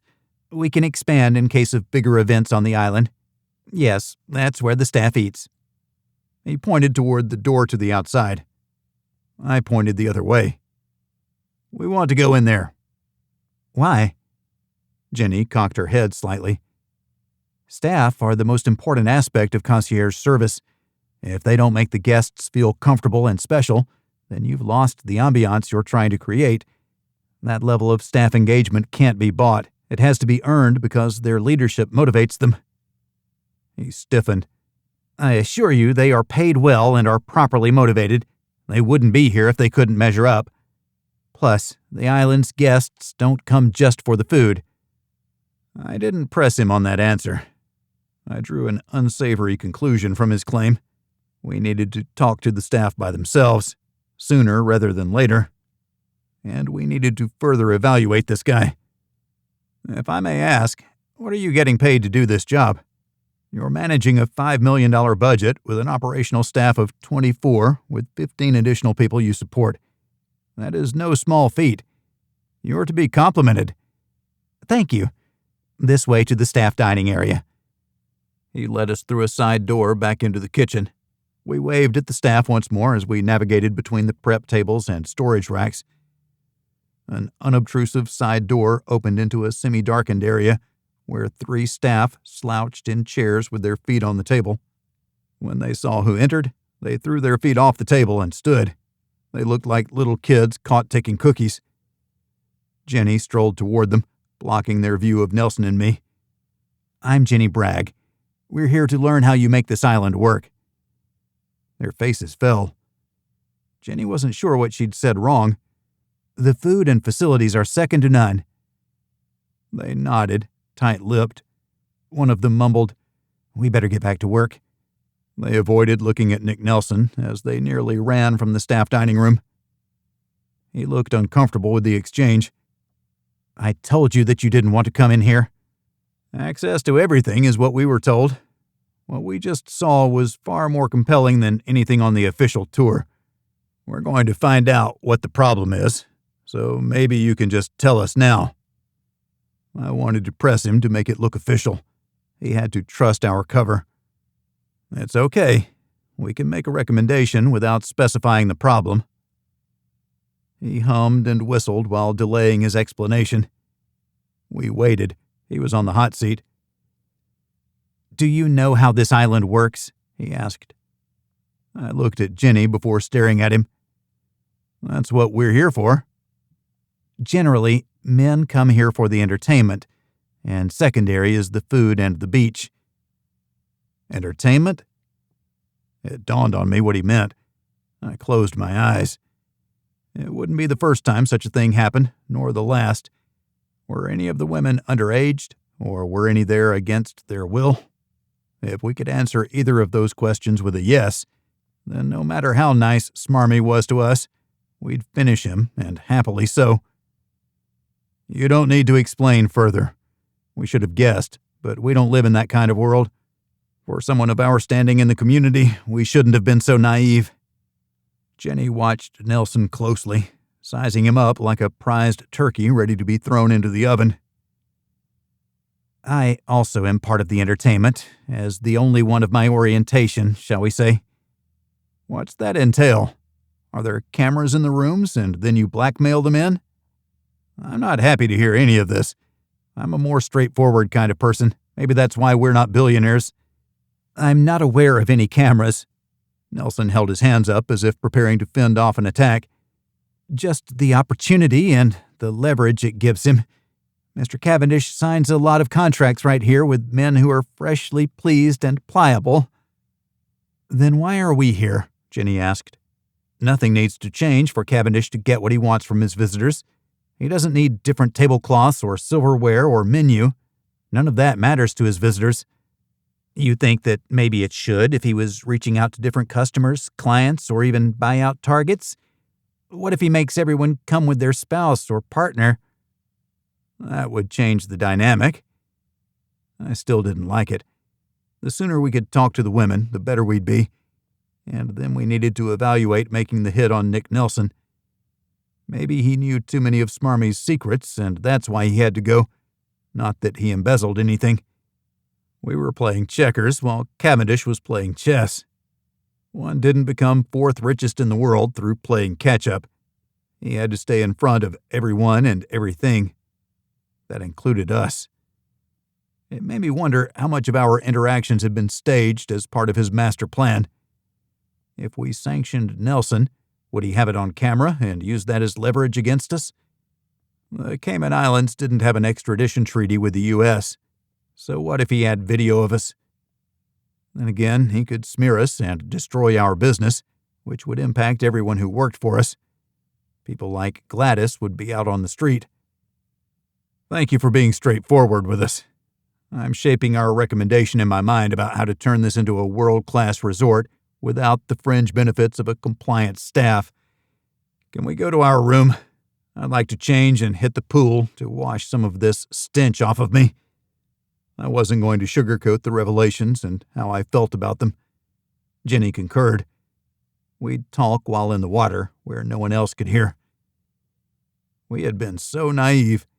That word kept coming back to slap me in the face with the cold, hard reality of dealing with a man like Essoe Cavindish. What was our role in his plan? That was what I wanted to know, but I doubted we would learn that on the island. We were out of the way and vulnerable, every bit as much as when we were fighting for our lives in the tower. Chapter 13. Live life to the fullest and focus on the positive. Matt Cameron. The water was warm, warmer than normal, but not too hot. It wouldn't be cooling on a hot day, but we didn't need that. We could always dive into the ocean, where the water would be more congenial to a hot body. Jenny and I floated in the middle of the Olympic-sized pool, away from anyone or anything that might be listening. We have to be on our guard with every word and every step, I started. Jenny nodded and gave me a quick kiss.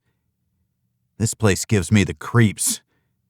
Its initial charm has been lost under the dark cloud of reality. Can we change it? It makes me wonder about Smarmy's endgame. He had to know we'd find the island's secret. What does he want from us?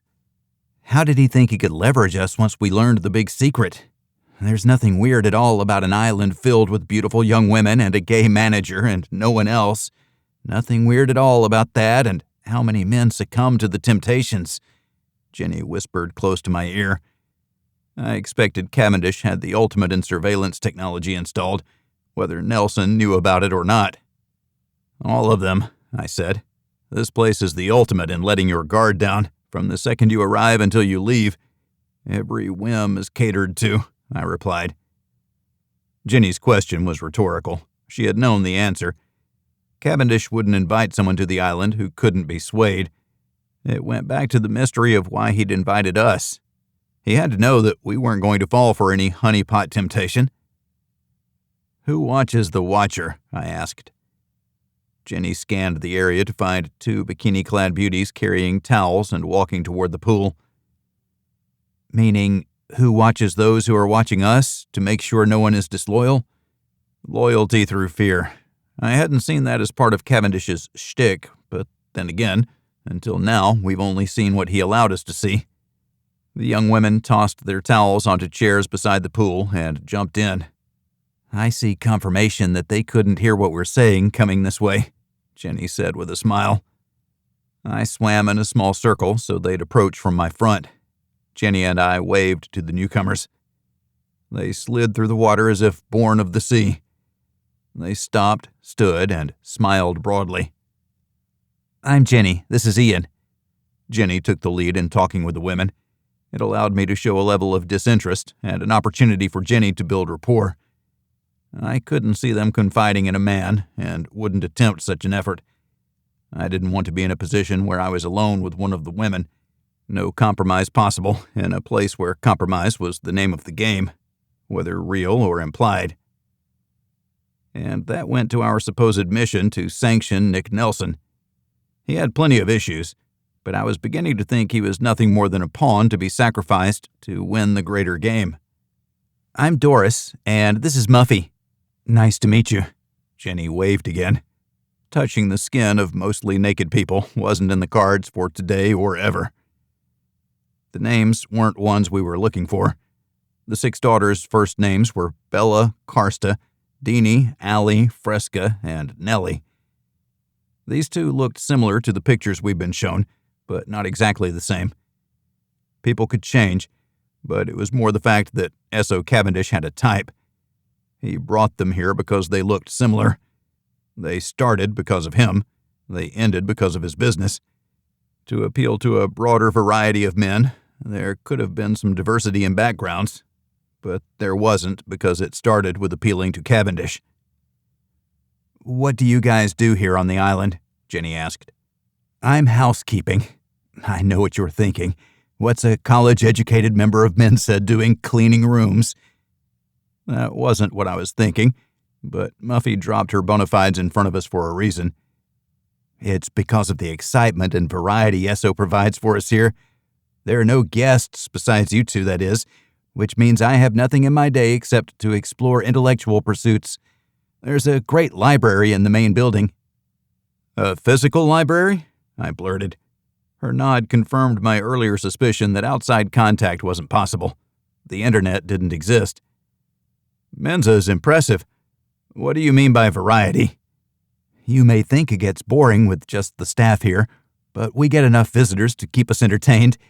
In between, I study. I have a couple papers ready to go regarding a transitional engine for both subsonic and supersonic speeds. Essoe says he'll move me to his aeronautics division so I can test my theories as soon as I resolve some complex math. The lack of collaboration is delaying me, but the end result will be 100% my work. She beamed with pride. It was hard not to share her joy. I wish you the best for rapid problem-solving and upward mobility into the aeronautics division so you can change the future. Muffy nodded, still smiling. She seemed uninhibited.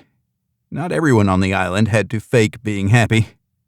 Our assessment of the situation was growing increasingly complex. And you? Jenny tipped her chin toward the second woman. I'm here because I met Essoe at a party where I was serving cocktails. I'm now the lead bartender for any guest parties, or just guests who want a drink and some entertainment. I focused on how they used the word entertainment. I thought I knew what they were alluding to, but didn't want to press the issue. Jenny avoided it too. And during the days when the need is low, you get to swim and enjoy a life that many dream of. I salute you. The young women stayed where they were as if expecting more questions. It reinforced my supposition that they had been sent. You can swim your laps. Have to burn those calories from the fine dining that is inevitable. We saw and reveled in the aroma of dinner. It's going to be a good one, but I suspect it's always good. It is, and you're right. Need to burn those calories. Essoe doesn't allow any of us to put on extra weight, just in case. Just in case of what? I wondered. So much for playing it low-key. Never mind, I think we understand, Jenny interjected. You can't replace any clothes, should your wardrobe get too tight. She tapped her nose as if sharing a secret, one woman to another. After hesitating, Muffy smiled. Yes, that's it exactly. That wasn't it at all. Muffy, I thought, you may be smart, but you're a terrible liar. We excused ourselves and worked our way toward the pool stairs. There was more to discuss, but we wouldn't be in a place to be free to talk. We wouldn't be free to make love either. There had to be a camera in our room. I was not good with an Ian and Jenny sex tape. We'd show our tender embrace, but that would be it. Hidden camera shots of us naked would reflect on Cavendish and not us, so I didn't worry about that. They weren't blackmail material. While we dried off, I spoke casually. I wonder what's for dinner. The kitchen smelled so good, and the workers were really nice. I wonder if tipping is allowed. All we can do is let them know their work to support us is greatly appreciated. Shall we stroll down by the beach? I held up a tube of sunscreen. It wouldn't do at all to get sunburned. We were working and needed to have our full faculties at all times. We only looked like we were vacationing. Surprisingly, we didn't encounter anyone at the beach. The sand was immaculate, as if it had been raked clean that very morning after the high tide withdrew, leaving seaweed and other debris behind. It looked like the tide was coming back in. We strolled into the surf and stood waist-deep in the water of the Caribbean. I held Jenny tight so I could whisper in her ear. The sound of the surf would stymie any focused listening devices. I was more paranoid here than when we were in America. This was what it was like to be in a police state, something too many pundits claimed at home but wasn't the case, not even remotely. Every element of life on the island operated under Cavendish's purview. We have to be very careful. I fear that we don't get to newlywed that nice bed in our room. I was going to suggest the same thing. I don't trust anything in this place. We're under constant surveillance. It makes my skin crawl. The best operators are actors. We can't let our guard down for an instant." I kissed my wife as I liked to do, and we held each other tightly. "You feel good." She pushed me away. "Cool your jets, mister." She splashed me by slapping the top of an incoming wave. She tried to get away, but I made a full-body dive and tackled her. The crunch into seashells on the ocean floor didn't bode well. We both stood, knees stinging from scrapes and cuts. "I feel like my jets are sufficiently cooled," I admitted. Jenny stared at her knees. "Ow." We both laughed and held hands as we returned to the shore, where we toweled off once more. Unsurprisingly, a young woman appeared with a tray and 2 glasses of sparkling water. "Thank you. You wouldn't happen to have a little bacitracin, would you?" I asked. "I can get some. Roughhousing in the surf isn't advised." "We will share your warning far and wide." We took a drink from the sparkling water. It had lemon in it, but there were no lemon slices hanging off the glass. I don't know why that caught my attention. One would think it would be left to the guests. I stopped after the first sip, thinking it may have been drugged. Jenny took a long, soothing drink. "What's your name?" I asked. "Karsta. It's like my parents didn't like me when I was born." She was one daughter we were looking for. I bet they liked you just fine. It seems our cell phones don't work, and there's no internet here. How do you keep in touch with them?" She looked away while clenching her jaw. Jenny finished her water and looked at me strangely. I shrugged. "Not thirsty." We put the glasses back on the tray. "No matter," I told her.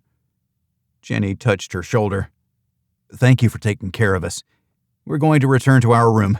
Believe it or not, we have work to do and better get to it. Can you send the bacitracin and bandage strips to us, please?" The young woman smiled once more. "I'll bring them myself." She walked slowly through the sand to the trail that led to the compound. We followed at a leisurely pace. Jenny whispered into my ear, "Not thirsty?" I whispered back, "Could have been drugged. No lemon, but tasted of lemon. That's not very 5-star resort-like." She recoiled. "I can't believe I missed that." I shook my head. "No matter.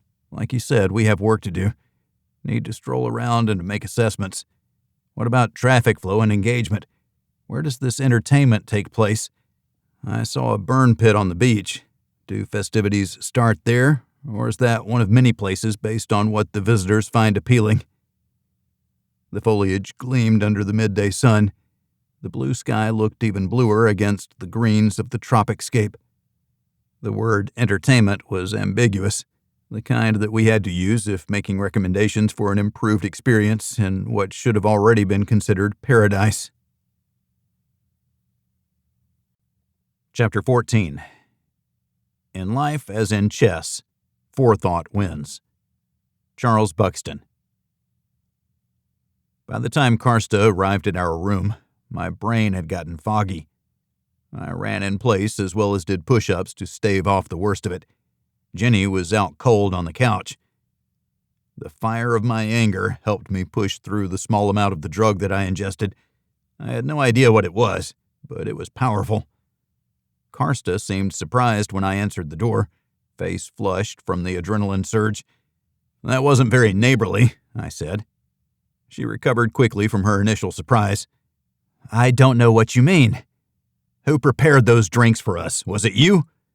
I took her by the arm and pulled her into the room. I closed the door behind her and let go. "The bartender on duty." "Name," I demanded. "Sam," she replied after a brief struggle with her desire to avoid the pain of failure. She knew she was being recorded, but she also felt that she was in a dangerous situation. Her duplicity had been discovered. Drugging guests after they didn't fall into the designed traps was a brute force response, the equivalent of swiping one's arm across the chessboard when play didn't go the way one wanted. It wasn't a move that Cavendish would make. It harkened back to the island's manager. "Go find Nick Nelson and tell him that we'd like to see him in our room to talk about spiked drinks. Tell him to turn off the video collection from this suite before he comes. He has 10 minutes before I come looking for him. If he values his life, he'll be here by then. Now go."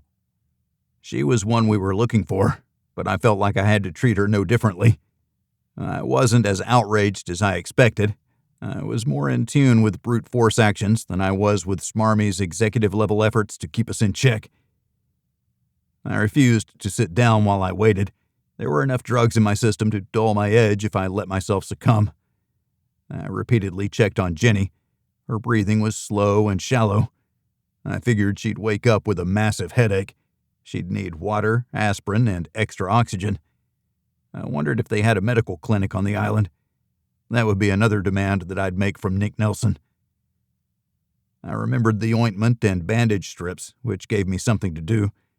I cleaned Jenny's knees and mine, applied the medicine, and taped strips over top. 12 minutes after Karsta departed, a cowed and out-of-breath Nick Nelson arrived. "The cameras are off," he started before growing animated. "I was operating under Mr. Cavendish's orders. I'm supposed to collect material on every guest, just in case." "Just in case. Sounds to me like you were going to commit crimes upon our persons. I feel like Mr. Cavendish should have clued you into what we do. But since he didn't, I won't bother enlightening you. I want to know exactly what your role is, and how each of the women on staff are here. How many remain here against their will?" He backed up until I pinned him against the door while wrapping one hand around his throat. "What are you, Puritans?" he tried to shout. "It's a little sex between consenting adults. The guests are wealthy and married, which makes for a malleable negotiating state once they've strayed, shall we say. When they stand to lose half their fortune, they seem ready to talk, and the young women move on to the next wealthy client. They're compensated well for their efforts, very well, as they get a percentage of whatever deal is negotiated following the acquisition of leverage." It was nothing I hadn't already surmised. "I knew all that. What influence do you hold over the so-called staff? They can't contact the outside world, which makes me wonder if they're witting slaves, not knowing that they are being held here without recourse. Where's the graveyard for those who didn't play nice?"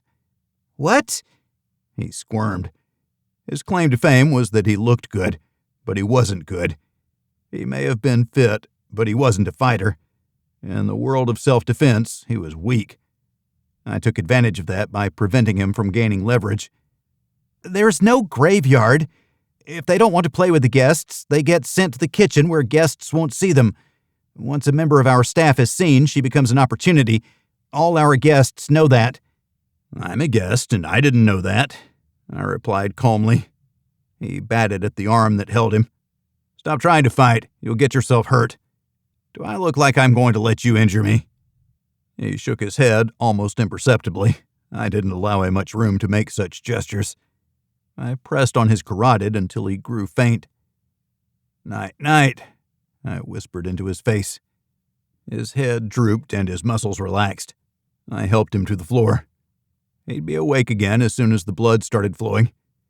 I hauled him to an overstuffed chair and plopped him into it. I sat to his side. He roused and glanced around while his lids were only half open. "I asked you a question. Where are the graves?" "There aren't any graves," he countered, holding his head in one hand. Jenny remained on the couch, breathing slow and steady. "How long is she going to be out?" I asked. "How much did she drink?" "All of it," I replied. "Another 2 hours at least." "I ought to kill you," I said in my coldest voice.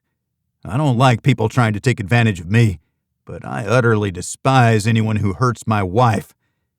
I'm going to cause you the greatest amount of pain and anguish, and then I'll probably throw your broken body into the surf, where it'll toss you around for a while before you succumb.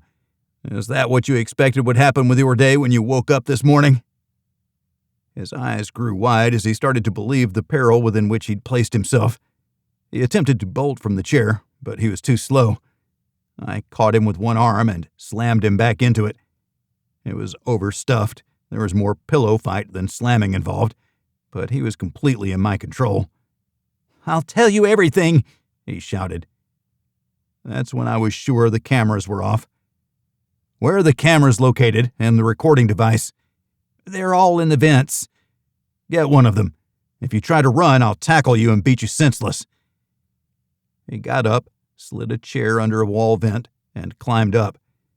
Despite the appearance of screws, the vent popped off.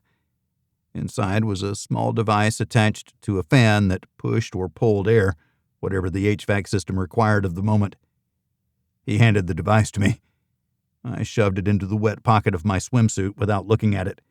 He returned to the overstuffed chair. I sat on the small coffee table facing him, legs sideways, pointed toward the door, so he couldn't effectively kick me. Explain yourself. I'm here because I fell out of favor with Mr. Cavendish, he started. I stopped him. Were you embezzling money from him?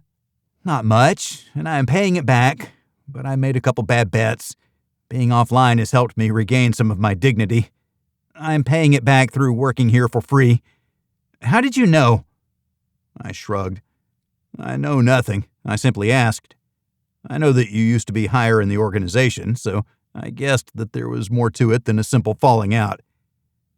I rolled my finger for him to continue. I was made aware of the cameras as soon as I arrived. I interrupted. And listening devices? Yes, listening devices too. We have an AI that turns all conversations into text, scans for keywords, and provides a summary. We can read the entire transcript if we want, or listen to the live recording. We can watch all the video, or, once again, view a synopsis generated by AI. Usually that's plenty to get a guest's attention. Who approaches the guest first after they've compromised themselves? I knew the answer. It wouldn't be Cavendish or anyone close to him. Me. I hate it, but I have no choice. As you guessed, none of us have access to the outside world. There is a request form for any staff who wants to leave, but they all get rejected. By you, I guessed. He nodded. Under orders? He nodded again. His head hung low, and he rested his elbows on his knees while his fingers intertwined. His nerves were getting the better of him. The consequences of his actions were bared before him, and like the ghost of Christmas past, an avalanche of transgressions were burying him.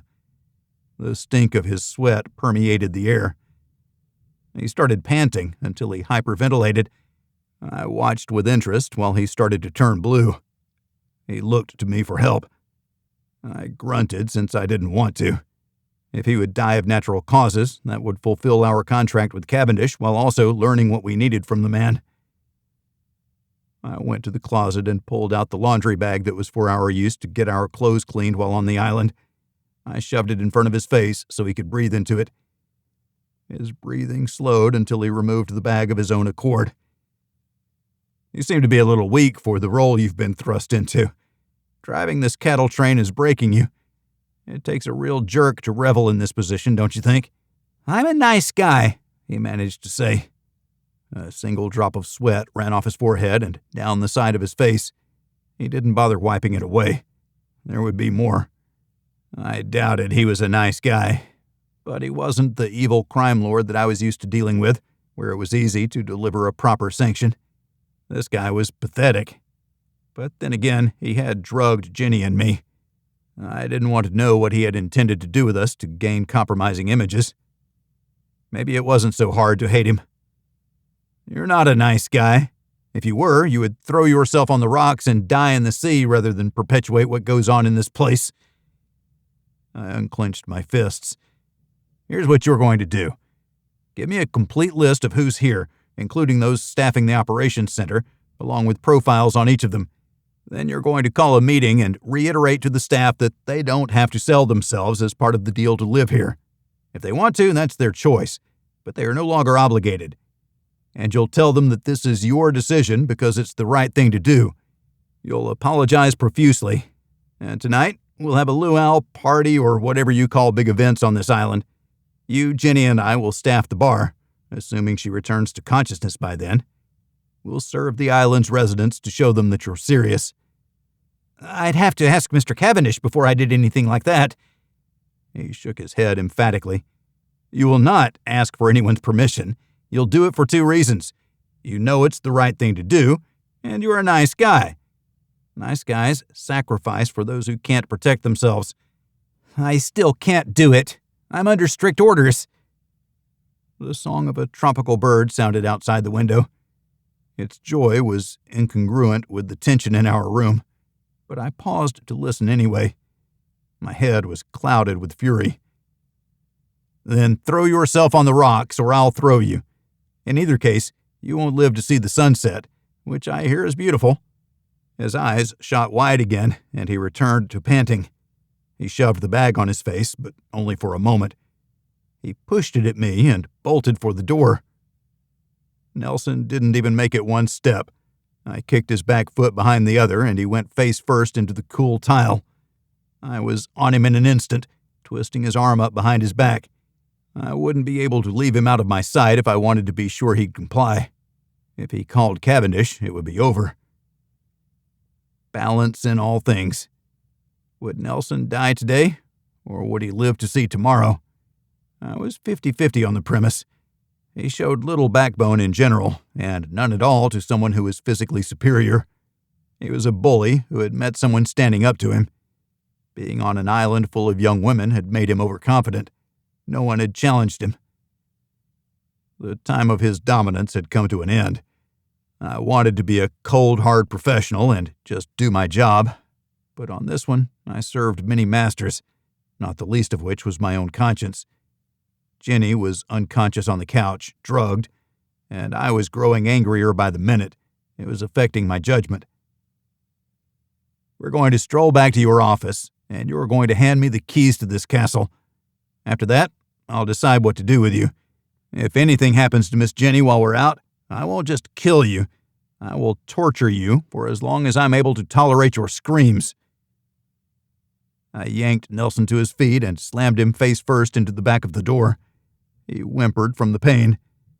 I pulled him back for a second effort, but the blood smear on the door from his nose gave me pause. I spun him around and drove him into the overstuffed chair. I pulled a tissue from the desk and handed it to him. Take care of your nose. I'll let you walk in front of me with some dignity, but that's all that I will allow. He dabbed at his nose and then applied pressure. Terror filled his eyes. He had no recourse. He'd failed Cavendish, and he failed those he was supposed to manage. And he'd challenged me. That's good. Here's another tissue. You can use it to wipe your tears. I opened the door, careful not to turn my back on him, and gestured for him to lead the way. He walked out as if on the way to his own funeral, which was the only impression I'd given him. Nick Nelson had lost hope and any sense of purpose. He was little more than walking dead. Should I allow him a spark of dawn? We approached one of the young women. I nudged him in the ribs hard enough to make him jerk. Tell her that no one goes into our room. That's her job for the next hour, to make sure no one enters. He nodded and waved her to him. She approached cautiously. I smiled, tight-lipped. I want you to watch the door to the room occupied by Mr. and Mrs. Bragg until we return. No one is to enter that room. Do you understand? Yes, Mr. Nelson. Thank you, I added, and fumbled in my pocket, but I hadn't changed out of my swimsuit. I had no cash on me to give her a tip. I'll owe you a tip. I'm sorry. I don't seem to have my wallet on me. My wife is sleeping on the couch, and I don't want her disturbed, that's all. I appreciate your consideration. The young woman strolled the corridor to our room and plopped down on the floor outside the door. She removed a book she'd been carrying in the back of her waistband and started to read. Shall we? I said to encourage Nelson to get moving. He was stalling. Can't think of a way out? No, I'm only trying to follow your orders. I don't want to die, but I don't see how anything I can do would prevent that. I think I should sit down on the ground and do nothing. I can't make it any worse. You can, I promised. You are still going to accompany me to your office. Whether you do it with 10 broken fingers or not is up to you. Like I said, you've enraged me sufficiently that I'm ready to torture you to ease the pain I feel at your duplicity. Or you can walk to your office bearing some semblance of dignity. You still have your youthful good looks. I'd hate to see that ruined by getting it beaten to pulpy flesh. There is plenty of maiming that can be done that isn't fatal. The difference between paradise and anger-fueled threats created a dichotomy that couldn't be resolved. It was going to be what it was, regardless of how it should be. Chapter 15.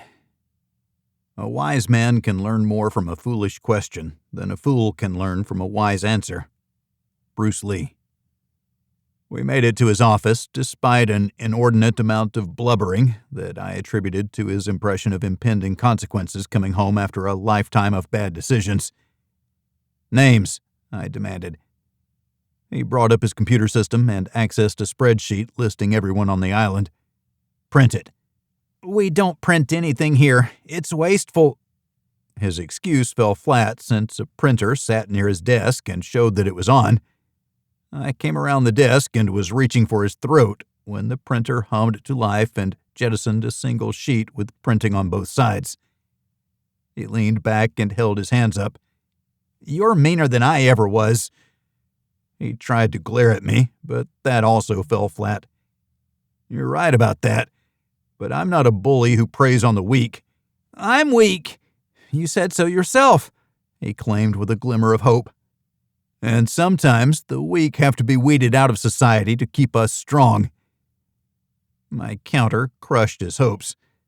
I was taking too much pleasure in his discomfort. I still wasn't sure that I would kill him. Maybe I could make him disappear. That would accomplish the same thing when it came to Cavendish's perspective. Nelson would be gone, and the island would be under new management. Jenny and my management. It sounded like a good idea in my head, but I'd need Jenny to inject common sense into the idea. The thought of her on the couch drove my blood pressure up once more. I backhanded Nelson across the side of his head. "What was that for?" He held his head and whimpered. "That's for drugging my wife. I won't ask what you intended to do with us after we were both passed out. That would make me do things you wouldn't like." He quieted. I had no intention of torturing him. I didn't have the stomach for it. My conscience was rebelling at the idea and burning a hole in my stomach. I felt bad about hitting him. At least one of us was a decent human being. He wasn't showing any remorse for what he'd done with the women on the island. He only cared to stop his pain. "Now, what I need you to do is bring up the entire camera surveillance. I doubt you are the only one monitoring the feeds." "I am the only one. They don't leave the island," he argued. "You can believe that, and you'd be wrong. Have you ever met Essoe Cavindish? Do you think he allows single points of failure, especially when that person is you, who admitted to stealing from him?" "Borrowing. It's different." He hung his head and stared at the floor. Sweat ran off his head, but it wasn't that hot inside the room. "He would have a separate feed, wouldn't he?" "Bring them up and then disable all the cameras. I want that system spiked." I jabbed a finger at the computer. "I don't know how to do that." He leaned back and held up his hands. "I do," I lied. "Sit on the floor so I can keep an eye on you." I jammed a visitor chair under the doorknob. It wouldn't keep him in, but it would give me time to get to him if he tried to run. I don't know where he'd run to, but panic makes people do strange things. He opened a screen full of blocked images. Each image was a camera. One was blank, but the one after it showed a snippet of Jenny on the couch in our room. The other was our bedroom. I shooed Nelson away from the computer. "You promised me the cameras were off. No way. You lied to me. It's unbelievable." I stared into his eyes. "Sit on the floor. There." I pointed to a spot close to me. He hesitated. "I said sit down." He nearly dropped through the floor. He'd made me use my Marine voice.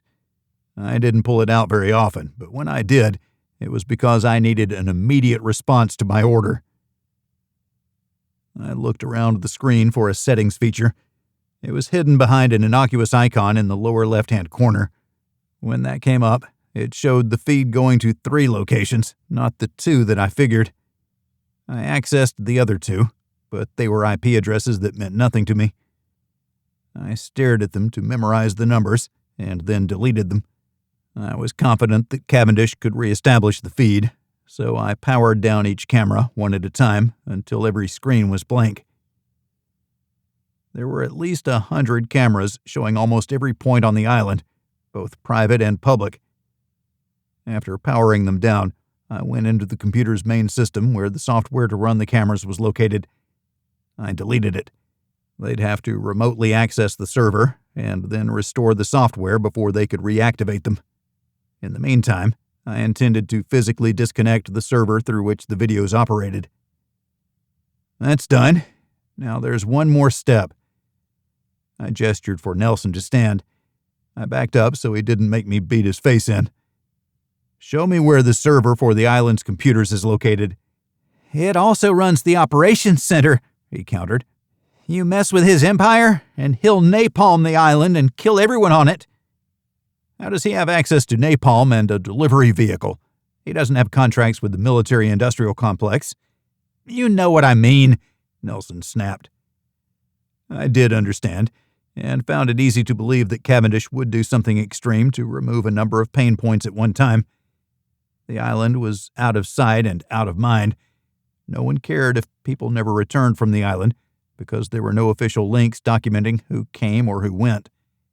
But the parents cared, the ones who contracted with us to execute the man who murdered their daughters. I checked the listing of who was on the island. They were all here: Bella, Karsta, Deanie, Allie, Fresca, and Nellie. Karsta had given us the spiked drinks, but she'd also brought us bacitracin and bandages. Where's that server? I demanded, leaving no room for argument. I propelled him toward the chair blocking the door. He removed it after a nod from me. Nelson was under my control, just until he spotted an opportunity, and then he'd take it. I wondered what level of violence he'd be capable of. Murder, I guessed. He was as far back into a corner as he could be pushed. He'd lash out if given the opportunity. Wait, I told him. New plan that doesn't involve me killing or maiming you. There are 6 women here who I'd like to see not be here. What if I were to show you a way off this island where you and the 6 could leave? You disappear from existence. The 6 are expedited to their homes. Are you keeping their passports? I might have them. It helps to maintain control, he admitted, raising a hand to forestall my telling him what a horrible human being he was. I'll get them, all of them. He went to a picture on the wall, and it swung sideways, exposing a large, safe door behind it. I shouldn't have been surprised by the tired old trope of a safe hidden behind a picture. I saw the humor in a sconce that opened a secret door to further complete the image of a rich man's private island getaway. I had to ask, "Where's the secret door?" "The what?" He paused. I didn't answer. He went back to the combination until it clicked. He turned the handle and opened the door. Nelson stepped aside. You pull out the passports. I wasn't getting in front of him with a heavy metal door behind me, even after I'd given him his life back. I wanted to consult with Jenny, but last I saw she was still unconscious. I didn't know how long I could ice him or how long it would be before Smarmy realized that his video feed had been interrupted. He'd be calling fairly soon. We needed to pick up the pace. Stack after stack of passports, neatly banded in groups of 5. There were 40 staff on the island, 39 women, and Nelson. There were 42 once I counted Jenny and me, but we hadn't turned in our passports. Give me the passports for the 6 I named. I repeated the names. Nelson dug through the passports until he had the 6. He also removed his. Are you serious about me going? You'll have nothing, not even your name. No credit, no support network. You'll have your wits and your life. What you make of yourself will be up to you, but you can never return to your old life, old friends, family, no one. You are dead to them. If you reappear in any way, then I'll turn you into Cavendish myself, and he'll see you dead that day. And then he'll come for me. Let's just say that I will prefer that doesn't happen. You should prefer that he doesn't come for you either. All of this because you tried to drug me. How about those consequences, huh? I'm really sorry about that. You wouldn't be the first, unfortunately, but you will be the last. You'll find the Mickey in a bottle at the bar called Old Bob, and it looks like moonshine. It'll get dumped out today, I promised. I'll give the order when we meet with the staff. He moved to the door. But first, the server. He was not only compliant, but helpful now that he had a new lease on life. He'd make his way in the world. I needed him out of my hair and out of my life. I questioned the contract that Cavendish had levied. I didn't remember seeing the funds from him for this hit. I had trusted that he'd have the money sent, but last I checked, it wasn't in there. Without payment, I had zero obligations to execute the contract. Why hadn't we double-checked that before leaving Grand Cayman? Because we had a secondary reason to come to the island. Our target had been paid for separately. The reason for the island and its operation convinced me that Cavendish needed to go, even though we'd found the daughters alive, all of them, and we were going to send them home. How could I buy them plane tickets if there was no internet? I'd figure it out. If I could call Gladys, she'd take care of it. The server stood among a bank of computers. It looked different from the others in that it was twice their size and boxy. Pull the plug, I told Nelson. He reached in and disconnected 2 network cables, and then the power cable. Once disconnected from the server, the lights on the front panel went out, leaving the server dark and leaving Cavendish in the dark. He wouldn't be able to restore the cameras. I wondered how long it would be before he showed up in person to restore the systems and get his island paradise back in order. He'd have to do it without his manager, since we were going to kill him in the sense that Nick Nelson would cease to exist. I missed Jenny's counsel and support. I hoped she'd agree with what I had done. Things were moving too fast to wait for her. There were 2 recipients of the video feeds who could alert Cavendish. If his plans had been disrupted, how would he react? Everything I'd learned from this was that he was 2 steps ahead of the rest of the world. When I thought he was reacting, he wasn't. He was fleshing out the next few steps in his plan. He acted. He didn't react. Would he have predicted what Jenny and I would do on the island? Were we playing into his hands in a way that we couldn't see? The least we could do was return the 6 to their parents. What if Cavendish knew about the contract? That was a question we had already wrestled with, but not the details of the contract where he knew the names of the parents. What if he did? Would he hold that against us if we used their release to remove his death as part of the contract? That would have to work in our favor. If it didn't, then we had already lost. A company of hitmen that didn't kill people if they didn't have to in order to satisfy the real reason behind the contract. It was a good business model and tended to get us more work than unquestioningly killing people. My conscience wouldn't survive that. I was a hitman with a conscience. The government counted on me to take care of business in the right way. Jimmy trusted me to do the right thing. That was a good business model. Nick Nelson took a walkie-talkie off the charging stand. He announced the island-wide meeting in the courtyard in 1 hour. He walked through the operations center that wasn't under his control. He asked the current manager on duty if he could talk to everyone. She agreed, but only gave him 5 minutes. Thank you for talking with me. We've had a change of strategic direction for the island. We're going to do everything above board. Mr. Bragg has been sent by Mr. Cavendish to turn this island into a true 5-star resort, a place where guests can relax, but where the staff doesn't have to comply with all requests by the guests. The new policy will be hands-off. I understand the previous requirements created a certain amount of discomfort. I apologize profusely and promise that you are free to say no to any untoward requests, and your answer will be respected. All island cameras have been turned off and disabled. They will be physically removed by maintenance personnel at their earliest convenience. I was surprised that the women knew about the cameras, yet had complied anyway. Cavendish's hold on them had been extensive. One young woman raised her hand. "Can we call home?" she asked. "Not yet, and that's only because we don't have access to a pipeline for such communications. You know that all internet feeds run through Cavendish Industries' main offices. Until that changes, we are blacked out from the world." She nodded in understanding, but not agreement. Even these technicians and specialists were little more than slaves. Paradise for others, but not for them.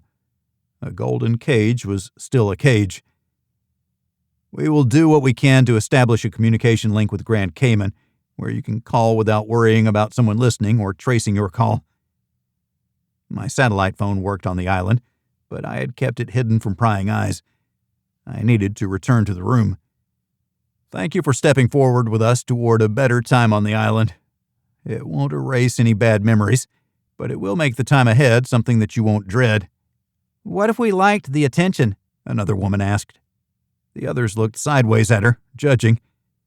Then that's what you like. You won't be coerced to do what you don't like. That's not sustainable from a business perspective.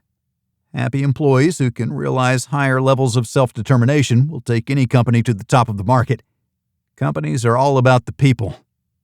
I believed that with every fiber of my being.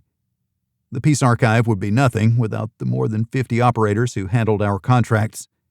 They kept us in business, not Jenny and I. Chapter 16. Everyone has his own specific vocation or mission in life. Everyone must carry out a concrete assignment that demands fulfillment. Therein, he cannot be replaced, nor can his life be repeated. Thus, everyone's task is unique as his specific opportunity to implement it. Viktor E. Frankl. I motioned for Nelson to join me. We left the operations floor and the 6 on duty to walk into the fresh, warm air. We're going back to my room. I hope Jenny is up, or I'll get angry all over again. I looked down my nose at him. We can only hope that she's up. He tried to look humble, but came across as a jerk. I narrowed my eyes as I fought to control my rage. I kept him half a step in front of me. We entered the guest residence area, where we found the young woman still sitting in front of the door and reading. She rolled to the side to help herself stand. She had to stretch to get feeling into her legs, since sitting on the floor wasn't the best for circulation. Thank you. I nodded politely to her. I opened the door and peeked in. The couch was empty. Jenny? I could hear the shower running. Inside, but stay behind the bar. I pointed where I wanted Nelson to go. I stood in the doorway to the bedroom. Honey, I shouted, I'm here with Nelson. Come out when you're dressed. A mumbled reply suggested she was fighting off the effect of the drug, but was at least upright. Mind if I... Nelson took a bottle from behind the counter and held it up. Rum, a Puerto Rican brand. Fine, but don't drink yourself silly. It's been a hard day for me. I hope you can understand. He poured himself a double. I watched closely. I wouldn't let him have more than that, not if he was going to drive a boat from here to Grand Cayman. The door opened and Jenny walked out wearing a sundress. Her hair was still wet and messed up. I grabbed her into a long, tight hug, spinning her enough where I could keep an eye on Nelson. He looked away. My head is pounding, she said. Water, Nelson suggested. Lots of water. Why is he here? She asked. We got everything we needed. The cameras are shut down. The 6 are on the island, and we'll meet with them soon. Then we'll send them on the boat to Grand Cayman with him driving, because he's going to disappear. She planted her head against my neck and stood there until she shivered. I better dry my hair. We kissed. I held her up to give her an unopened bottle of spring water. She took it with her and closed the bedroom door behind her. I think she wants you dead, I told Nelson. I don't blame her. You should want Cavendish dead. He pulls all the strings. Well, that executive assistant of his is worse. I haven't met any of his assistants. I figured there was more than one. She's as bad as they come. His chief lawyer, too, greedy and evil. Names. I didn't need to explain anything to Nelson. I only wanted information that I could use to verify his statements. Jerome Bosley is the chief lawyer and negotiator. He does the dirty detail work when it comes to buying other companies. And Cavendish's assistant is Terry Lampeter. I'm surprised you haven't met her. She accompanies him wherever he goes, ready to jot down an inspired thought or get him something or order a gift online. Whatever he thinks of at the moment, she makes happen. What does Cavendish do? You were in a position to see him at his best and worst. There is no worst. He's always on, and that's how he's grown so rich. He identifies targets, and then he uses his transport assets to strangle them. A long, slow demise until they are in financial dire straits. Then he buys them. Why don't they contract with other shipping companies? The answer seemed obvious to me, but I was naive about such things when it came to the bigger picture. No one wants to undercut Cavendish Industries. Once he's made up his mind, he'll do what it takes to gain market share and drive another company out of business. Short-term loss for long-term gain. I understand. The world could be a cutthroat place, and Cavendish set the standard for it. He profited greatly from his machinations. He would continue to acquire and grow until his place as the world's top billionaire was assured.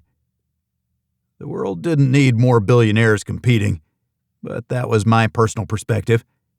How rich was rich enough?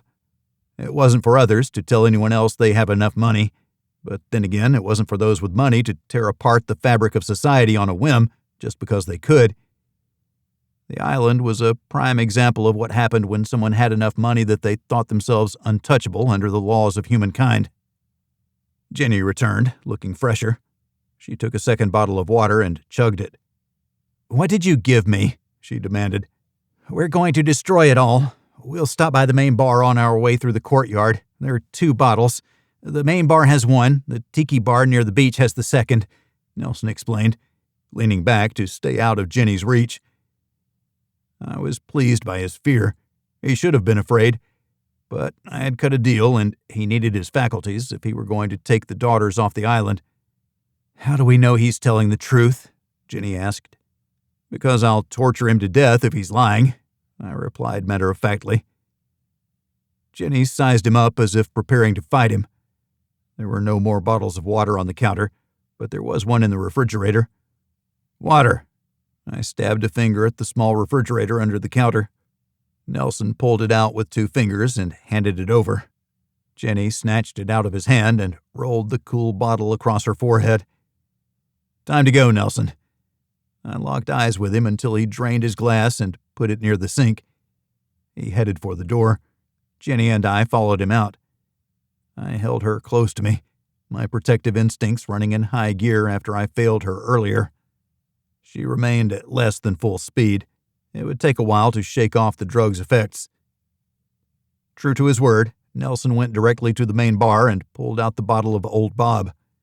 He upended the bottle over the sink and flushed the liquid down with water, rinsing the bottle and tossing it into the recycle bin. We moved to the middle of the courtyard where the staff was starting to gather. Jenny put on her host persona and walked around, shaking hands and delivering a few kind words to each young woman. Most were younger than her, but some were the same age. None were older. When the last of the staff arrived, Nelson called for their attention. "We've had a change of direction." He told them the same thing he told the operations staff. A couple of the young ladies burst into tears. The muted looks of relief made it all worthwhile. Nelson turned it over to us. "This island isn't what we expected," I started. "It was something sinister, and for that we're appalled and shocked and all those words that suggest this place is as far from paradise as it is from the continent. But it is salvageable if we start right now. A resort where the staff is hands-off. Enjoy paradise with a little indulgence in food and drink, the beach and the pool, a long hot shower in the luxury suites, and a gym for physical health. There is so much this place can offer to help men and women relax, get some sun, and, most importantly, disconnect from the 24/7 world. That's out there, not here. All the cameras are not only turned off, they're disabled. The maintenance team will remove them from each location over the next few days to remove the risk that they'll be remotely restored. You don't need that. No one needs that. We'll look at what we can do to install the internet and phone lines on the island. There's no reason for you to be completely isolated." More smiles and nods. We hadn't turned the tables yet, but we had wrestled control from Cavendish. Jenny and I would come up with a story as to how it was better than his honey trap island. He didn't need that to build his fortune. That opportunity was in the real world, not here in an artificial paradise. Tell the men to bring their wives or girlfriends next time. The Playboy Mansion days were done. "There will be a reckoning," Jenny whispered to me. "When" is the predominant question, I whispered back. I raised my hands for quiet. "We'd like to see the following staff members, please. Bella, Karsta, Deanie, Allie, Fresca, and Nellie. Thank you." Jenny and I moved away from the crowd as the young women closed into a tight circle to talk among themselves. Individuals separated from the crowd and drifted toward us, while Nick Nelson stood by himself and watched. I waved him over to join us. Karsta stayed toward the back. She wouldn't look at us, which told me she knew our drinks were spiked. But those days were behind them. "We bring word from your parents. We're going to get you off the island right now." I nodded at Nick, and he handed out their passports. "I don't want you going back to your rooms, as you'll create a stampede. We only have one boat, or should I say, I believe we have one boat, tied up on the north side of the island. You'll board it, and you'll go to Grand Cayman, where someone will meet you. They'll arrange for your flights home." "What if I want to stay here?" one of them asked. "I'm Fresca. I like it here. I don't like it at home." "In the world of free will, we aren't taking your choices away from you. If you want to stay here, then stay. But I ask that you call your parents and tell them that you're okay. They thought you were dead." "Can't call. No phone." I removed my satellite phone from my pocket. "Make the call." She stared at it. "I don't know their number." I dialed Gladys's phone. She answered on the first ring. "Gladys, can you record a few messages from the daughters of one of our clients and then forward them to the right people?" "Of course, Ian. You found them and they're alive?" "All of them." I held out the phone. "Say your name and leave a message. It'll be recorded and forwarded to your parents. You don't have to talk with them personally if you don't want, but I'm asking you to at least leave a message. Our names are Ian and Jenny Bragg. We came here to find you." Fresca held the phone to her head. "My name is Fresca Fassbender.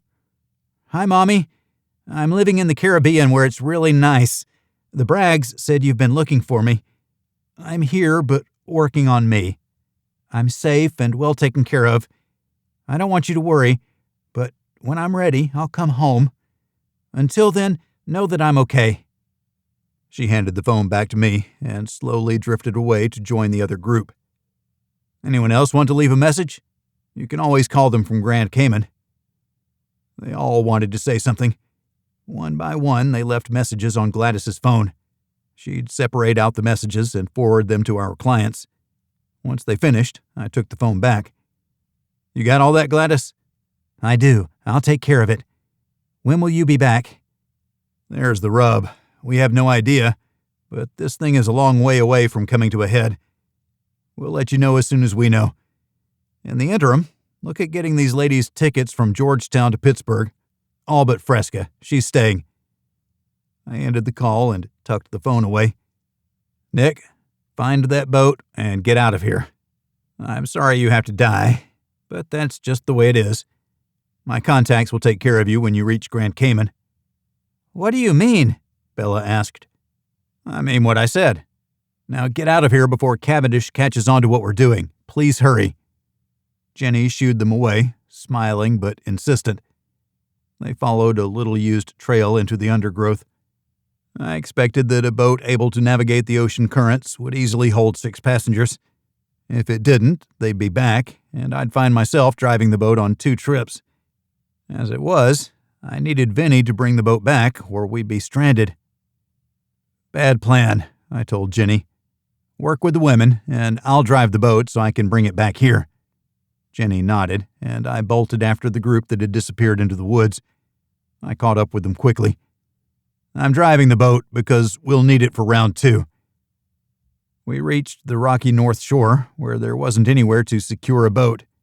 "Spread out. It can't be far." Nelson pointed seaward. A fishing boat was moored 100 yards offshore. I cupped my hands around my mouth and shouted, "Hello!"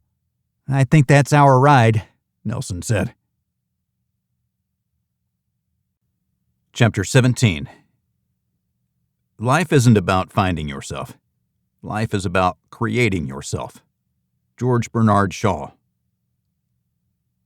Just when I thought it was safe to go back into the water, I grumbled. I took off my shirt. I was still in my swimsuit, leaving me no reason to take anything else off. I handed my phone to Karsta. "Hold this for me, if you would." She took it gingerly. I had it locked, so no one else could use it. It was supposedly waterproof, but I didn't want to test it in ocean water.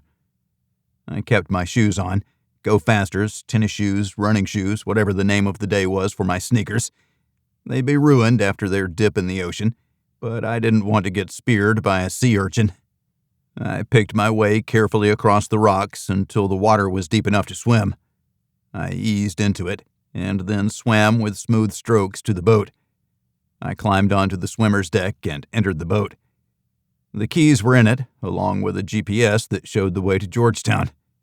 "Come on, this is your ride out of here." I waved them to me. Karsta waved the phone at me.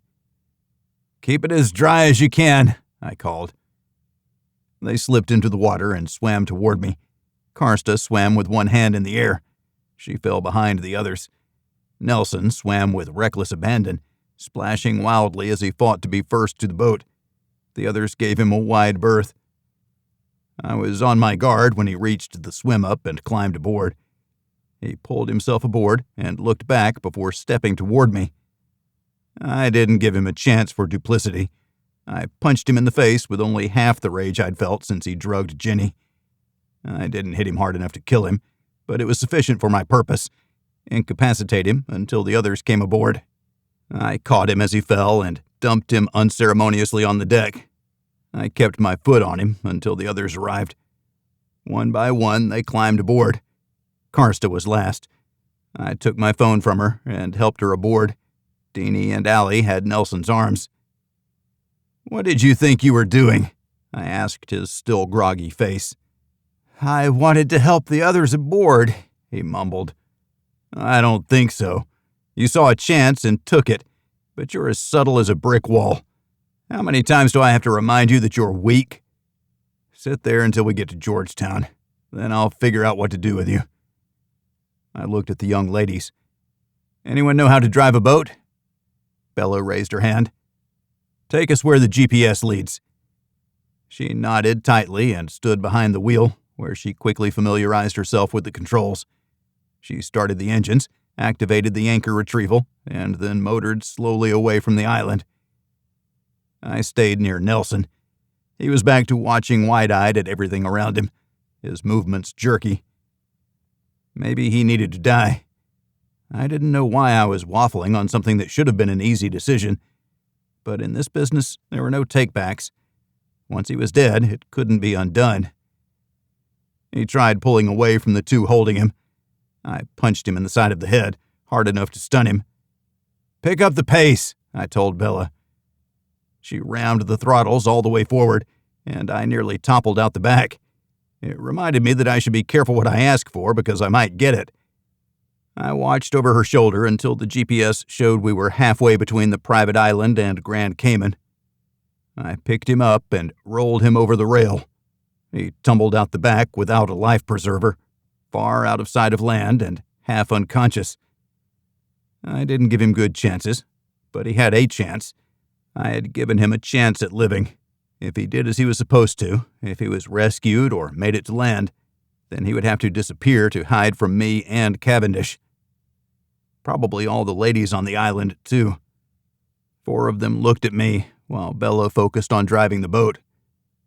"You want to go back and pick him up?" I asked. They stared at me, stone-faced. "He drugged me and my wife, although I didn't drink enough for it to take me down. I have no idea what he had in mind for us once we were passed out, but I'm sure it would not have been pretty. No one tries that with my wife and gets away with it." "Couldn't happen to a nicer guy," Deanie said. "I have no problem with capital punishment when it comes to the likes of Nick Nelson or Essoe Cavindish. They're all snakes. Get angry and get it out. Once we're back on land, you'll have to put on a happy face, at least until you get home. Draw no attention to yourselves." "I can do that," Deanie said. She canvassed the others with just a look. "We can do that." Home sounds nice right about now. Your parents are waiting for you. Allie, can I talk with you? I remembered that her father had been killed going after Cavendish. We leaned over the rail while hanging on tightly. The boat skipped over the waves, jerking and pulling with each crested wave. The sea spray misted over us. You can dial it back a little, Bella, I called over my shoulder. She eased up on the throttles. Did you hear about your father? What about him? She asked. Concern wrinkles creased her forehead. He took it upon himself to confront Cavendish about your disappearance. He tried to kill him. She sighed and hung her head. And they killed him? They killed him, I confirmed. I'm sorry. How do you know about him, about us? Your parents contracted with me to find you, but they assumed you were all dead. I can't tell you how happy they'll be to find out you're alive. My father went after Cavendish because he thought I was dead. It's my fault. She started crying, and it degenerated into heaving sobs. No, Cavendish's men killed him. Cavendish is responsible. If he hadn't locked you away where you couldn't tell your parents you were alive, then it would have turned out differently. She wiped her face with an arm. I volunteered to go to the island. It was the same for all of us, everyone there. It was the shame of letting ourselves get used and tossed aside. We thought we'd have another chance at the billionaire romance, but it wasn't any of that. We were forced to sign papers refusing any claim against him or his people. We stayed here because we could support each other in between guest visits. Very few were bad. It was okay, but not how I saw my life after getting my degree. I thought I'd move into an organization and quickly work my way up because I'm very good at numbers and patterns. I should be in the operations center, and that was my next move, if everything went like it was supposed to. She trailed off. Of course it didn't, but he needs people like you running cost-benefit analyses. It was worth a shot, wasn't it? Not really. He couldn't get past me being young and pretty. I don't think I had a shot at all. She was right. Cavendish had his insiders, and then there was everyone else who were tools in his toolbox, to use and discard as he saw fit. Can you remember a phone number? I asked. Numbers are easy for me, she reiterated. I gave her our lawyer's number, Anastasia. Call this number and tell her I recommended you for a position with our finance team. We have a strong cash position, but if we could grow that cash through safe investments, then we'd be even stronger. What do you think about moving to Chicago? I lived in paradise for a year, and it turned out to be hell. I think I can manage some time in hell that might turn out to be paradise. We live there, and it's disconcerting that you'd initially call it hell, although you may not be completely wrong, depending on which part of town you find yourself or what time of year. Give Stacy a call, and we'll see what we can do. In the interim, go see your mom, and please remember that it's not your fault. That's easy to say. She scowled while watching the waves go by. She fought with her guilt amid the joy of her rescue. She hadn't wanted to stay on the island, embracing a false hope of doing something important. I held on to one protrusion after another as I worked my way through the boat, doing my best to make each of the ladies more comfortable. They had watched me send a man to his death, but the more time between that event and their ultimate freedom, the more it didn't bother them. They had reconciled themselves with his disappearance, almost as if he'd never been there. Removing toxic people from one's life was a key to long-term happiness, whether family, friends, co-workers, or a former boss. In an earlier life, I was that toxic friend because I was so bitterly unhappy. They were better off without me. The Peace Archive gave me a chance to be someone else, someone better. A hitman was better than the person I used to be. That seemed like a logical fallacy, but it made sense to me, and that was all that mattered. It made sense to the 5 women on the boat, too. They were starting to smile as their freedom appeared on the horizon in the form of Grand Cayman, the suburbs of Georgetown where Vinny had his retirement home. Bella guided us toward a small dock near a rocky outcropping. Stairs descended from the property above. A man stood on the home's rear deck and watched us approach. He sipped a cup of coffee. The GPS took us to the dock. Bella had to tie us off as no one else was sure how to do it. I had an idea, but didn't want to do it wrong. By the time we finished and the 5 young women were off the boat, Benny had descended the stairs and stood near the dock. "I'm retired," he said. "I seem to have to keep reminding you. Gladys is taking care of things to get these 5 on a plane and back to the land of the big PX. I know, she called me. She's very efficient." I didn't have time to reminisce. I need to get back to the island before Cavendish shows up. I expect he's on his way and mad as a hornet. If he isn't, then he's so far ahead of me that even I don't know where I'm going. Probably the latter. I'll get this bunch to the airport. And get that boat back to me. Don't make me take it out of your pay. Yes, sir.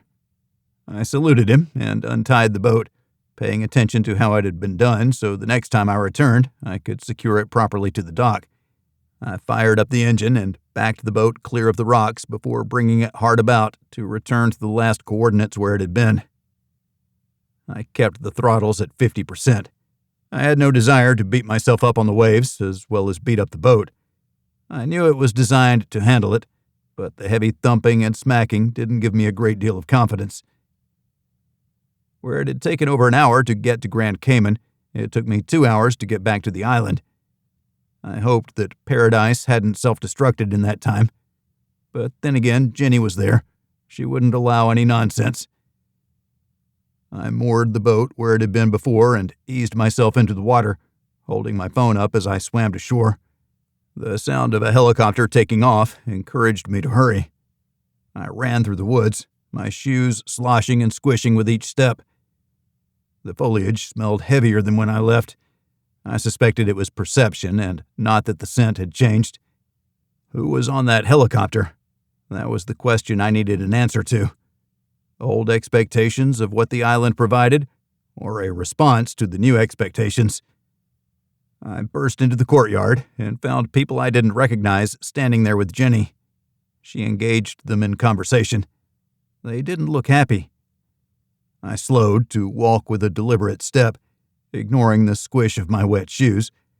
Jenny spotted me and waved me to her, as if I would be going somewhere else. "Ian," she called as I got close so the others would stop focusing on her. "This is Jerome Bosley, Mr. Cavendish's chief of staff, and Terry Lampeter, his aide." Chapter 18. We do not remember days. We remember moments. Cesare Pavese. They were the 2 who Nelson said were the bad ones. Were they covering for Cavendish, or just doing his dirty work without his knowledge? "Jerome, Terry, how y'all doing?" I made myself more of a country boy than I was, but it would help me to disarm them by letting them think they were smarter. "Ian Bragg," Bosley said slowly, forcing my name across his lips.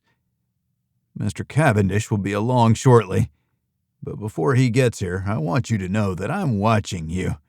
In a single day, you've destroyed the island that we've spent years setting up. You are trying to get at him in some way that I don't yet understand, but I will figure you out, and then you'll be sorry." "I'm sorry that you feel that way. We're not trying to horn in on any of Will's businesses. As a matter of fact, being his friend has cost us a lot of money, but we're not trying to refill the coffers through Cavendish Industries." "Then what did we transfer $5 million to you for?" "I'm sure I don't know what you're talking about. Maybe you can ask Nick Nelson about it." They had to know what it was for, and the fact that it went to a numbered account in the Caymans didn't link it to me. But he knew it was for me. He was fishing. I smiled at him. "Golf bet." "He doesn't lose that kind of money at golf," Bosley countered. I shrugged. "Whatever you want to think, go ahead. I'm not stopping you from having your own thoughts. Heaven forbid someone prevents you from thinking as a free man." He glared at me. I smiled back. Jenny took me by the arm and stayed close. Besides Bosley and Lampeter, there were 2 young women who looked like clones of the many already on the island. They turned toward the main building when Cavendish emerged. He was all smiles and walked with a jaunty step. I should have figured that he would be nonplussed. "Ian, Jenny," he called from halfway across the courtyard. "My 2 favorite people. Look at the morale of the staff on my island. What did you do?" 5-star resort, Will. Took those first steps, and you'll give your visitors a great rest and disconnect from the world without the fear of videos or embarrassing transgressions from decency. With the ability to feel safe, this will be a great place for a couples retreat, as Jenny and I can attest. I gestured for him to follow me so we could have a private conversation. I tipped my chin toward Jenny, and she joined us. He held his people away. Nick Nelson was dumped out at sea. He straightened. "I'm happy to hear that. I see that he opened the safe. What was he doing in there?" "Returning the passports to the staff. In my considered opinion, this island is secure. There's no reason for the staff to feel like they're prisoners." "And you have a boat?" "We also didn't want to feel like prisoners." "That's no way to relax," I countered. I held his gaze, and for the first time, I felt like we had stayed in front of his machinations. "Can you believe that Nelson tried to drug me and Miss Jenny?" At that point, I knew that we had to take over the island, relieve him of his command, so to speak. That meant undoing the evil he had done to hold influence over these good people. As you've already seen for yourself, a happy staff does a much better job. A fearful staff does the minimum while putting on a false front. Any person of character can see through that. Wouldn't you rather have something a little more genuine? You'll get a more positive response from guests. The networking is congenial. You're beyond burying your competitors. You can dominate them without crushing their souls. You'll become the most powerful person on the planet, and you'll do it in a way that makes them not want to kill you. He studied me as I studied him. I couldn't read what was going through his mind. I probably wasn't so opaque. "Is there someone who wants to kill me?" "You're the 4th richest man in the world, and you've made a lot of your money buying companies out from under their original owners. What do you think?" "I think you're right. There are too many who wouldn't mourn my passing and would be more than happy to expedite that eventuality. Until then, we live the best lives we can." I offered my hand, and we shook firmly. He didn't give in, but neither did I. We held that for an eternity, or just a few seconds that seemed longer. He conceded first. "I yield once more, Mr. Ian Bragg. I feel like you have bested me more than any other man in my life." "Then you have lived a sheltered life. Something I never thought I would say to a gazillionaire." He laughed a hearty belly laugh, nearly doubling over from his exertions. When he straightened, he wiped his eyes. "You got me, Ian. Let's see what other wonders you've wrought on my island in such a short time." "Why are you here?" I asked. It was blunt and forward, but I had him on his heels, if only for a short while. "My key staff," he nodded toward them, "suggested there were changes here that I wouldn't like." "You've seen the big changes, so what's the verdict? Do you like them or not?" "I think that I don't dislike them," he replied noncommittally. "Thank you for taking care of the issue with Mr. Nelson. I believe we're paid in full for that contract." "Paid in full. He was a deplorable human being. I'm sorry to hear that something bad happened to him." We walked slowly toward the beach. Smarmy's assistants followed at a respectful distance from Jenny, me, and their boss. We stopped by the bar that supported the beach, and the bartender offered us drinks. "I'll take the bottle of Old Bob, please. Give me the whole thing." "Yes, Mr. Bragg," the young woman said, exercising her self-discipline to keep from smiling. She dug deeply behind the bar and pulled out a half-empty bottle labeled Old Bob. I unscrewed the cap and appended it into the sand. "Sparkling water, please." I placed the empty bottle on the bar. "And an unopened bottle of water for my wife, please." "What was that about?" Cavendish asked. I caught the frown on Bosley's and Lampeter's faces. Smarmy glanced at them. They instantly schooled their expressions.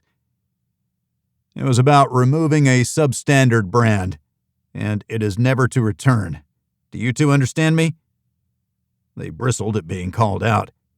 Cavendish let it go, but seemed to find it amusing that there was obvious friction between me and them. Jenny stayed out of the fray. She observed, and we'd talk later because she saw things that I did not.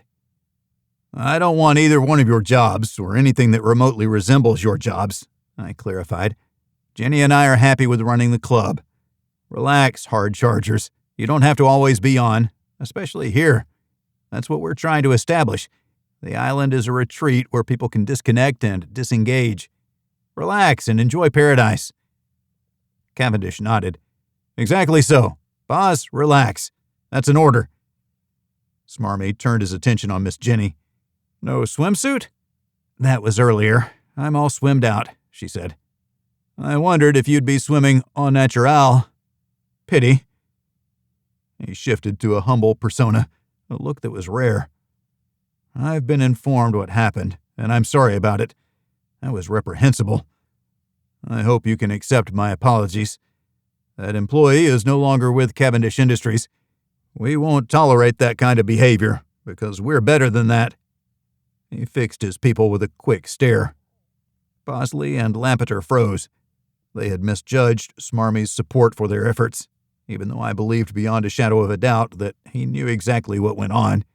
It was his island, and his funding that made it what it was. They sheltered him with plausible deniability, but he had benefited greatly from the deals made after the blackmail material had been gathered. "I'm happy to hear that. What about the other changes that Ian and I have made?" He offered his elbow for her to hold as we walked toward the beach. Smarmy was in a casual but expensive business suit. The others weren't dressed for the beach either. I was the only one, and was still wet from my swim to get ashore. I didn't feel like frolicking in the surf. That brought back to mind the saltwater sting from the scrapes on my knees. It was late afternoon, and the sun was blazing but not bringing the oppressive heat like it had earlier. It would be a good time for an ocean swim. We reached the beach, and there were 3 staff members waiting with swimwear. A tent had been set up where they could change. Who passed on the tasks with Nelson out of the way? Smarmy kissed each of the women on the cheek before entering the tent first. The 2 young women in his entourage looked at each other before running for the surf. They stripped as they ran down the beach, ditching the last of their clothes before splashing into the water in the tiny bikinis they had on underneath. "That was interesting," Jenny mumbled before realizing we were alone with Cavendish's primary henchmen. They were the ones who gave the orders. I was only too aware, as we were already sizing each other up. "I don't like you," Bosley stated as if there had been any doubt. "You step one more foot out of line, I'll crush you like a bug." "Out of line," I repeated slowly, rubbing my chin. "Like committing felonies on your boss's behalf. You're a lawyer. You know that if this operation were to see the light of day, you'd find yourself doing hard time. You probably still have enough blackmail material on influential members of society to keep your complicity covered up. But I have that same evidence too, which would just as quickly take you down. You're the one who needs to stay in line. And you too, Miss Lampeter. How about you don't keep slaves on this island? That wouldn't play well with the American public. If I'm not mistaken, over 90% of Cavendish Industries' wealth comes from the States. If you go down, you take your boss down too." He continued to glare. "This is a dangerous game you're playing." Jenny snorted. "You know very well what we do, so keep that in mind before making nonsensical threats, because the danger is all yours. I'm still angry about what your people tried to do to me earlier. Now that I have my wits about me, I could do you both right here. What do you think about that? Have you ever measured your life expectancy in seconds instead of years?" Jenny handed me her bottle of water and took a step forward, keeping one leg in front of the other to minimize her body as a target. She brought her left hand up. "Wait a minute. There are witnesses." He glanced around, where the 3 young women looked cold as ice. "You have no friends on this island," Jenny said. She raised her right hand in a fist and held it close to her chin. She checked her balance in the soft sand. I didn't know if she was going to pound them or not. I stepped back to give her room. "What a beautiful day," Cavendish called from outside the tent.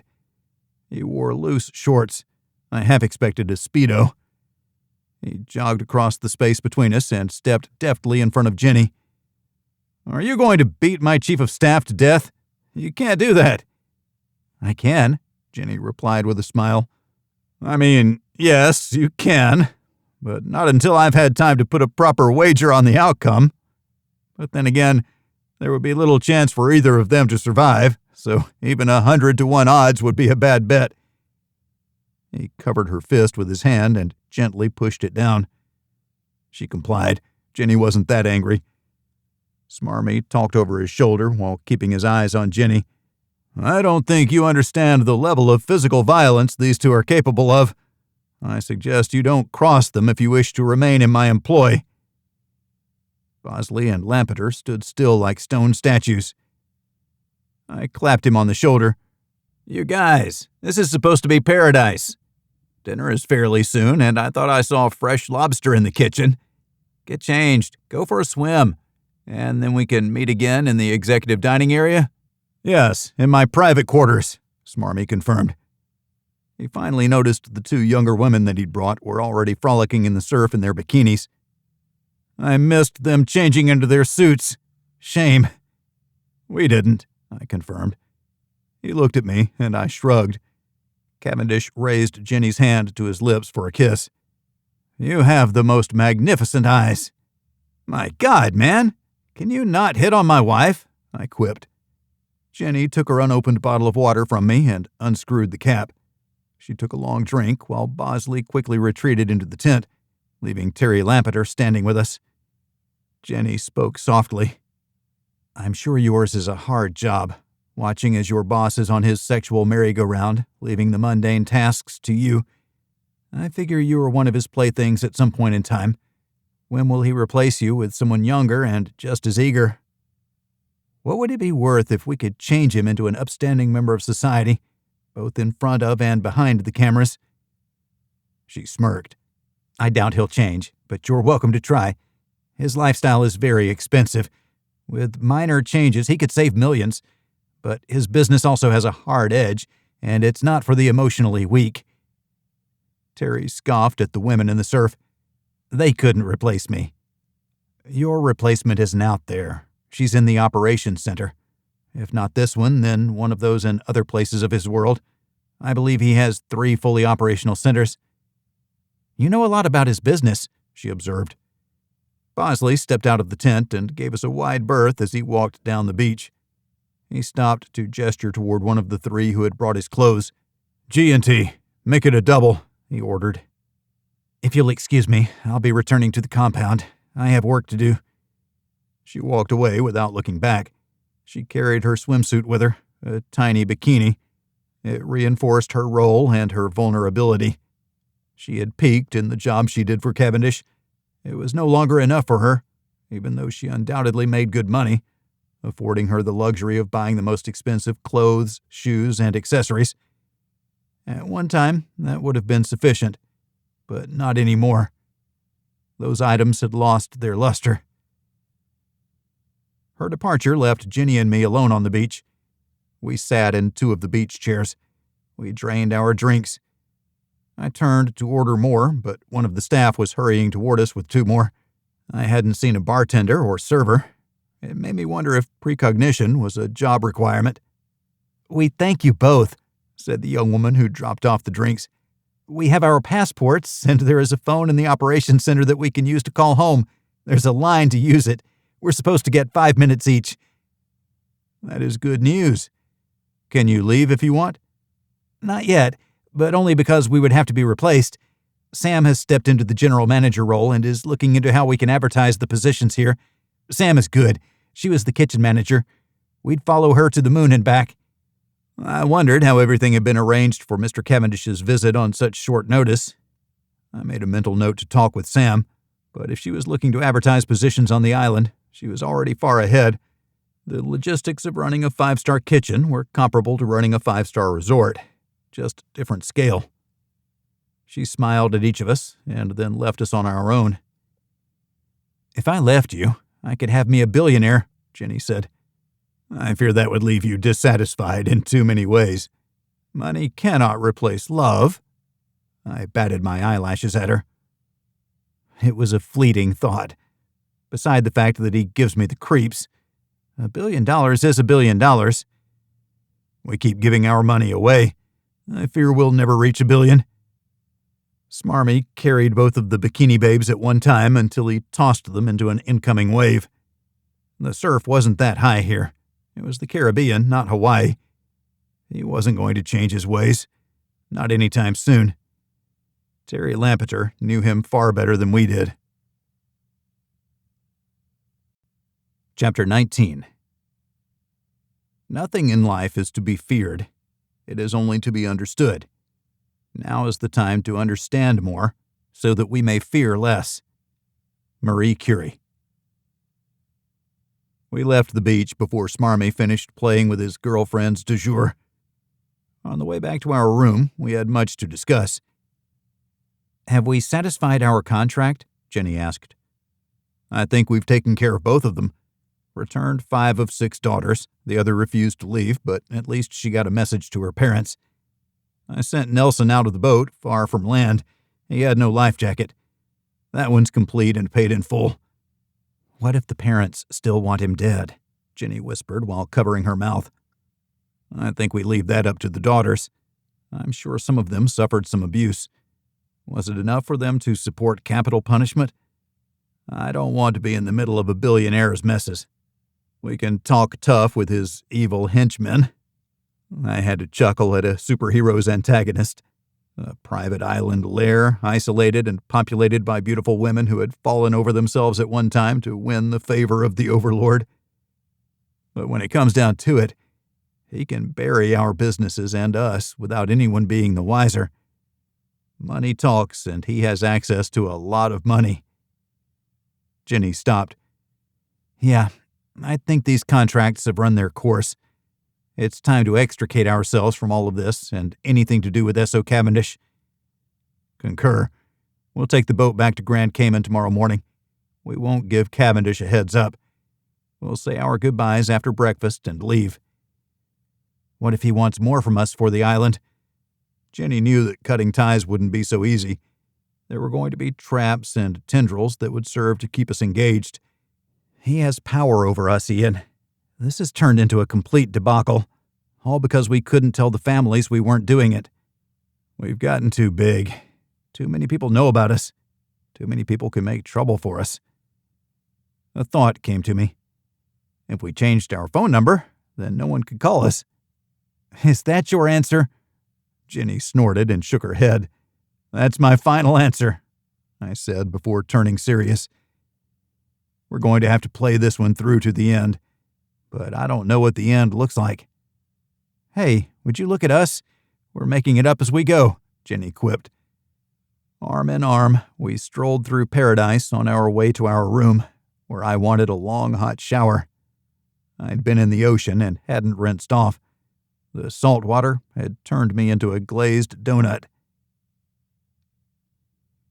We showed up to the kitchen well before dinner's appointed hour. We walked through to shake hands and deliver compliments. We'd been there for all of 2 minutes when Smarmy showed up. He was by himself, which I found odd, but then again it was his island. He owned everything on it and employed the staff who worked there. Will, great to see you again. We were complimenting your fine staff on the incredible job they do bringing the best in fine dining to everyone who has the pleasure of being on your island. I attempted to disarm him through the ego stroke, but he was too savvy for that approach. You've been on the island for a total of, 10 hours now? And you've changed almost everything, he started. I shook my head vigorously. Au contraire. We've only removed one element that was holding everything and everyone back. It was unsavory, and you asked us to take a look with the implication that you wanted this to be a 5-star resort, the likes of which we run at the club. All the pieces are in place. You want to make a difference in this world? Start with their lives and in a positive way. I gestured toward the chef and her small team. She'd lost 2 people since this morning, Sam, who was acting as the island's manager, and Nellie, who left with me on the boat to Grand Cayman, but the chef still managed.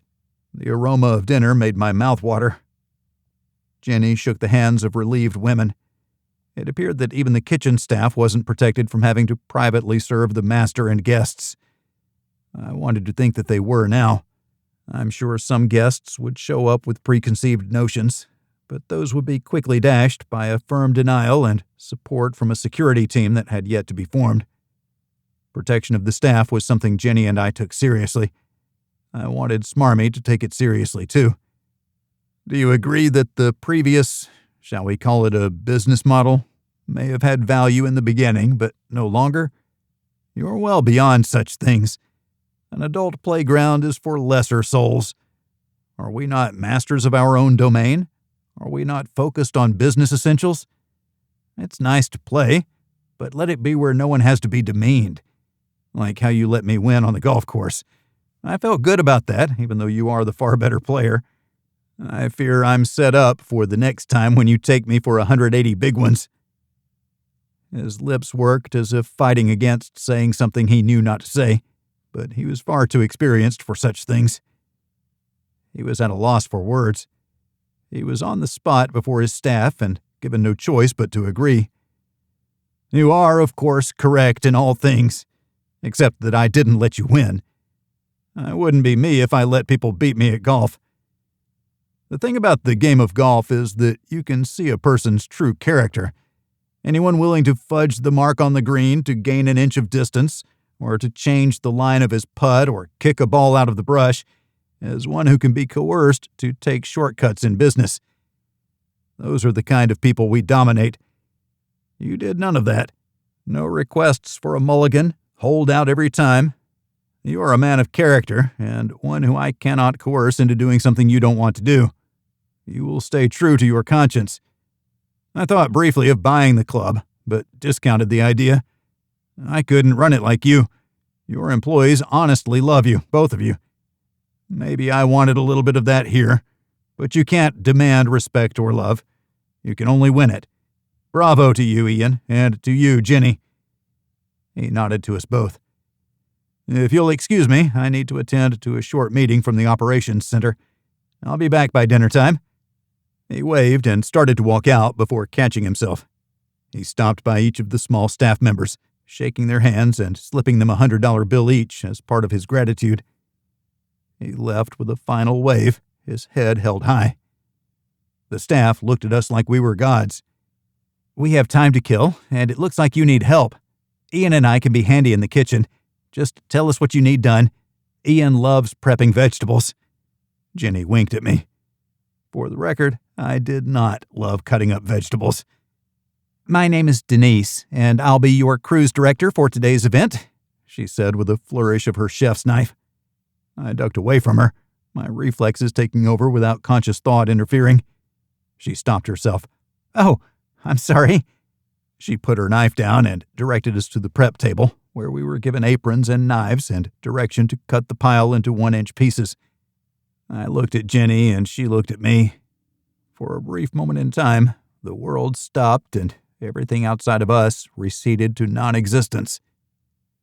Jenny whispered, "Cool your jets, mister." That's twice today. I feel like my jets have cooled long enough. We're skipping dessert. I lifted my head as a testament to my dedication.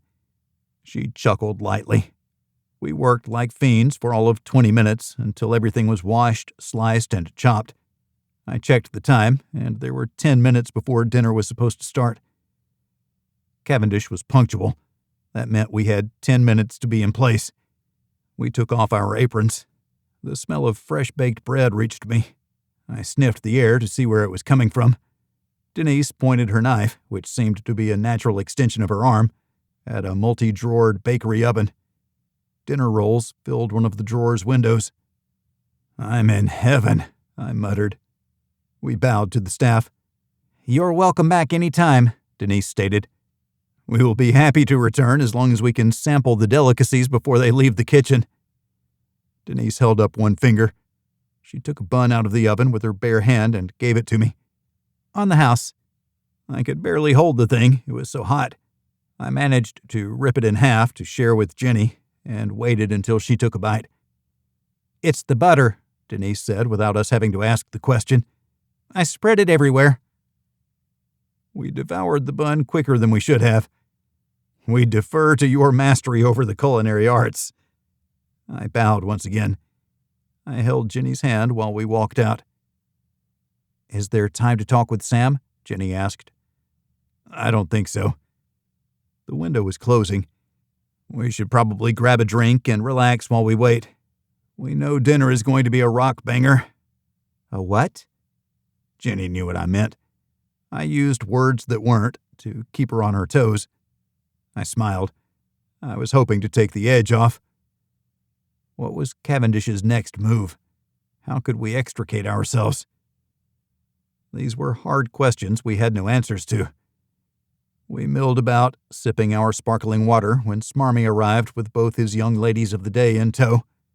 Bosley and Lampeter were nowhere to be seen. He caught me looking for them. "Just us, I'm afraid. They might be too droll for our upbeat evening of fine dining and conversation."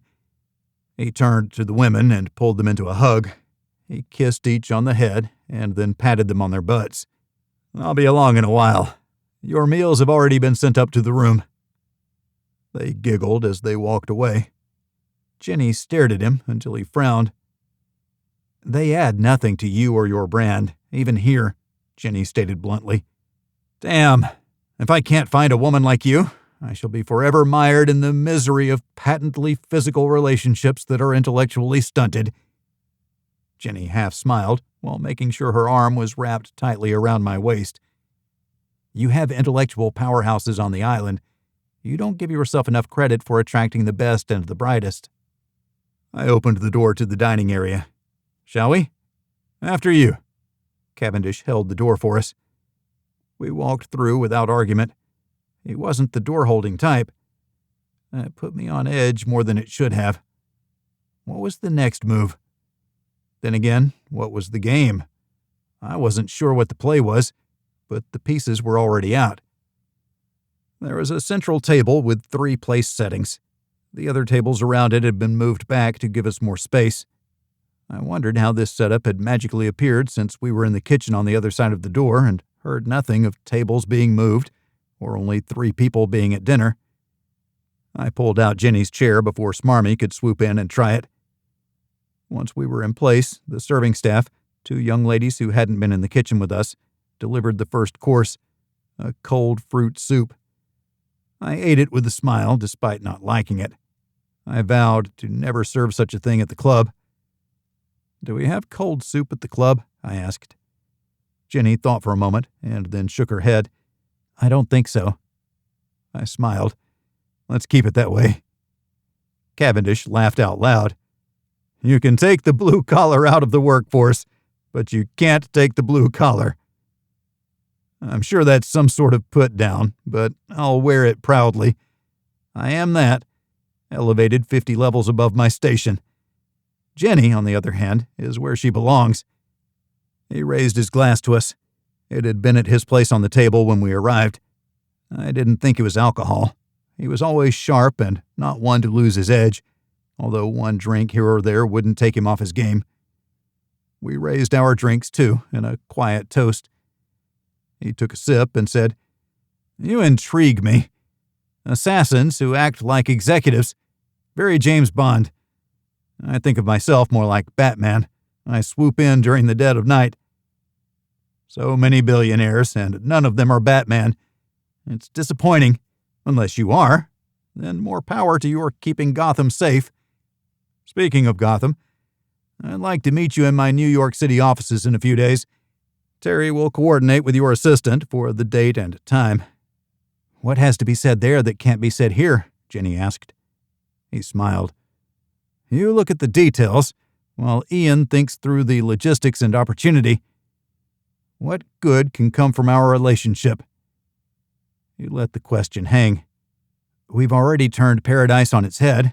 I doubt you've gotten your money's worth out of our relationship. But then again, neither did we, and that's okay. Sometimes it's not about the money."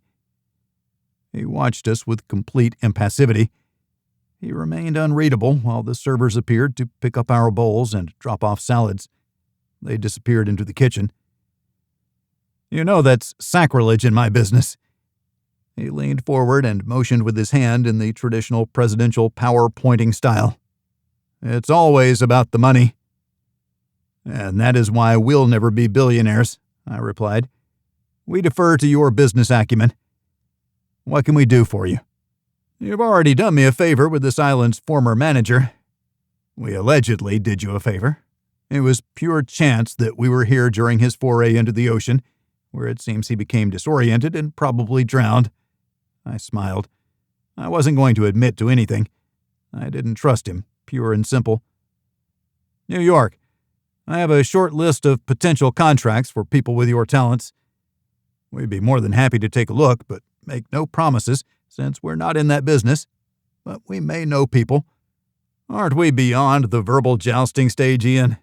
If I'm recording you, I would never say aloud that I want you to kill 5 more people who have not only wronged me, they have wronged all humanity. I paid you $5 million to remove Nick Nelson from my life. I am happy to offer that sum for 5 more contracts. I would like those people terminated within the next 2 months." "Then why wait for New York?" I asked. "Because that's where they all are.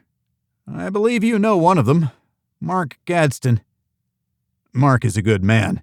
We won't take a contract on him no matter how much money you throw at us. Like I said, I'm not a good businessman." He leaned back and crossed his arms while the servers delivered the main course, a baked fish. I hadn't caught what it was, but I expected it was exotic and difficult to obtain. When the servers were gone, Smarmy continued. "If you hadn't guessed, that was a test. Loyalty to your friends and business contacts is something I'm finding runs in short supply nowadays. Would you protect me in that way?" "You?" My eyebrows rose with my surprise. "Let's see. Your people tried to drug Jenny and me. Your island benefited from what appears to be human trafficking. No one is underage, at least, so you and your people have that going for you." He scowled. "I am only going to say this one time. The women came here to be with me. They stayed because they lost me. Anything else that happened here happened without my knowledge or approval. I am not a criminal. My major flaw is that I can't and won't be tied to a single woman. Variety is the spice of life. Maybe that makes me one who embraces the lifestyle of the 1960s, but it doesn't make me anything other than what I publicly show myself to be." Cavendish pushed his chair back harshly and stood. "New York, meet me there, and don't make baseless allegations against me again. Ever again." He looked at his chair and appeared to be surprised that he was standing. He sighed and sat back down. "There you have me. You've seen my temper. My staff shields me from those who would besmirch my character. And I would suggest you keep your staff from committing felonies. Their actions are painting you with the ugly brush. I never accused you of committing those acts yourself, but those in your sphere and on your property. We tend to be who we surround ourselves by, whether it is true or not. Blue-collar logic, but true. I need better people. Do you think that's why you're here?" He watched us intently. We waited for him to make his next move. "Imagine running an empire worth $100 billion. You'd make orders of magnitude more money than you do now. You said that you wouldn't be swayed by money, but I believe that everyone has their price. I can make you billionaires, and in turn, you keep my circle from doing anything that would taint me or my reputation. I run a hard business buying and selling other businesses, but everyone wins when a company doesn't go under. We see those businesses grow. You can be a part of that." Jenny was already shaking her head. The fish no longer smelled aromatic, or maybe there was a different stench wafting through the air. "I won't be so flippant as to say we'll take it under advisement. We're certain that we are where we were meant to be. We don't want to be billionaires. That holds no allure." Cavendish smiled and nodded. "I wish everyone was so honest with me. No cavitating, no dissembling.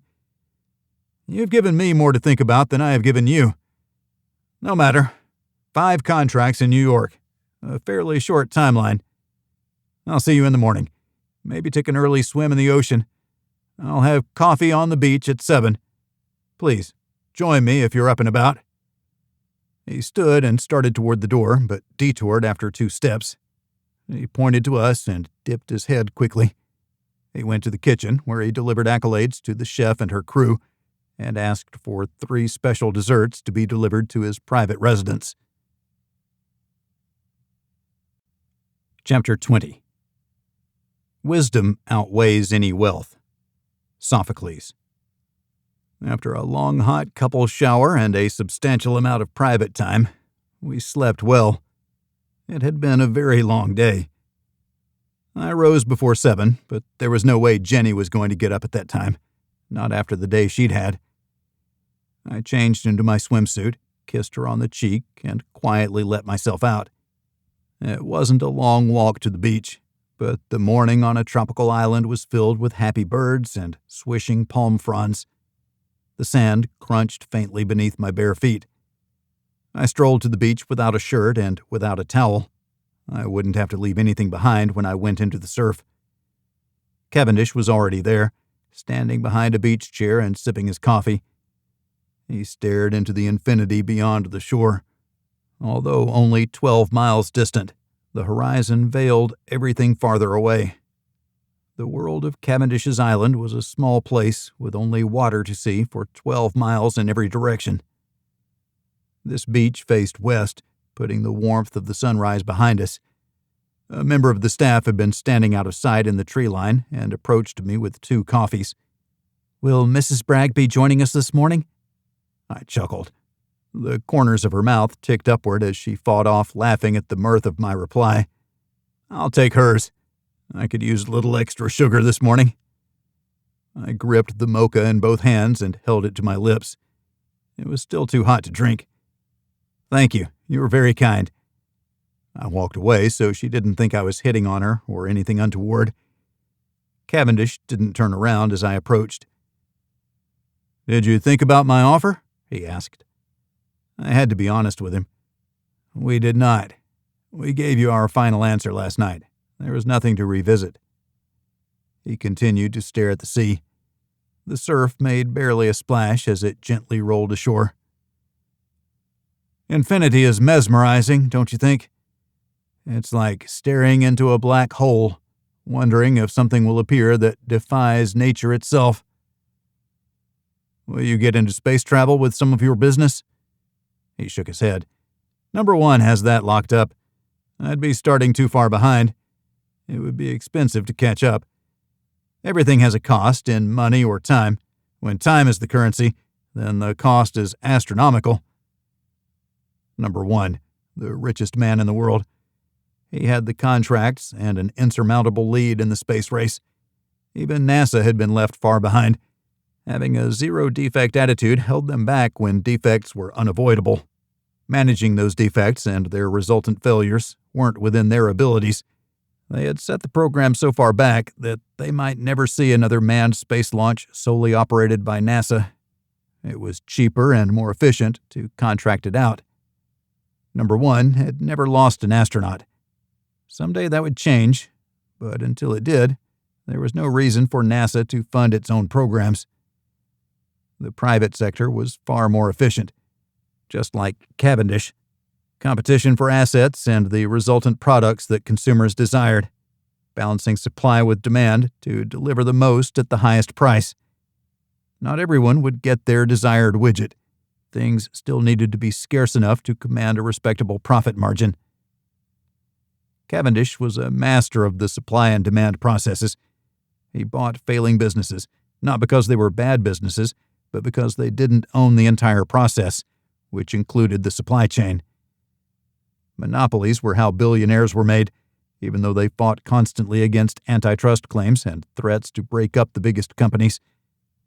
Supply chain. It made me think of Mark Gadsden, the shipping magnate. I'd done a couple contracts for him, as well as more personal work, rescuing his daughter from the drug trade. He felt like he would owe Jenny and me for the rest of his days. It made sense that Cavendish would want to expand his dominance over transportation by adding the coastal trade routes. He could strangle nearly every company operating in North America if he was willing to absorb the short-term loss. But business nuances were his forte, not mine. I could only speculate. I think I'll leave the illegal business to you, but I'll contract with you to remove my enemies. You take care of those for me, and I'll make sure no harm comes to you. I'll get what I want, and you'll get what you want. More contracts from clients who will protect your identity. It's hard to argue with that. We both do what we're good at. Now, that's a business arrangement I can wrap my head around. I don't have to be something I'm not. I felt like we'd cleared the air and could go our separate ways without fear of reprisals. Why those 5 women? Daughters who wanted to return home. We couldn't have slaves here, could we? It wouldn't meet with your commitment to not surround yourself by lawbreakers, now would it? Cavendish returned to watching the sea. Are you going to kill me, Ian? I wasn't surprised that he knew about the contract. I was surprised that he waited this long to play the card. I don't think so, Will. Finding the daughters alive mitigated the circumstances of their disappearance. You yourself said that you didn't know and disapproved. Bosley and Lampeter, however, they're on borrowed time. He belly laughed. I love your sense of humor, Ian. Yes, they are indeed on borrowed time. I need Bosley, though, for a while longer. I've been working with another who can take his place, but she's not yet ready. He watched for my reaction to his pronouncement. I didn't have one. I felt like he was grandstanding. Upward mobility for my female staff. So much so that pretty soon my executive team will be 100% women, who will soon become millionaires and more. That's one way to gain the spotlight. Was it possible that had always been his plan? He was confusing me again. And keep the spotlight away from anything that might detract from my business. You see, in the end, my wealth is a means that continues to greater means. How much is enough? I asked. That's the question now, isn't it? He headed for the water, tossing his shirt onto the chair as he passed. I followed him toward the water. He waded out until he could swim. He worked his way beyond the breakers and then swam lateral to the shore. I joined him. The water was over my head beyond the breakers, but it was crystal clear, and I could see all the way to the bottom. Tropical fish swam below me. The only sound was the surf and the heavily muffled generator outside the main compound. Even the birds had gone silent. I slipped into an inbound swell and rode it halfway to the shore. I eased out of the wave and walked the rest of the way. I don't know why I didn't trust being out there with Cavendish, but I didn't. I felt more secure walking up the beach after glancing over my shoulder to make sure he was still out there. The staff member appeared with what looked like my original coffee. I didn't initially take it. It's hot. I microwaved it, she said, pushing the tray toward me. You did what? I'm joking. I made you a new cup. I snorted. You had me there for a second. I'm not a coffee snob. I would have drank it. Marine Corps makes a person less snobby about things like coffee. I can microwave it if you'd like. Like? No. Prefer? Well, that's still no. Warm in a pot on the stove, though? Yeah, that's a no, too. I held the cup in both hands and sipped at the earthy brew. It was exactly how I liked it, and she knew it. The information. This was the element that helped make it a 5-star resort. It was a lesson in communication efficiency I hadn't seen demonstrated. I wanted to know how they did it. I figured it was someone like Terry Lampeter, who managed the million small details for the most important of Cavendish's engagements. Did he want her removed? I expected not. It was another test. I had to continuously question what he told me. It was neither good nor bad. It simply was. Despite my job, I tended to trust people first. Jenny distrusted people. They had to earn her belief in them. Is there anything else you require, Mr. Bragg? The staff member asked. I shook my head, and she retreated to the tree line, leaving me and my coffee standing near the 2 chairs. I took a seat and reclined, unsure of whether I'd wait for Smarmy or not. However, the coffee was good, plenty hot, and the ocean lapped casually at the beach. I didn't have to remind myself that I was in paradise, even though I was supposedly on the job. It could have been a power play to see how long I'd wait.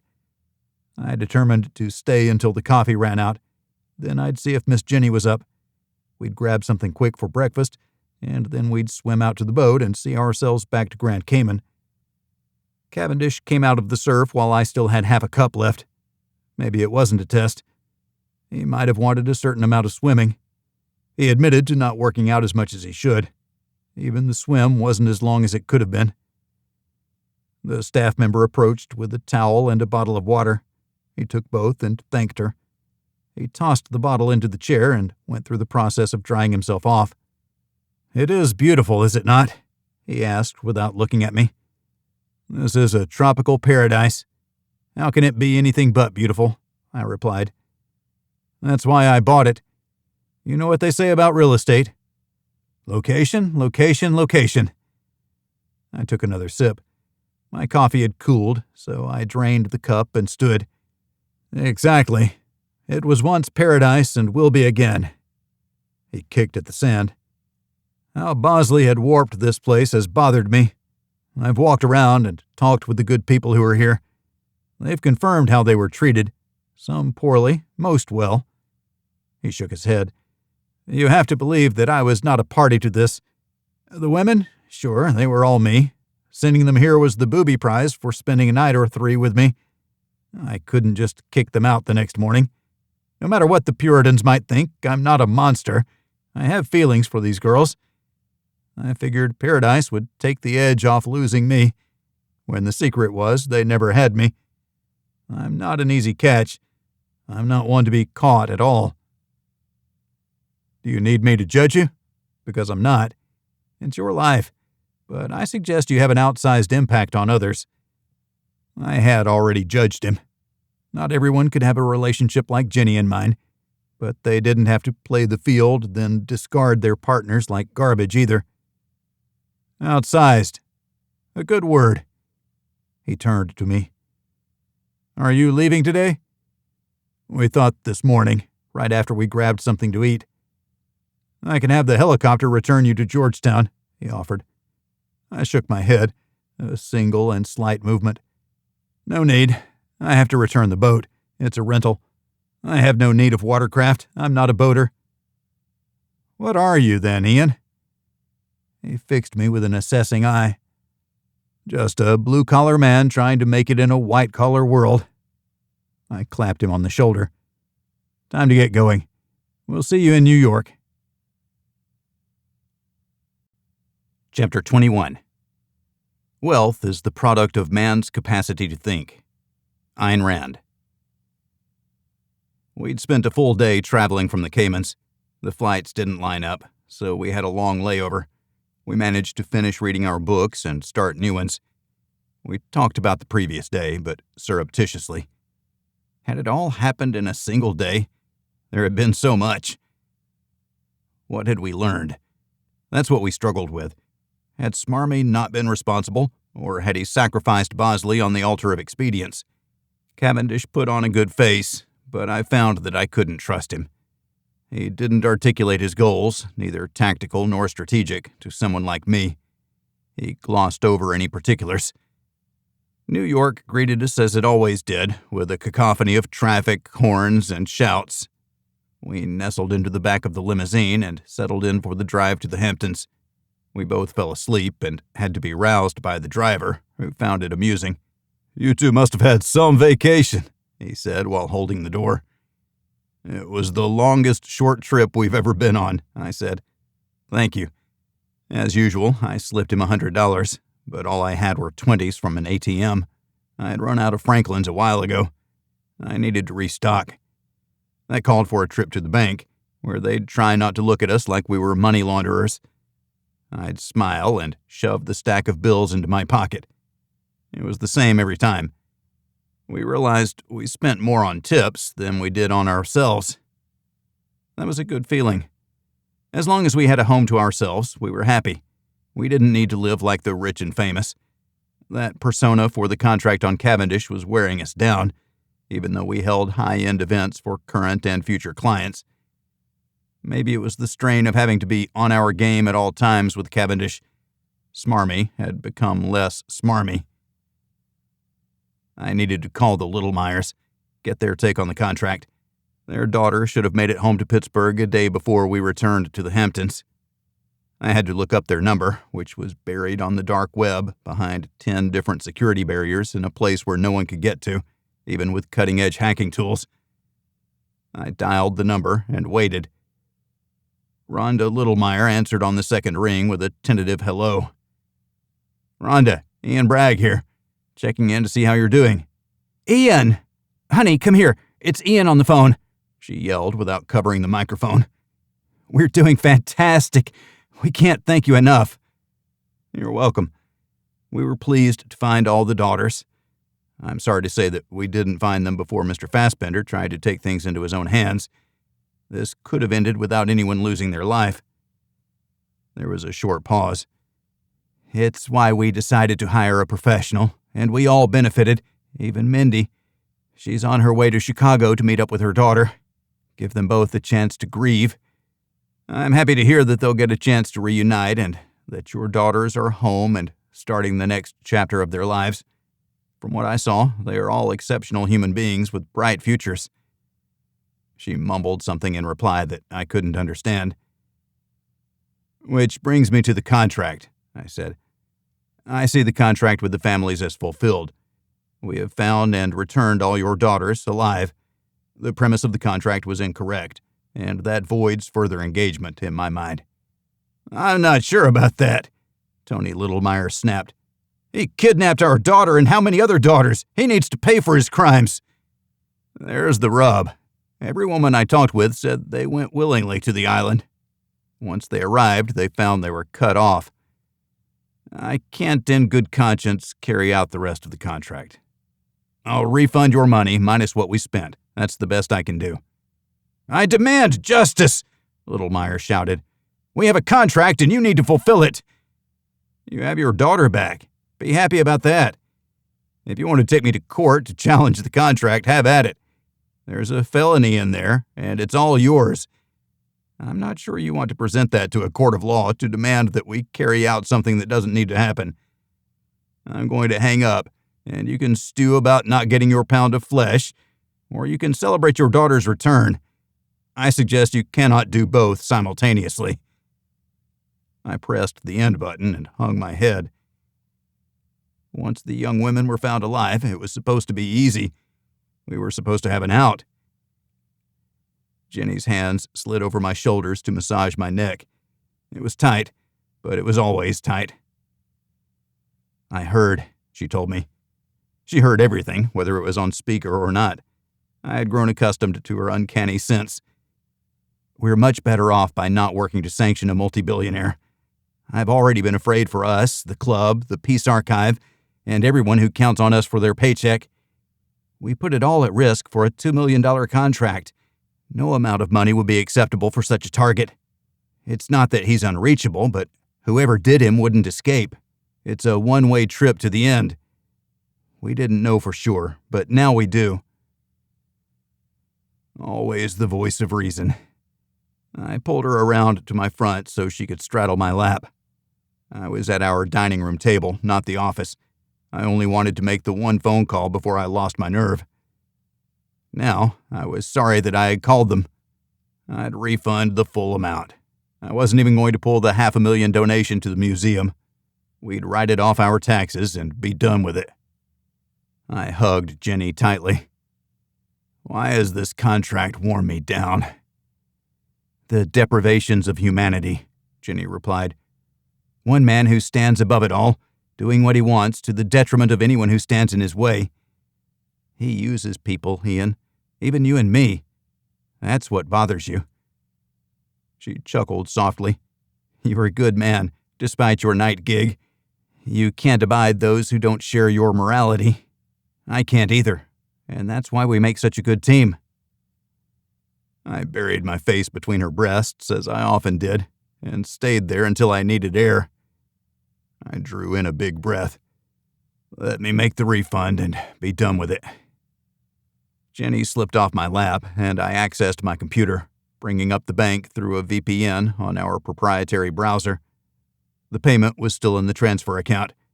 We didn't move it to the permanent account until a contract was completed. In this case, we voided the contract and returned the money to the account from which it had been wired. I checked our various balances, logged out, and powered down. Even with the bonuses we'd paid, the business was as strong as ever. Jenny and my private account was over $50 million, on its way to 100. It didn't mean much. The house could come tumbling down with one failed hit. If anything was traced back to us, we'd go to jail for a long, long time. It made me wonder how much longer we'd be able to do what we did. I felt like I was aging a decade with each year. I needed to throw some iron around. We had a gym because, of course, we did. It was one thing that we were religious about. Jenny found me in my underwear doing high reps of a medium weight at the bicep isolation bench. "Someone's at the door," she said. "You should probably put something on." "I'm not going to like this, am I?" "Not in the least." She hurried away. Whoever it was commanded her full attention and would soon grab mine. I went with a robe rather than getting dressed because whoever it was had showed up at my house in the morning. It wasn't on me to entertain uninvited visitors. I carried a towel because I had worked up a sweat. In my living room, I found Jenny giving coffee to two men. "You bastard," I said to Rick Bannock. "How many times do I have to say I don't want to see you ever again?" Rick was the director of a counterintelligence cell under the director of national intelligence. Our paths had crossed a few times. He bailed me out of trouble when we were doing a shared job for the vice president. I bailed him out, too. I thought we were even. Every time he showed up, our lives were turned upside down. I didn't need to ask how he knew where we were. The vice president had snuck a tracker onto my untraceable satellite phone. He also had my back when doing jobs for him. He saved us on one by giving us a heads up when an army was inbound to wipe us out. I hated owing people who asked me to pay up. "Nice to see you, too," Rick replied. He stared at me without blinking while taking a sip of his coffee. I looked at the second man, who watched with mild amusement on his face. "How do you know this guy?" I jabbed my thumb at Rick. "We were sent here with a couple potential contracts. We're in the right place, aren't we?" I turned back to Rick. "Do you have a blog where you tell everybody our business? Did you get hit in the head too many times during your time in the Marines? What made you like this?" I faced the newcomer.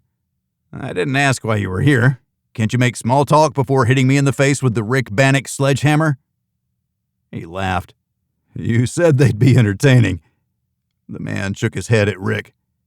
"I'm the former assistant U.S. attorney for New York. My name is Jerry Cubitt, and I'm now working as a civilian for the DEA. We know what you've done for them. We need more of that. I've been told you were amenable." Rick smiled, nodded, and joined Jenny in the kitchen. "The Jimmy Triplethorn wet towel across the face. Smack, smack, smack. We're going to admit to nothing. Rick?" I leaned around Cubitt to scowl at Rick. "For the record, I just want to say you suck. You bring a lawyer to our house." "You came to my house," he replied. "That was different. You'd been shot because you're old and slow. I felt sorry for you, but may have been mistaken. I no longer believe I should have felt sorry for you." Cubitt headed to the kitchen, leaving me standing there. "I heard you're the smart one," he said to Jenny. "Why are you wearing a bathrobe? It's almost lunchtime. Can't you offer us some grinders or something?" Rick asked. He was baiting me. I didn't want to open the refrigerator, which contained an alarming lack of food. We had been in Chicago and hadn't planned to return to the Hamptons for a while. Essoe Cavindish had changed our itinerary, and now Rick sought to change it further. "I think I hate you. Not with a visceral loathing where your name brings bile into the back of my mouth, but a soft disdain that gurgles through your gut, like you'd get from too much fiber in vegetable smoothies. I hate you too, Ian. Can we get to work?" No grinders. If you want to order something, ask Jenny what she wants so you can be decent human beings and feed her lunch. I don't want any food that you'd order." "I'll do it," Jenny said, and leaned on the counter with her latest burner phone to order from the Hamptons delivery. It was pricey, but what wasn't in this neck of the woods? She took their orders and then ordered for me, too. 30 minutes. Why don't we take care of whatever business you came to discuss before lunch arrives?" I sat at the dining room table, making sure not to manspread and show Rick my underwear. They were a floral pattern that Jenny had bought for me. It was neither here nor there. The others joined me with topped-off cups of Java that Jenny whipped up. I rolled my finger at Rick. He pointed to Jerry. "Spew your venom, evil government guy," I said. "If you hate the government that much, why do work for them?" "I don't hate the government, just bureaucrats." "Did Rick tell you the story of how we first met? No? Well, he tried to make us sign a sheaf of papers after asking us to do a favor for him. Class act right there. The only thing that keeps me warm at night is knowing that we all go down together if our so-called joint operations go south." "Funny you mentioned south. 2 heads of the biggest cartels are coming to Tucson to meet with their distributors. If you don't know, more drugs flow through Tucson than any other city on their way into the States. We want those cartel leaders eliminated, along with whoever they're meeting." Jerry dug into a portfolio that he carried and pulled out 2 folders. He looked at me as he slid them toward Jenny. She opened them and leafed through the pages. "You want a bloodbath?" I asked. "We want that meeting to be the last for all the attendees. For obvious reasons, we can't swoop in and take them all down. The cartel leaders don't have dirty enough hands for any of our charges to stick, otherwise they wouldn't come to America. I told the head of the DEA we wouldn't be his go-to for skipping past due process. If you have no evidence, then how can you be so sure of their complicity? We're sure. They make all the decisions, but we've never gotten close enough to record any of their direction. The soldiers and mules come from them and then do horrible things that we'd prefer they didn't do." "Tucson, huh? And we'd like you to personally take care of it," Jerry added. I glanced to Jenny. She shook her head, barely perceptibly. "If we take care of it, we'll do it in our own way." I placed my hands on the table, palms down. It was a power move to let them know this wasn't a negotiation. They gave us the contract and then we did the work. Dictating details was a losing strategy, and we would have none of it. Only Jimmy Triplethorn could get away with that nonsense. "Please don't attempt to micromanage me. That won't work out well for you." Jerry held up his hands in immediate surrender. "You are correct. I know what you do and can't be associated with that in any way. Yet here you are in my house." My eyebrows shot up of their own accord. He was out of his league soliciting us to circumvent the law. He was used to doing business one way, the government way, strong-arming those who they needed to do something. It was a poor tactic when it came to Jenny and me. Rick and Jerry said nothing else. Jenny slid the folders to me. I hesitated before opening them, since I figured once I looked I'd be hooked. I opened them despite my trepidations. 2 cartel leaders. There was no other information regarding the location or who they were meeting with. They were probably holding that back until we committed. My concern had been unfounded. There was no contract until we agreed. "We're going to need more details. Tucson within the next couple weeks. You want a Valentine's Day massacre, and I want where my people can escape without any questions. It'll be chalked up to a turf war between the cartels. That's how it'll have to go down. We have the people who can handle it, but it's going to cost you. What kind of number were you going to throw at me?" I focused on Rick. He'd seen the money that the government was willing to spend to circumvent its own laws. He was less jaded about the sum. Jerry also looked to him for confirmation. Rick said, "We're prepared to offer you up to $40 million for this job." "Deal. It'll cost Uncle Sam $40 million to remove a couple cartel members. I'll need the information in these folders, along with the missing details, like place and time of the meeting, along with any guesses on how many people will be there, On a thumb drive, if you have one." Rick made the drive appear in his hand and slid it across the table to me. I plugged it into my closed computer. "I believe the vice president has the account number. We'll start our engagement the second the money is transferred." "Wait." Jerry held up his hand while looking back and forth between Rick and me. "You're not going to pay that kind of money in advance, are you?" Rick shrugged. "We have before. We are this time. Why? Because Ian and Jenny know what could happen to them if they took the money and ran. Executing this contract is in their best interest, and their track record is 100%. We usually don't reward past performance with trust, but in their case, we can because we aren't under anyone's oversight. This money comes from a fund that doesn't have too many eyeballs on it." He stood, and Jerry followed his lead. I wanted to send the information to Freddie Mac and Philippa San Bernardino. I'd ask them to handle it personally for $10 million and bring in 2 more operators from the western region as backup. The cartel wouldn't be naive about this meeting. They would extend their security to ensure what we wanted to do wouldn't be possible. That's why the government contracted with us. $40 million worth. It was going to be a challenging job, and they'd have to get out there right away. Rick cleared his throat. I found myself staring at the folders while mentally walking through what we needed to do. I had already disengaged from Rick Bannock and Jerry Cubitt. I stood. "Rick, my friend, if I can't give you a hard time, then that means I don't like you." "It's the Marine way," he agreed. "Don't be a bonehead and keep your head down. I expect when you retire, it will be to a place that I'd like to take the little lady. Getting yourselves killed would put a major crimp in my plans, and none of us want that." I shook his hand while we had a good laugh. Jerry was confused. It was clear that he didn't understand how government employees could be friends with people like me and Jenny. We broke the law, and the government paid us for the pleasure of that. But we worked within certain constraints, too. What I didn't want to see at the hit in Tucson was collateral damage. How many bystanders would get killed? The right answer was none. I would emphasize that with Freddie. The key targets and their deputies, plus the stateside distributor. Those were the ones who needed to go. I had a thing for drug dealers. We couldn't remove them fast enough from humanity's rat race. I never questioned if they could be reformed or what their other circumstances were. To me, it was a binary question. If they were dealing drugs, they were targets. Period. Jenny showed Rick and Jerry out as I remained distracted.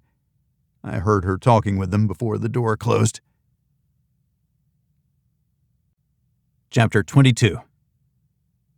Contentment is the only real wealth. Alfred Nobel. When Jenny returned from seeing the 2 government officials out, she went straight to the espresso machine to make another cup of coffee for me. "I told them you were all in on the contract, and that's why you zoned out. In to be out. Get it? The complexity of that one is every bit as bad as dealing with Cavendish." I wasn't answering Jenny's quip, but the cartel contract. She mumbled something that I didn't catch. When she brought my new cup, I put it on the table and pulled her close for a sensual kiss. She wiggled, and I liked that. She was distracting me from my distractions. It made me wonder. "Mr. Man!" She pulled away. "If we only did government work, we'd make more money than we ever made." Jenny's green eyes sparkled from the sun's reflection coming through the kitchen windows. I found my present and future in those eyes. Sole source supply will lead us to the problems that result in Cavendish buying companies. We need to diversify our revenue streams. We'll filter the amount of work we get from the government, but pursuant to our previous conversation of last week and a lifetime ago, supra, non sequitur, and carpe diem, we'll bolster those contracts by 2 a month. Would that be bi-monthly? And if it's not, why? Jenny stared at me. "Does your brain hurt when you twist the logic pretzel until water drips out?" "No, my brain is goodly. Let me shoot this mess to Freddie so he can get on it." I brought the computer up and worked through the machinations to get where I could send a message to Freddie Mac with appropriately scanned attachments from Rick's thumb drive. It contained all the information I've been looking for, but was still scant when it came to total numbers and faces who would participate in the meeting. That was unsurprising. It was amazing at how much information they did have, which made me think it was a trap. I'd add that to my note to Freddie.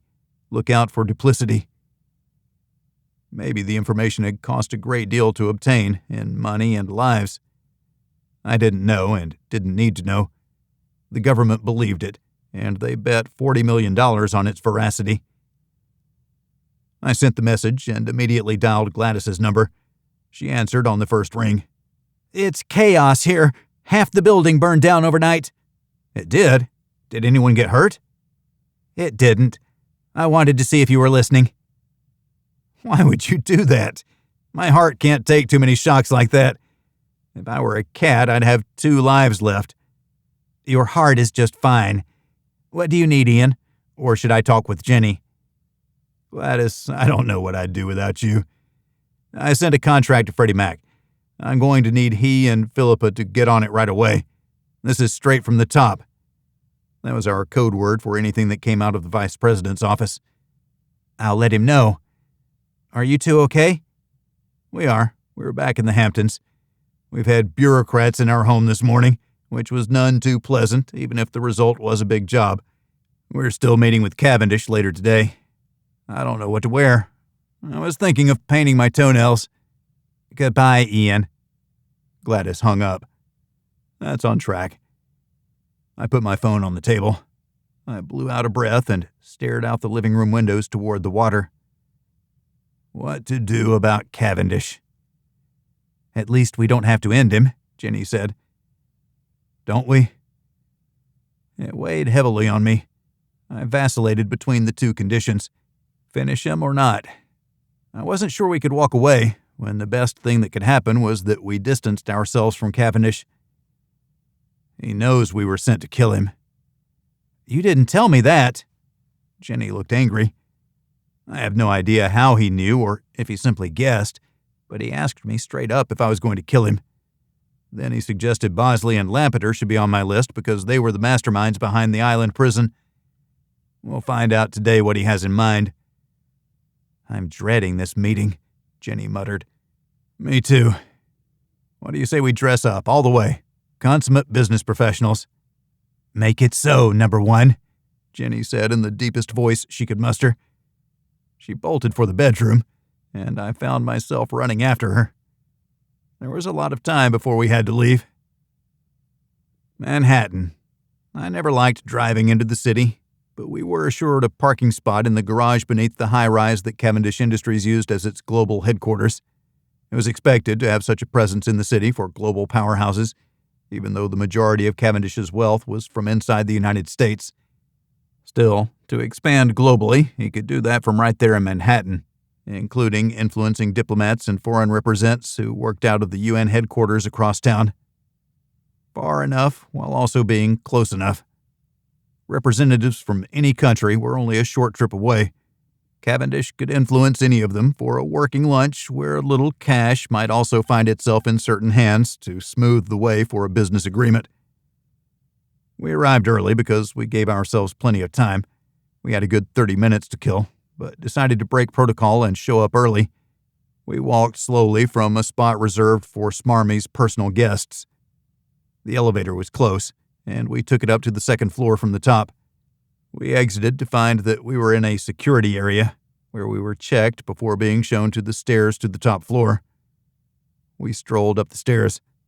The next level wasn't opulent because it had not been over-decorated. It was the penthouse office in the high-rent district.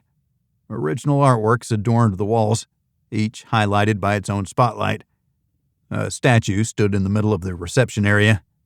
Was it an artifact or a new piece of art? I couldn't make it out, but then again, I was little more evolved than a Cro-Magnon when it came to art. A sharply dressed young woman wearing a pair of black-rimmed librarian glasses met us. "This way, please. Mr. Cavendish is expecting you." "We're early," Jenny said softly. "Professionals show up early rather than make excuses for being late." "Well stated," I agreed. "If you can't be on time, be early." It was a healthy axiom by which I lived.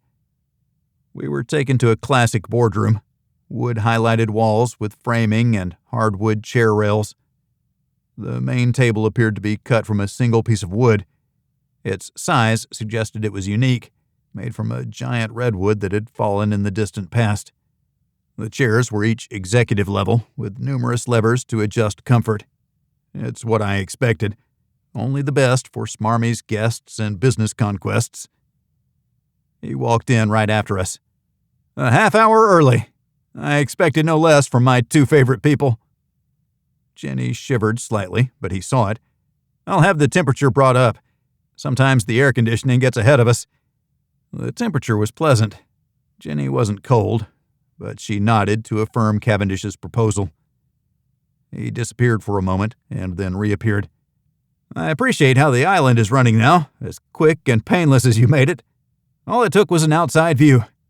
I think the 5-star label is a good approach. I might charge people to come to the island. That will change the dynamic, too. I owe them nothing because they've paid for what they've received. Bravo! What do you want us for, Will? You seemed insistent, and more than that, you seemed insistent that we have this conversation in your offices here in the city. That meant we'd have to couch our words because we could be recorded. I reminded myself that I couldn't trust him. We didn't need to have this conversation here. We did, because of the other people who I wanted to attend. It was just us. But we were early. The others would probably be late because it was the city. Please, relax and enjoy your beverages. Terry has your druthers, and your beverages will be along presently. I need to wrap up a couple issues before the meeting starts. If you'll excuse me. I laughed, and it made Cavendish freeze in his tracks. 20 minutes. That means you have 2 phone calls, 10 emails, and 1 short online meeting. He continued out, saying over his shoulder, You get me, Ian. Terry Lampeter walked in carrying our drinks. You are too efficient, I told her. She made to leave, and I stopped her. You take care of 1,000,000 details 1,000 times every day. Is your job gratifying? Of course. I get to see and learn. Mr. Cavendish pays me a great deal, and I have full access to his financial advisors. I invest 50% of my salary every payday and have garnered a return of over 500% to date, and it continues to grow. I am a wealthy lady. Jenny gripped her shoulder. You go, girl. How much longer will you keep this job? I asked. As long as I can, for now. I have no complaints. Even with what went on at the island? That wasn't my doing, she said, pulling away from Jenny's hand. If you'll excuse me. Wait, was it better before or now? It's better now. Are you kidding? I didn't condone what they were doing. Did he know? I pointed at the door through which Cavendish left. She glared ice daggers at me. Not as far as I know, was all she would say. I hated the culture on that island, Jenny said with just as much ice. She held Lampeter's gaze. Whoever is responsible needs to die. I thought it was brash to deliver an opinion like that to the aide, but I hadn't been drugged with an intent to do vile things. Jenny wasn't about to let it go any time soon, if ever. She was furious. Lampeter knew she had no defense. He didn't know, she claimed. Thank you, Terry, I said to give her an out. Jenny put her drink on the table and rubbed her hands together while Lampeter made her escape. I draped my arm over my wife's shoulders. She fought to keep from crying. I'd seen it before during my time in Iraq. Post-traumatic stress. I hadn't thought it affected her since she'd been asleep for most of it. I had protected her and kept anything from happening. Still, her mind was acting as if something had happened, and it terrified her. There was nothing I could say, so I simply held her. After a few minutes, she sought a chair and sat, leaning both elbows on the table while she focused on her breathing. Tell me what I can do, I said softly. She gripped my hand and shook her head. I'll be all right. I need to gather my wits. You dismantled that so nothing would happen to anyone else. Yes, we did. And no more. They can't risk it, even if someone in this organization wanted it. There's too much risk, and they know we'd take action. Young women have escaped from the island and can testify if there are any allegations. Too high risk. We won that for the people on the island." It was enough to break her from her reverie. She took her mocha and gulped at it. I rubbed her shoulders, and she leaned into my hands. Cavendish returned with Lampeter. "Ian, don't revisit that nasty business on the island. You don't have to worry that it'll happen again. I give you my word. Sam, the new manager, is doing just fine, or so I'm told, and she is very protective of the staff. Please, believe me. Jenny bore the worst of it. She's the one you have to convince." He took a knee next to her, a humble pose for a power player. I returned to being confused. Was he as innocent as he portrayed? He was a great actor, always with the right face at the right time, except the one time he nearly lost to his anger. It had only been a brief flash, but it had been there. "Jenny, I promise you and bet my entire fortune on it that what you saw on the island will never be repeated." Money was gospel to him. I could only believe he was being sincere. He stood without Jenny acknowledging his claim. "Let's put that behind us. Today is about moving forward. I want to introduce you to a few of my friends." I was once again on my guard.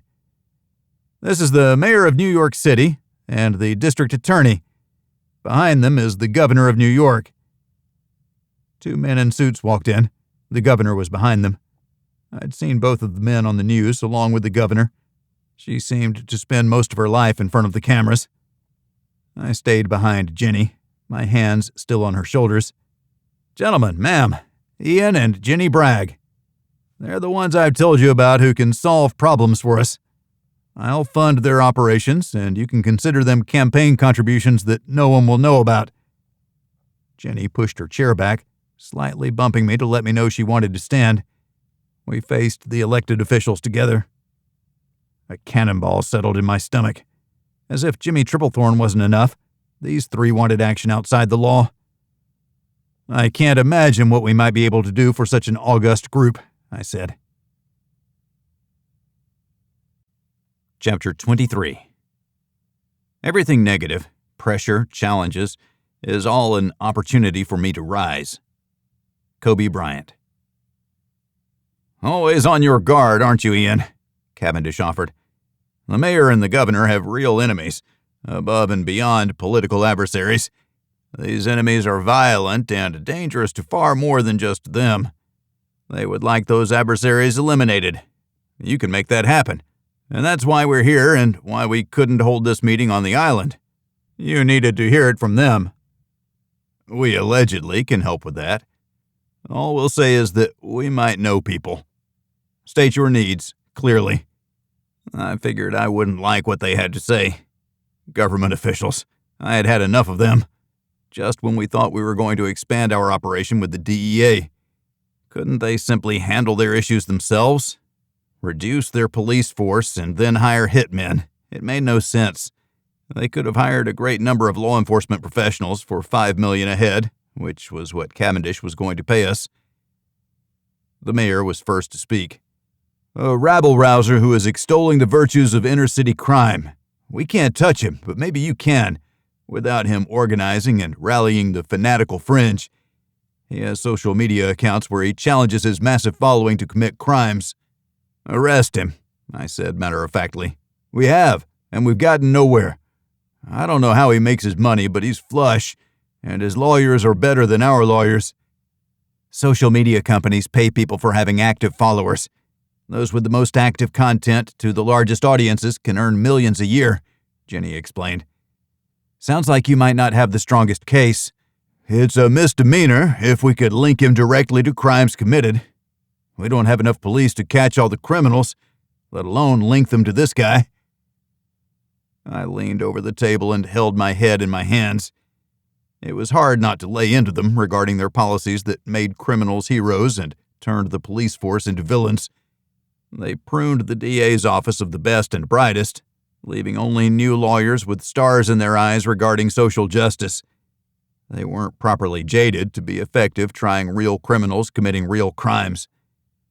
I lectured myself because I surely wasn't going to lecture them. They were reaping what they'd sown. Did taking advantage of that make a person a viable target for the Peace Archive? Making a living from people committing crimes? That eliminated his chances of being considered a victim or an innocent bystander. "I've been assured you can take care of this problem for me," the mayor said, looking at Cavendish. "I'll pay you $5 million for introducing the right people to this individual." It would be too easy to lecture you about having to deal with the consequences of your policies, but I expect I'd get a lecture about how I don't understand politics when I understand quite well. I despise politicians because of it. You found a shortcut to deal with your worst problems so you can tout the success of what is an abject failure. If we agree to make an introduction, will you move toward policies where crime is criminal? The mayor and the governor glared at me. The DA made a face at Cavendish. He smiled and shrugged. "Ma'am, gentlemen, he's not wrong.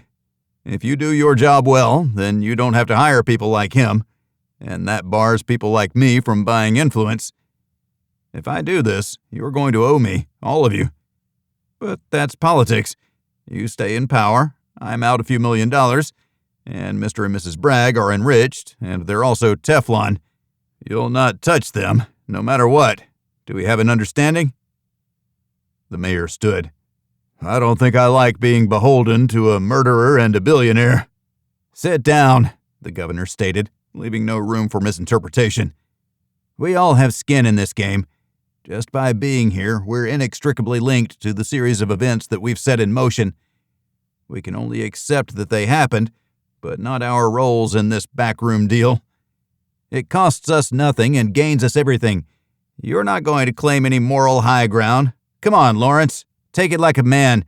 You're just as dirty as the rest of us." The DA raised his hand. "Stop it. You are too, Virgil. You're probably the worst of us." He shook his head, but kept his mouth shut. "Please continue, Mr. Bragg. We are humbly asking for you to fulfill these 5 contracts. We have more if you're willing, but Essoe will only cover the first 5 before the quid pro quo buys us more contracts," the governor added. "Blunt and straightforward. That's more like it," I replied. I noted that she called him Essoe, which meant she wasn't in his inner circle. I glanced over my shoulder at Jenny. Her lips were white from pressing them together so tightly. She was as uncomfortable in this meeting as I was. The mayor handed over a thumb drive. 2 folders on that drive with everything we have on the individuals in question. I'm told that you have to agree with the decision to terminate an individual. What kind of hitman are you? You get paid, you do the job. Mr. Mayor, you'll find that the world isn't so jaundiced. There are too many bad people out there to make a living off taking out good people. And for the record, I'm not a hitman. I said that I might know people. That is the most I'll admit, because trusting potential clients can be bad for business. I hope you understand. If we agree to this, the governor added, then you'll be safe in a state where the legal system can be merciless. Jenny tapped me on the shoulder. I gripped her fingers for a moment and then let go. She stood. We'll look over the information on the 5 people. It would be best if we work through Mr. Cavendish and that you have no contact with us whatsoever. There can never be a causal link between you and us or any people we might know. We'll protect you as much as you'll protect us. Everyone wins except the targets, and then they may or may not win, depending on factors out of our control because, of course, we won't have anything to do with that. Jenny looked at the governor while she talked to form a bond. Women bonding with women at a level that no man could understand. The governor nodded and tapped her nose. The connection had been made. Jenny returned to her seat. 2 more thumb drives were pressed into my hand. Each party to the meeting had given me one. I wondered if there was any malware on them to track us. I'd run them through the rigors of the Peace Archives system before opening any files. Even plugging the USB drive in and accessing it was a risk, but that was mitigated by the proprietary software to prevent anything from being uploaded without our knowledge or consent. I expected them to try it. I would think less of them, and these would be the last contracts. But they were what they were. Slimy politicians always looking for leverage to maintain their power. They wouldn't get it from me. Vice versa, I'd hold it over their heads. It wasn't a preferred method of doing business because once I pulled the lever on that course of action, I would never be trusted again. If I had to pull the lever, then we'd already be out of the business.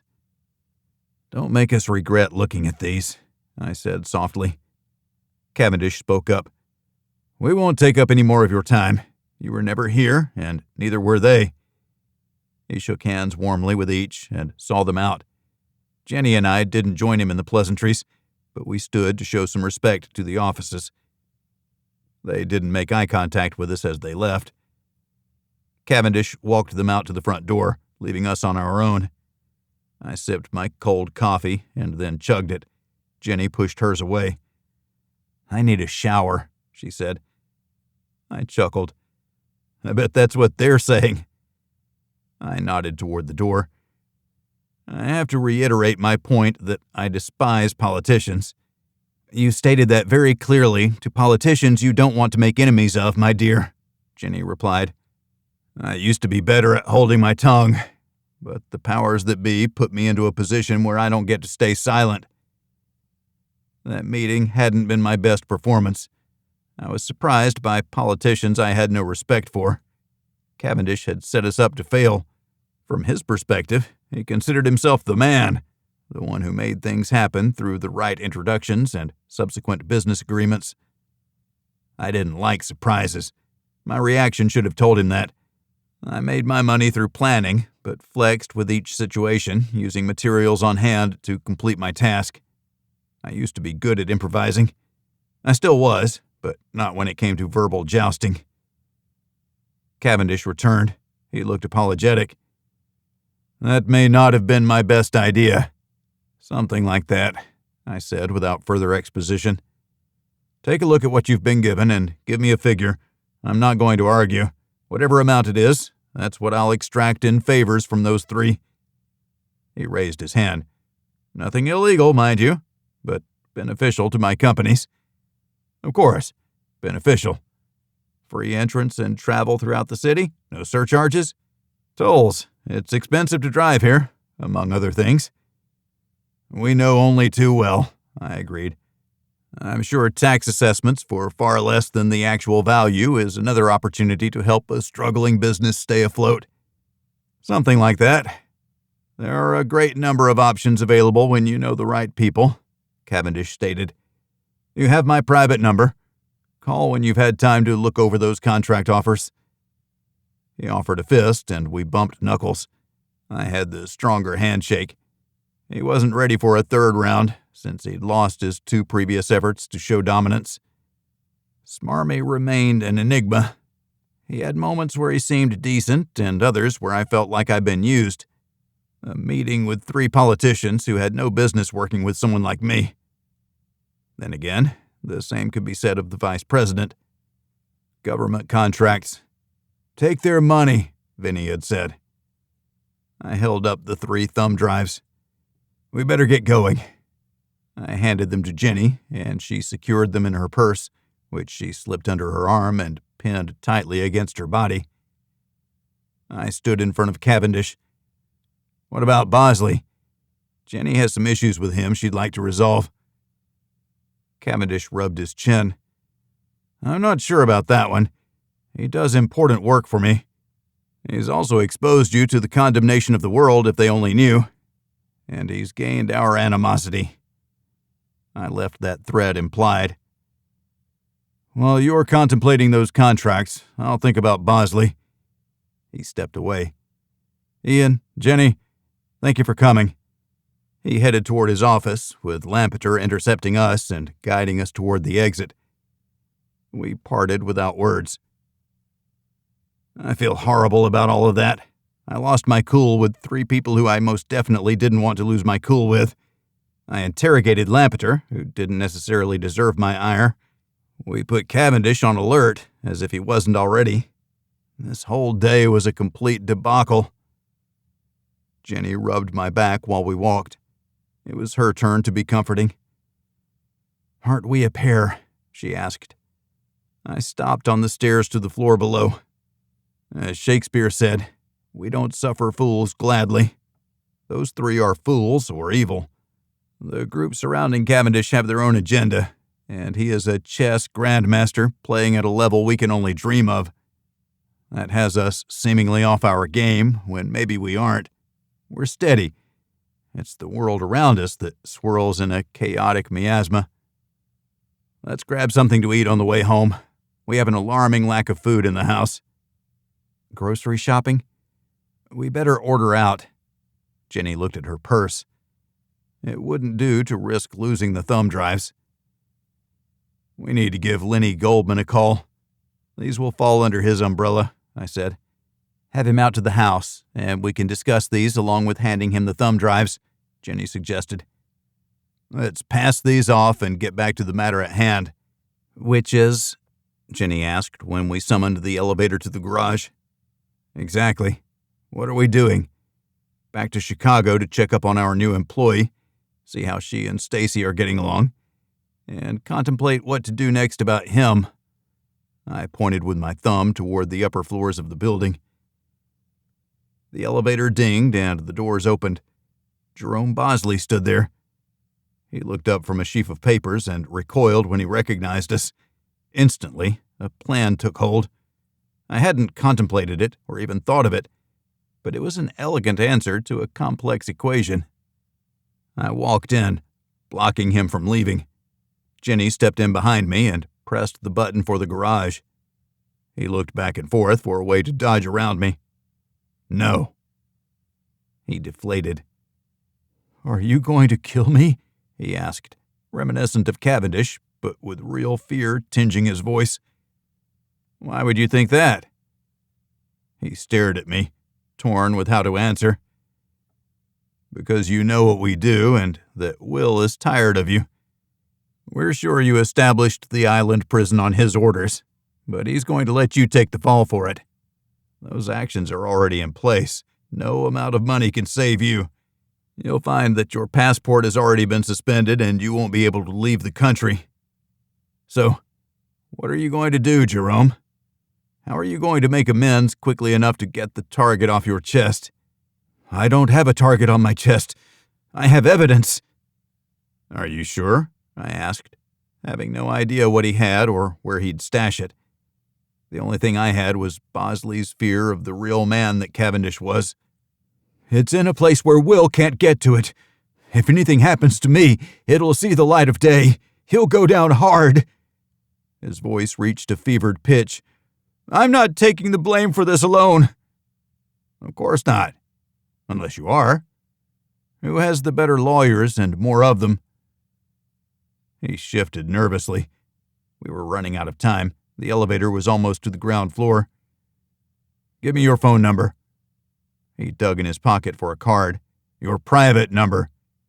He turned the card over to show a handwritten phone number. That's it. Why do you have to call me? Because. What if I were to show you a way out of this? The elevator arrived and the doors opened. I clapped him on the shoulder and punched the button for the top floor on my way out. Jenny and I walked hand in hand to our Jeep. The doors closed. I glanced over my shoulder to make sure Bosley had stayed on the elevator. What are you doing?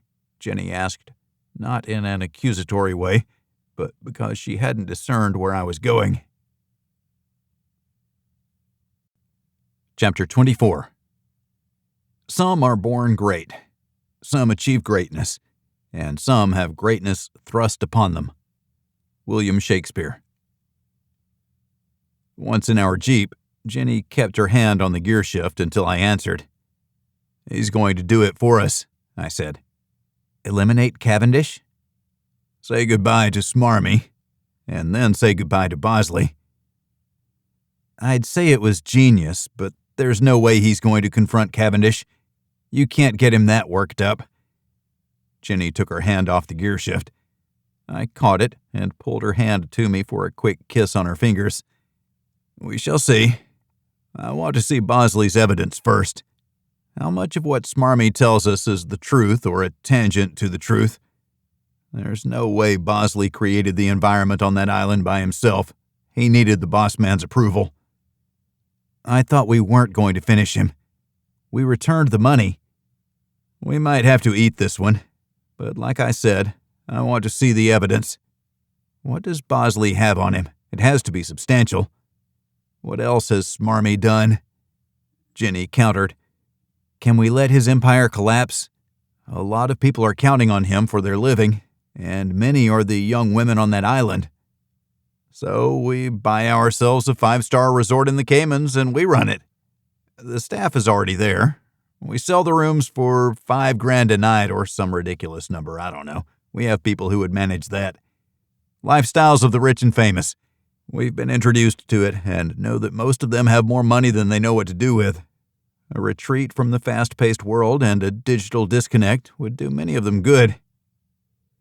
Jenny frowned while watching out the front window. I don't know about that. This contract has me twisted around in a circle. I want to hate whoever put the drugging the guests game into play, and then I want to hurt them. I've been confused from the start, I admitted. He's kept us off our game. It's how he runs his business. How much was Smarmy involved in the island blackmail operation? He's ahead of us everywhere we look, but can he foresee Bosley's subterfuge? You set that in motion. We'll see what happens. I'm sure Smarmy will give you a call if he has to have Bosley trussed up and tossed on the street. We'll call Bosley later to see how he's doing. If he answers, then we'll know that he survived to see another day. This is kind of risky. It's less risky than us trying to take him out ourselves. That has always been a non-starter. He has his own security everywhere. We may not see them, but they're close and ready to act. I'm not ready to die. No client can pay enough for me to take on a suicide mission. Either of us. Jenny turned on her seat heater and settled in for the drive to the Hamptons. I was warm enough. I turned the vent down. We worked our way out of the center of town through the stop-and-go traffic until we could get on I-495 heading east. After that, it was mostly smooth sailing. Jenny used my satellite phone to call Lenny Goldman, the Northeast Regional Director for the Peace Archive. He would handle the contracts for the New York politicians if we chose to go ahead with them. I figured we would, even without looking. What I wouldn't do to the vice president to gain leverage over him didn't apply to this bunch. I had no relationship with them. They needed to be kept in their place. Smoke-filled back rooms available only to the power brokers of a modern society. I could envision what I wanted Bosley to degenerate into, but I wasn't sure how we would get him there. Could we bluff Bosley using the likes of Rick Bannock and the former assistant U.S. attorney? I couldn't see the details to get me from now to the end. We had a contract for a bloodbath in Tucson. We had 5 more contracts for alleged criminals in the city. We had an endless stream of contracts for the DEA if we chose to implement them. And then we had our normal work. We had reneged on a contract to terminate the 4th richest man in the world, and he had us on a short leash. The opportunity to fail had reached a crescendo. The sound of its whirlwind hammered against my ears. In the distance, Jenny was talking with somebody, but she was right next to me. The conversation with Lenny. They talked briefly. He would meet us tonight. She even told him to bring dinner. Of all the things going on in our lives, Jenny had kept her head on her shoulders. I could feel nothing but pride. School teacher to corporate exec, comfortable trading barbs with the world's greatest power brokers. Well done, I said. What's for dinner? Buyer's choice, Jenny replied. He'll be by around 5. I could see out the corner of my eye that she was watching me. What you thinking? All over the place. I need to get myself sorted out before Lenny arrives. We need to follow up with Freddie, too. I scowled at the traffic. Listen to me, dweeb of dweebs. I used to be the blue-collar man, hard and burly. Now I'm a stuffed suit. You are not a stuffed suit, Jenny scoffed. We're up against the greatest challenge we've had since getting into this business. And then 2 distractions from the government. It's busier than we're used to, that's all. At least we don't have any personal contracts on top of it. Smarmy? We're still fighting that one. We are fighting it. We don't have to do it. I know, but we probably do. I have a feeling, and it's not a good one. Lenny showed up 15 minutes after 5.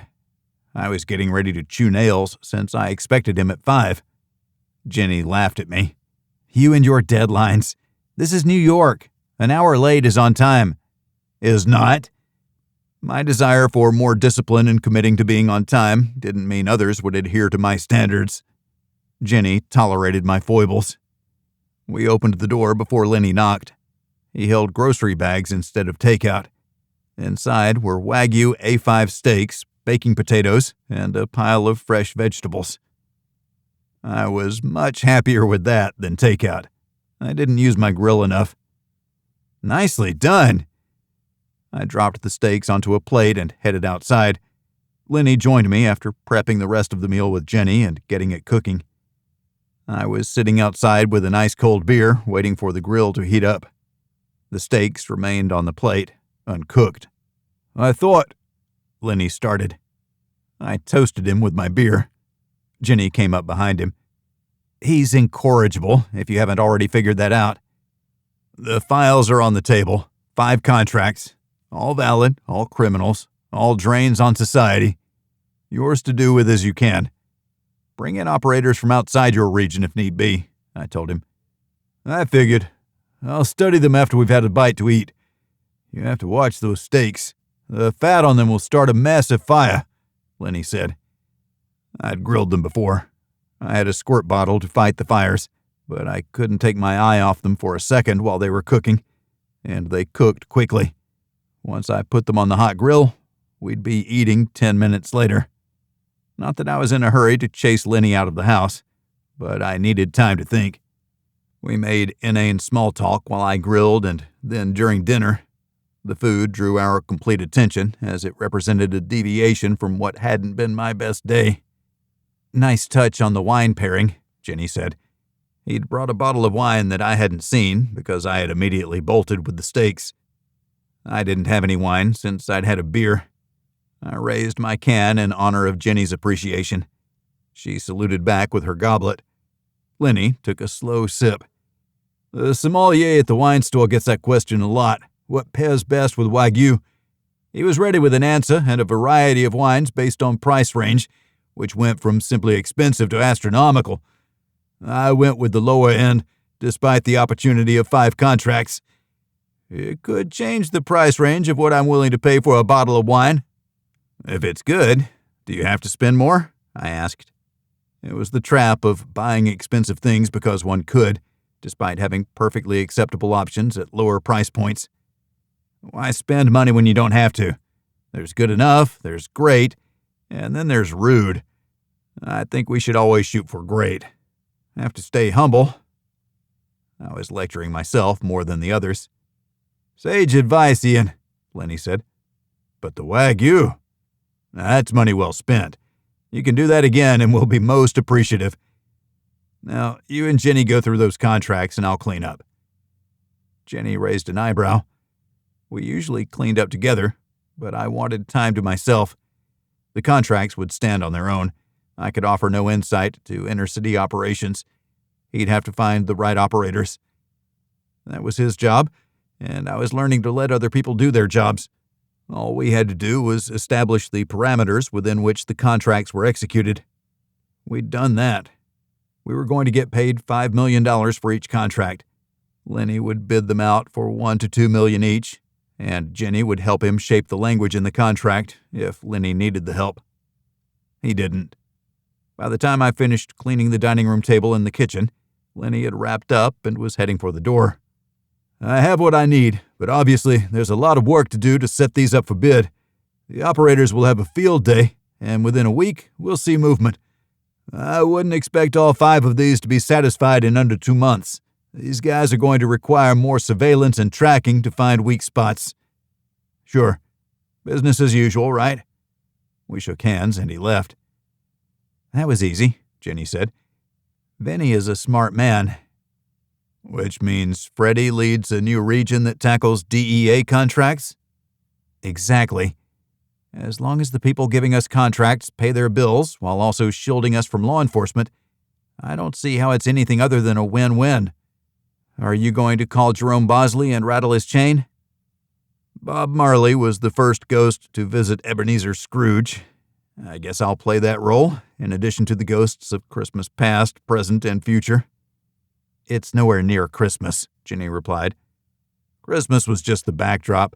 The real story was about change when he was presented with how awful he was, but that he could change the future if he changed in the present. We want Bosley to change the future. I dialed the number and let it ring, figuring it would go to voicemail, but Bosley answered in the simplest way. Hello? Jerome, Ian Bragg here. How was your day? Horrible, thanks to you. You've made me paranoid. Will didn't show any animosity or indications that he was going to cut ties with me. We're looking at a new corporation to buy, one of the biggest yet. He wouldn't do that if he was going to turn me into the feds.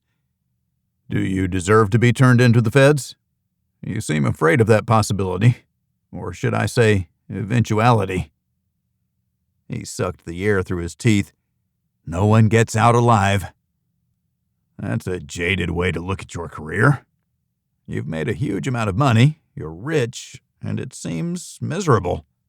Why is that, Jerome? You should be living a life that people are envious of. You see what he does to people who fall out of favor? Sends them to a tropical paradise? I countered. It may look like that, but that isn't the only place they go. That made my hackles stand up. Jenny stopped breathing. Where else do they go? I've said too much. I wanted to reach through the phone and choke him until his head popped off. If we're going to take any pressure off you, then you need to show us the evidence you have against him. You also need to tell me right now where else he sends the young women. I could hear him breathing heavily. It appeared he was having a panic attack. Meet me in Central Park tomorrow, Bethesda Fountain at 11. He ended the call before I could say anything else. A frown consumed my face while I stared at the phone, showing the call had disconnected. Jenny gripped my shoulder. You're feeling kind of soft. Have you been skipping your workouts? She knew I hadn't. Neither had she. She was trying to distract me. She'd eventually went out because I was easy. We were still honeymooning. Give me a few, if you would, I asked. I'll be in the hot tub. She took off her shirt on the way outside and tossed it over her shoulder. Damn it. It didn't look like I was going to get a few minutes alone. I would have wasted the time worrying about what was out of my control and trying to predict what was unpredictable. Chapter 25. It is not the creation of wealth that is wrong, but the love of money for its own sake. Margaret Thatcher. Bethesda Fountain had a massive terrace surrounding and in the pool proper. It was bordered by trees on 3 sides and a small lake on the other. There was plenty of space to hide in plain sight, while also being able to hide in the shadows of the park's old growth. It was closer to Fifth Avenue than Central Park West, so that's where we drove and then spent 20 minutes looking for a parking spot. We finally pulled into a garage and squeezed the Grand Cherokee into a too narrow space. I expected door dings between now and when we left. Every square inch of space was prime territory down here. Anyone who was anyone had an office space that overlooked the park. From former presidents to Fortune 100 CEOs, it was chic to be in the area. It was also convenient. They could conduct any business they needed because of access to power players from all corners of the globe. There was something to be said for not commuting to such an area, but there were great advantages to meeting in person. That's how the big deals were made. Jenny and I wore casual clothes. I was in jeans and a polo, while Jenny wore slacks and flannel blouse. It wasn't cold, but it wasn't warm either. A nice in-between day without too much spring or too much summer to interfere. I thought we looked like tourists. After seeing who strolled the park, I wasn't sure I could pick out a tourist from a resident. The joggers were residents, weren't they? Or were they the workout generation staying in a nearby hotel? I stopped trying to make sense of it. "It's pleasant, and no one seems in a hurry," I said. Jenny nodded. "It's nice to see. Once you leave the confines of the park, it's too busy. I'm glad you're driving." "I'm not. I would have rented a limousine, but I didn't want our movements to be too obvious. Jimmy would know where we were because of the tracker on my satellite phone, but Cavendish wouldn't. He didn't need to know where we were every minute of every day." As if prescient, my phone rang. It was from Cavendish's number. If I answered, he would guess where we were because of the background noise. I pulled Jenny in close and held the phone where background sounds would be muffled. As an added precaution, I held my hand over the microphone. "Will, what gets you out of bed at this early hour?" I asked. "It's nearly 11. What are you doing today? I was able to secure a tea time at Bethpage Black. I can meet you there in an hour. I didn't have it on my plan for the day to lose $180,000, but sometimes it is what it is. Don't sell yourself short. You may only lose $160. See you there, Ian." I hung my head. "I'm going to be late." "You will, and you'll be fine. Give him a call when we're driving." "I hope Bosley doesn't get wordy."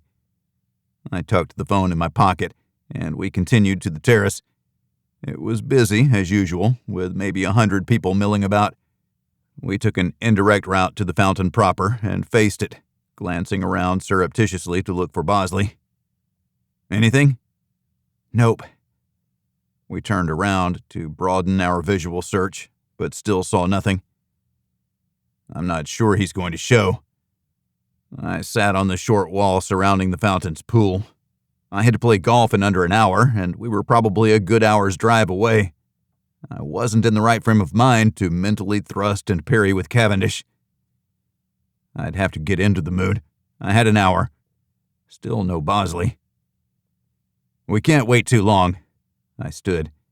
"It's only been 5 minutes, Jenny argued. "This is the city. A half hour late is on time." She'd said something similar the night before. I still didn't agree. In my mind, on time meant at the agreed-to minute, and not any later. There were two who were deceived, played off one against another, between the master and the servant. I droned. "Stop it," Jenny smiled. "There he is." She tipped her chin toward the trees along the lake. Jerome Bosley worked his way across the terrace. We walked toward him to separate ourselves from the crowd that hugged the fountain. "Jerome." I didn't offer my hand. We weren't friends or colleagues. He held out a thumb drive.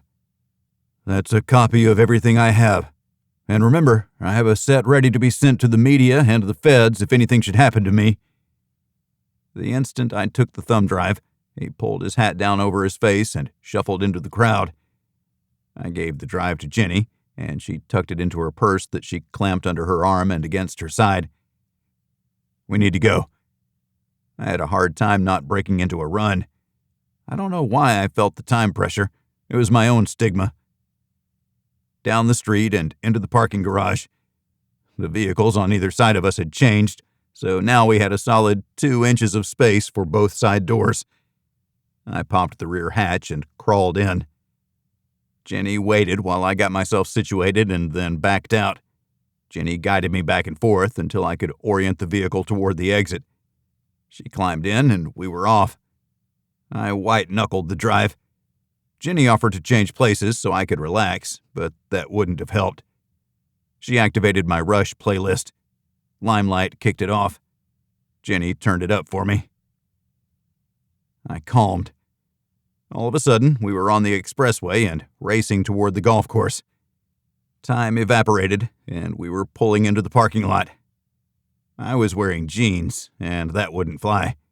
I had planned to buy trousers and golf shoes in the pro shop. It wasn't optimal, but it's what I was going to do. Smarmy was already there. I didn't see him, but saw his bodyguard. The man looked large with his out-of-place jacket, but no one questioned it or him. Cavendish was on the putting green. That's where he saved a lot of strokes during his round. I bolted into the pro shop and used my gold credit card tied to our Cayman bank, where the transactions weren't viewable by American police. I changed quickly, bought a glove and balls, rented clubs, and headed toward the putting green. "Ian, I wondered if you were going to make it. I wouldn't miss this for the world. We were in the city addressing concerns about that nuclear depth bomb your trio of degenerates dropped on us yesterday. That left me without my stuff and without the time to get it." "You could have said you needed 2 hours," Cavendish replied. I hadn't even thought of asking for a different time. Tea times were nearly impossible to get at Bethpage.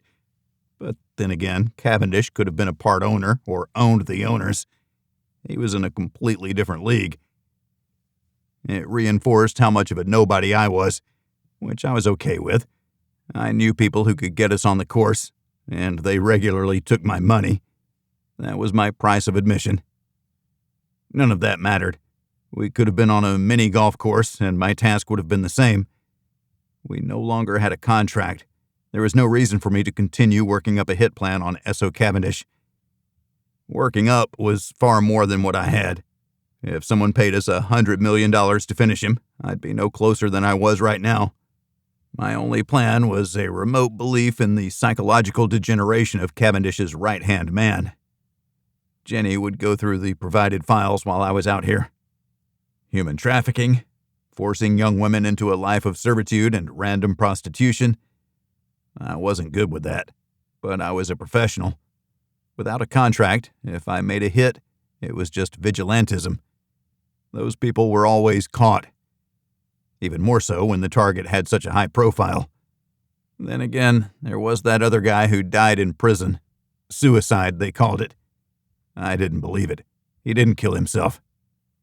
Would powerful people provide top cover for me? Who went to that island that was in a position of authority? Was the governor of New York, the mayor, or the DA? What did it take to have a murder declared a suicide and bar any hope of further investigation? A lot. I couldn't even imagine how many people had to be involved in the cover-up. No, we couldn't simply end Cavendish if he turned out to be as bad as I suspected. "Ian?" It was Cavendish. I'd been staring, lost in thought. "You can see that I'm distracted by the 3 blind mice you dumped on my head." "Ah, the 3 blind mice. I like that. Don't tell anyone, but politicians tend to be useful idiots. They'll sell their souls over and over again to stay in power, not because they are doing good for the people. That's sometimes a byproduct of what they do, because they have to appeal enough to get reelected. No, they do it because they like the spotlight and the accolades, even if those accolades are manufactured. Politicians are a blight on this planet, but a necessary one. Anarchy doesn't work, and totalitarian rule, that tends to degenerate over time. Communism is right out because they demonize people like me. As bad as we think it is, it's better than the alternatives. The right option does not yet exist, but it will someday. I hate politicians. I think I just said that, but I used many more words because words are my tools. Your tools are more lethal, and you thrive on brevity. "Are we going to do this thing?" I asked, pointing toward the first tee. "How about just 9 holes? That way you don't lose 6 figures, and Jenny won't be displeased with your lack of thrift regarding the marital income." He smiled. I never thought of it as marital income, even though it was both of ours. She filled the coffers because she negotiated the contracts. The contracts. We'll take all 5 of the contracts, by the way. Jenny said 5 mil each works. 3 are standard, and 2 will be more challenging. Need 2 months as part of a timeline. Do I get a friends and family discount? Or maybe an economy of scale? 5 for the price of 4 deal? I clenched my jaw. We went to your island, and your people tried to drug us.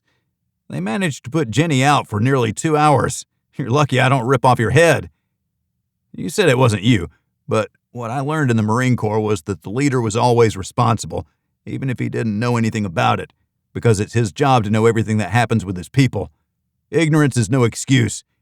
Jenny is spitting mad. If your people had been successful, then the bloodletting in your organization would have been epic. Are we done being friends, Ian? Cavendish asked matter-of-factly. Not yet, but you've got a ways to go to re-earn my trust. You're lucky I like golf. Did you pay my green fees? I did. And I tell you what, we won't play for money either. We'll play for dinner. Loser provides a lavish spread at his home. Those are higher stakes than just money, if you ask me. Then they're appropriate. One must always play for something, Cavendish added. Smarmy. He made me wonder. Why do you want to be friends with a person like me? Every person I know wants something from me. That is, every person but you. You seem to be trying to make me a better person. I find that annoyingly enticing. You're not asking to fund a charity for you or raise your profile somewhere using my clout. You avoid that. The 5 contracts, trivial. I'm buying influence and you're running your business. I know you don't want to do that, and bravo to you for not biting on a lowball offer. You gave me your price. That might be considered bad negotiating, but you're not into that, are you? Jenny handles the back and forth. You're straightforward in all things. That makes you unique within my circles. That's why I want to be your friend. I need people who will tell me an unvarnished truth without fear. Fix your island, I said. That is the biggest blemish on your morality. My island may have run its course. It will always be tainted. I don't think I can go back there now that the cat is out of the bag, so to speak. I maintain my ignorance, but the public, who already hates me because of my success, would use my image for target practice. You don't care what the public thinks. He snorted. You're right, I don't. I have a business to run. Too many chefs and all that. I'll sell the island to a 5-star resort chain and ease out of that business. I'll get my money back. It wasn't a huge investment. Before you sell to a chain, the club is interested in expanding into the Caribbean. He studied me. You're not joking. It's paradise. Giving rich clients a place to disconnect, without the honey traps and cameras, would be lucrative for the psyche of those stuck in a Chicago or New York winter, as a 5-star resort with the staff off limits. You've been thinking about this. You've surprised me. I tell you what, let's up the stakes of our round. If I win, you pay my price for the island. If you win, I transfer it lock, stock, and barrel to the club under a minor partnership, say 10% of the profitability. I wasn't the only one who'd been thinking about it. His offer wasn't off the cuff. He'd been thinking about getting rid of it, too. I wondered if that happened after Jenny's and my visit. The starter said the tea was ours. We tossed a spinning tea to see who would go first. I won and grabbed my rental driver, which was the same club that I owned, but the shaft and loft would be slightly different. I hadn't taken a shot on the driving range. I had no idea where that first shot would go. But thanks to the golf pro at the club, I had sound mechanics. Don't overswing. Smooth will deliver. I practiced my rotation, then teed the ball and hit it, but nowhere near as hard as I could swing. The ball sailed down the fairway, left of center but still in the short grass. 270 yards. It left me a long shot into the green. It was going to be a long day unless I figured out the clubs sooner rather than later. Cavendish took a practice swing, then reached a hand around to grab his lower back. He gingerly took a step to the side. Ian, I'm afraid I've thrown out my back. I cannot continue our round, which means you have won. Let us seek the comfort of a nearby chair. He left his ball on the tee and apologized to the starter as he took baby steps back to our cart. He climbed in and sat. I thought he was acting. He was in good shape and not much older than me. Why don't you continue? He suggested. I prefer not to play with myself, I replied. He laughed without wincing. All an act. What was his game? Time to call him on it. We'll take 90% ownership of the island with an annual 10% payout of the profitability, guaranteed. Improvements to the island, like family housing and a school for the children of staff, will be taken out of our 90%. We'll fly our professionals down there to take a look for assessment, costs, and rebranding. They'll enjoy a working vacation in paradise. It was nice doing business with you. We shook hands to seal the deal, like in the old days where it was enough. Contracts were a modern-day construct for people who couldn't be trusted. Did that mean I trusted Smarmy? Not at all, but I trusted that he wanted something out of the deal. He would get far more than the cost of the island. Maybe he wanted to make the island's baggage go away. He didn't care about what the public thought. The baggage was meaningless, but no potential clients would go there if it had a stigma. Was it just good business? I can't figure you out, I blurted. The island could be so much more than what Bosley turned it into. I still held Cavendish responsible. He dipped his head in recognition of me backing away from holding him responsible, at least in active voice. And you shall help it realize its full potential. I don't have the time to tackle it, and I can't give it to my chief of staff, something I would normally do. He already screwed it up once. There won't be a second time. You can't figure me out because I operate on a rapid decision cycle. I evaluate the risk and the reward for everything I do. I decide almost instantly, and that trims the fat. And I've already reinvested the projected spend and savings into a new project before others realize a project has been canceled. It gives me a significant advantage. I don't throw money around, despite what it looks like. It doesn't look like you throw money around. Quite the opposite. Despite the sums, every penny is an investment. You paid us $5 million to deal with the Nick Nelson situation. Was that a test to see our commitment? He pursed his lips and leaned back. To the clubhouse, Ian. I could use a Shirley Temple. We drove in silence to the clubhouse, where they returned my clubs to the rental shack. I collected my tees and the remainder of a sleeve of balls, along with my jeans and shoes. We strolled slowly to the Heritage Club inside, where they served food and drinks. Life is a test of sorrow. We grow and start to live, only to exist until we live again. But it's too late. We try to live in broken bodies when all we can do is survive and lament what we didn't do when we could.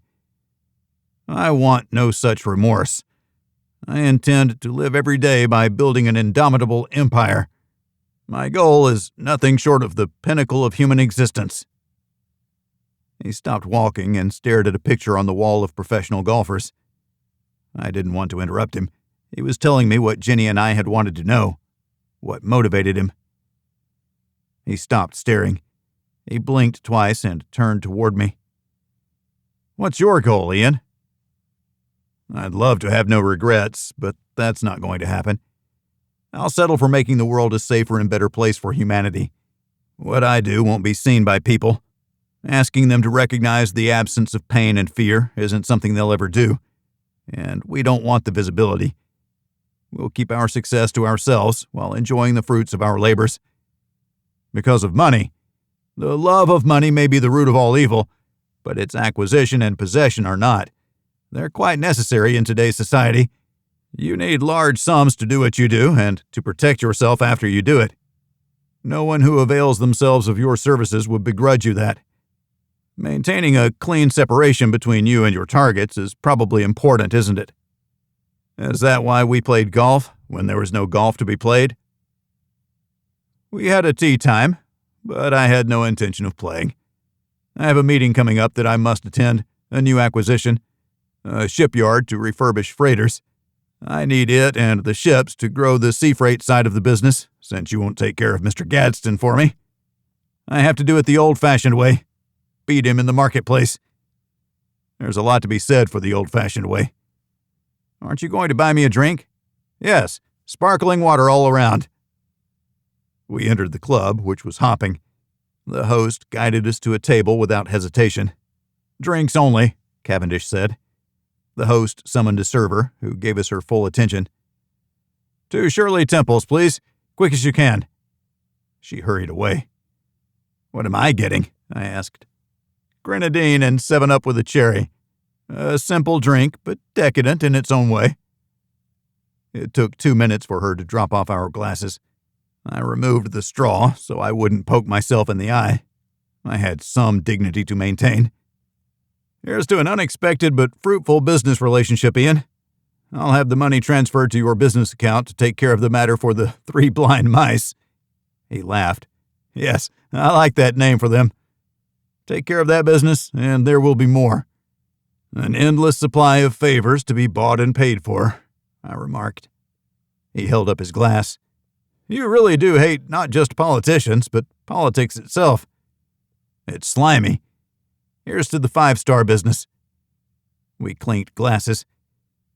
Cavendish nearly drained his in one go. He stood and excused himself.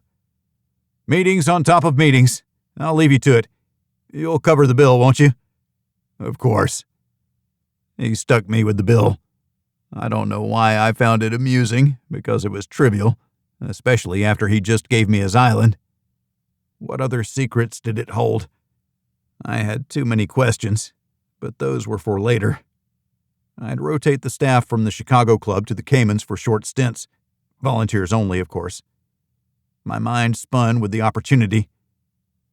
What I wasn't able to focus on was the problem named Essoe Cavindish. Chapter 26. Between stimulus and response, there is a space. In that space is our power to choose our response. In our response lies our growth and our freedom. Viktor E. Frankl. I took a cab home and paid in cash just because. It's not like I could hide from the feds, not as long as I carried my untraceable phone with a GPS tracker installed.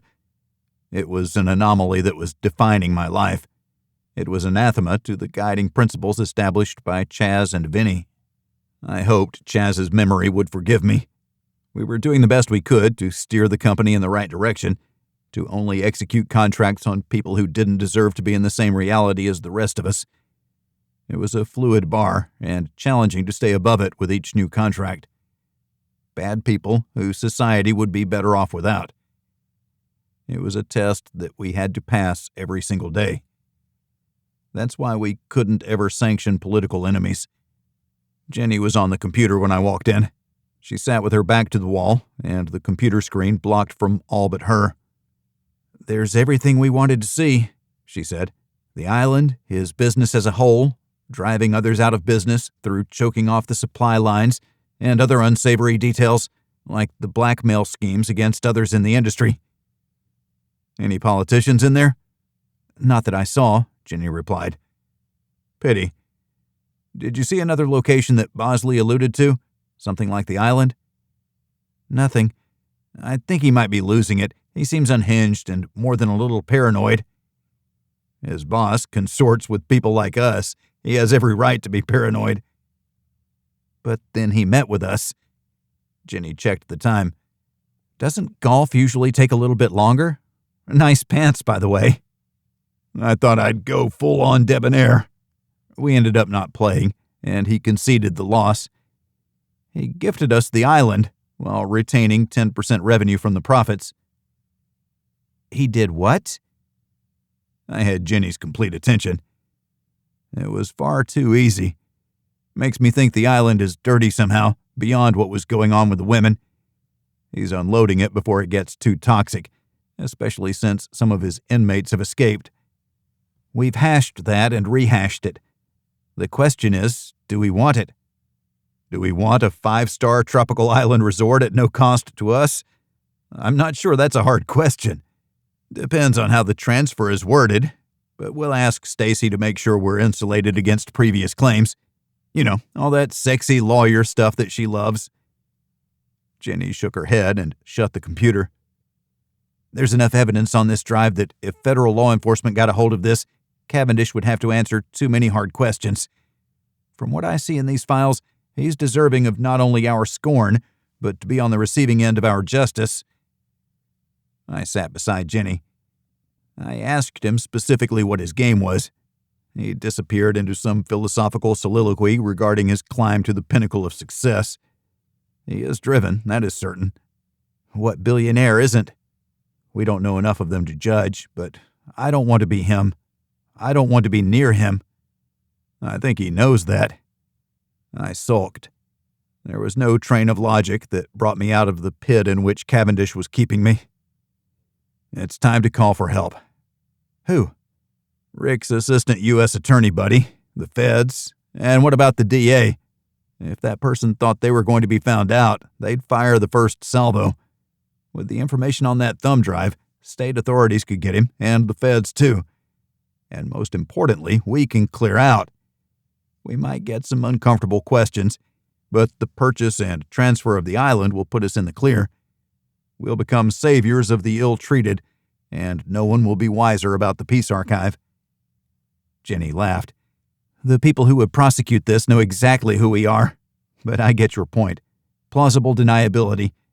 There would be a link that they could use to downplay our involvement. We get out with our skin intact. I knew we shouldn't have taken this contract, and we won't in the future. Our way of doing business shields us from marginal threats, but exposes us when dealing with people like Cavendish. Then again, we shouldn't have tried to get into his inner circle. We made a lot of mistakes on this one.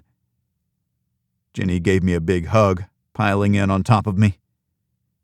Then let's not make any more. Call Rick. We found ourselves on a plane to Washington, D.C. for a clandestine meeting with Rick Bannock and his cronies. The plane arrived, and our government-furnished black Chevy Suburban waited on the curb.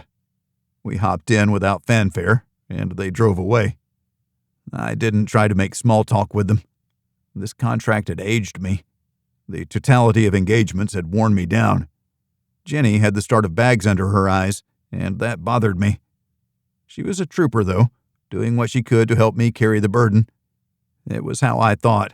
I was the provider and responsible for protecting my family. Even though I'd put Jenny in high-risk situations, this was nothing like any of that. This was from my failures. Engage a multi-billionaire on his terms? That was never going to work. Look, I pointed at the window. There's weather out there. And people. Look at the people, Jenny droned. People and weather. That's what D.C. is all about. We had a short laugh. I hoped Rick and his people would have answers. That's what we were there for. If we were successful, then the sun would peek out to brighten our day. Vacation wouldn't solve what ailed me. Getting Essoe Cavindish out of our lives would. But we had some maneuvers of our own to complete, like the transfer of the island. We'd sent Bosley's number to Stacy to draft the contract for transferring the island with the appropriate caveats and legalese. Let them work it out so Cavendish could sign on the dotted line and Jenny and I would join him. We needed it soon because it had to be done before legal authorities froze his assets. Assuming we were successful, even the feds might have no stomach to take on a man with such monumental wealth. Or they could relish the chance.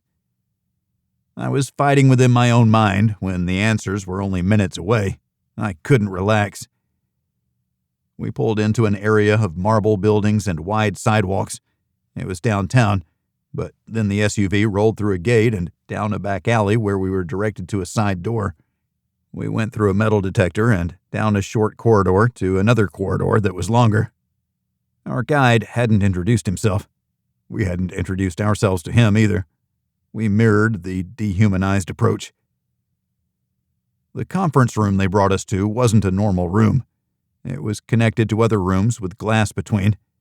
It overlooked an operations center of sorts with screens that dominated one wall. Men and women occupied workstations. I expected more privacy. Rick Bannock was at the table with Jerry Cubitt, the Fed lawyer turned consultant.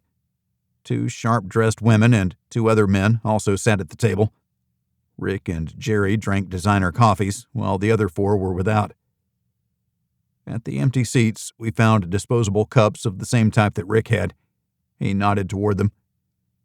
I sat down and sniffed at mine and Jenny hers. We traded cups so she could have her mocha. "Rick, Jerry," I said while looking at the others, waiting for them to introduce themselves. They didn't. It was hard not to sneer. Feds. You know how much I hate bureaucrats. Ian! Rick nearly shouted. He raised his hands to call for calm. We all do, as odd as that sounds. Let me introduce this group from the Department of Justice. FBI Special Agent Donna Sharnhorn, DOJ Senior Counsel Elsa Moore, and FBI Special Agent Billy Dupre, who coordinates with Treasury and the SEC on white-collar crime. I believe you already know the Director of the Drug Enforcement Administration. I nodded to the director. Billy spoke up. I've been watching Cavendish Industries for years. He covers his tracks well, but I know there's something going on. How does he manage to get deals at below market out from under other bidders? It makes no sense.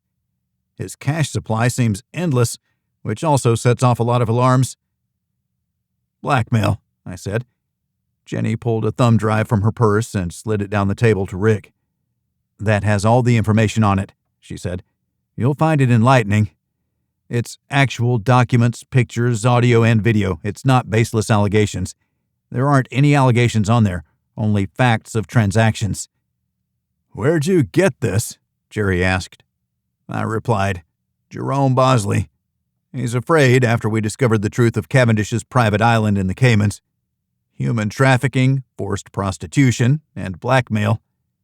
Cavendish was angling to have Bosley killed over it so he could blame him for everything that went on. Why did he give it to you? Billy asked. Not that I question its veracity before I see it, of course, but it seems odd. You're nobody. Excuse the expression. I looked at Jenny and she smiled back at me. If you could just tell everyone that, I'd greatly appreciate it. We run a 5-star facility, an exclusive club for the wealthy. Cavendish invited us down to look at his island. We dismantled the cameras and destroyed their system for recording transgressions of the rich and famous who came to the island for a little recreation. He owned them at that point. We couldn't tolerate such a thing, so we changed how the island was managed. Billy shook his head. That's unbelievable. He would have had you killed for interfering in his business like that. He knows hitmen and would have employed them. If what you say is true, then you wouldn't have gotten out of there alive. He stood. Sit down, Billy, Jerry ordered, stabbing a finger toward the table. He was only a consultant, but he held sway. Billy sat, crossed his arms, and leaned back to distance himself from further conversation. Rick laughed. You have good points, Billy. I'll tell you that Ian and Jenny are the hitmen. I glared at him. Code word meeting, Ian. Relax. Nothing said here leaves here. You are protected at the highest levels of the government. I can confirm that, the director of the DEA said. The two women looked troubled, a lawyer and a special agent. They were supposed to hunt down and arrest people like me. What did you really go to the island for? Rick asked. The island's manager got caught stealing from Cavendish. He sent us there to address the situation. We used the opportunity to free a number of those who were on the island against their will. With their freedom, Cavendish had no choice but to exercise plausible deniability and point all blame at his number one, Jerome Bosley. Even his assistant, Terry Lampeter, denied any involvement and pointed at Bosley. What happened to the general manager? Rick asked. Really? This conversation isn't about him, I replied, holding Rick's unblinking gaze until he looked away. DC power plays. Rick knew better than to test me. Maybe he did it for the others. I didn't know, but I wasn't going to admit to any murders in front of this group. I was uncomfortable, and so was Jenny, but we hid it well. His fate doesn't matter in the big scheme, Rick conceded. You won't find any government officials in there, fortunately. You don't have to clean house, as it may be, Jenny added. The group at the table nodded slightly. They were under pressure, too, and expected that they'd find traitors in their midst. There were always those who would succumb to the money. Except for those 3 in New York, I offered. Jerry perked up. Which 3? New York had been his area of responsibility. Governor, mayor, and his DA. Cavendish hired people to permanently remove criminals they were having a hard time with. They hired you, Rick stated. On Cavendish's dime. But before you go after them, let me make a suggestion. We bring all of that information to the DA and let him build a state case against Cavendish. It includes solicitation of a ghost organization for the sanctioning of human life. We get out scot-free, and the big three levy allegations before Cavendish can use their duplicity against them. You know what they say, second liar never has a chance. The special agents, lawyers, and Rick looked at each other. We're going to have to discuss this before we continue. He pointed toward the door. There's a break room to the right, next door down. You can sip your exceptional Java and make yourself at home. I don't think we'll be too long. Is there any way you could make us feel more uncomfortable when we're trying to help you out? I asked, looking at Rick. He smirked. Probably not, but that's not my intent. You've been to my house and even in my bedroom. My wife likes you for God knows what reason. Plus, I know what you're capable of. I do not want to cross that in any way by not being straight up with you. Let us discuss how we want to handle this, and we'll get back with you. You'll be home in New York tonight, never fear. We'll let you get to it then. I stood and waved. Jenny did the same. In the corridor, we found our earlier escort waiting. Break room? He pointed us to it and followed us down the hall. We were deposited in a small room that also had a bathroom, a testament to the understanding of the needs of coffee drinkers. We settled in for the long haul. I expected it would take them a while to hash out whatever they wanted to talk about. So, how do we turn the island into a 5-star resort with actual reservations and stuff? Need a better dock to bring guests by boat, and a contract with a helicopter company to bring guests by helicopter. Once there, the rest is easy. There are already names for each suite. Just need to run the numbers to see what to charge. And then the staff. Not sure what to do about the operations center, but that could be the best hotel business center on the planet. Bring your staff. Keep your operations running at the highest level. I could see the promotions now. Corporate getaways. Means we need to build a separate facility with average rooms, too. And family housing and a school. All of that. Building stuff. We've never had to build anything before, I muttered. I expected we would be in over our heads, but the problems were good problems to have. We would further legitimize our business, and especially the Cayman's banking side. I liked the physical connection. We talked until we tired. I put my head down on the table and was 10 minutes into REM sleep when Jenny shook me. They're ready for us. Chapter 27. Healing is a matter of time, but it is sometimes also a matter of opportunity. Hippocrates. Who? I asked, unsure of where I was. Rick and his posse, Jenny replied. I don't want to go to school. I rubbed my eyes and blinked to clear them. I was still having a hard time reconciling my brain with what was going on. I ignored everything and went straight for the coffee. It was a silver bullet, a 30-cup percolator which produced the best of the worst coffee in the worst way. I poured myself a cup while I took in my surroundings. They're waiting, Jenny prodded while our escort held the door open, urging us to follow him. Isn't that sweet? We wait forever, and now we're in a hurry. I have some choice 4-letter words to being at the whim of a coven of bureaucrats. How about no? I tested the coffee. It was foul. I dumped a bunch of non-dairy creamer into it and stirred with a provided wooden stick. It made it barely palatable, but I took a drink and savored it. Go ahead without us. We'll be along shortly, Jenny told the escort, but he shook his head. It doesn't work that way. I can't leave you unescorted in the building. You could get stopped because you don't have badges. You could have given us badges in the 2 days we were stuck in here waiting, Jenny replied sarcastically. I was proud of her. I handed her my coffee and retreated into the bathroom. When I finished and returned, I found that Jenny had dumped my coffee in the sink and tossed the cup into the trash. It was nasty, she said. I shrugged. Lean on, Billy Joe Jim Bob. Jenny and I strolled down the corridor and into the conference room, where a less than patient group waited. We were ready for you 10 minutes ago, Billy snapped. I glared while resisting the urge to make a finger gun and pointed at him. I settled for something a little more diplomatic.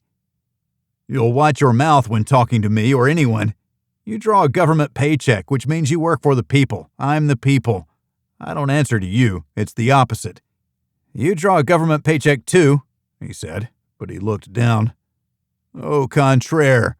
Try to find where the government has paid me or Jenny. You won't, because it's in your best interest that I don't answer to John Q. Public. Now, you had us wait for what? 2 hours, Jenny offered. And now you're in a hurry. Maybe you should take a deep breath and think you would have none of this without us. God, I hate bureaucrats, and you just reinforced why. Rick gripped Billy's arm.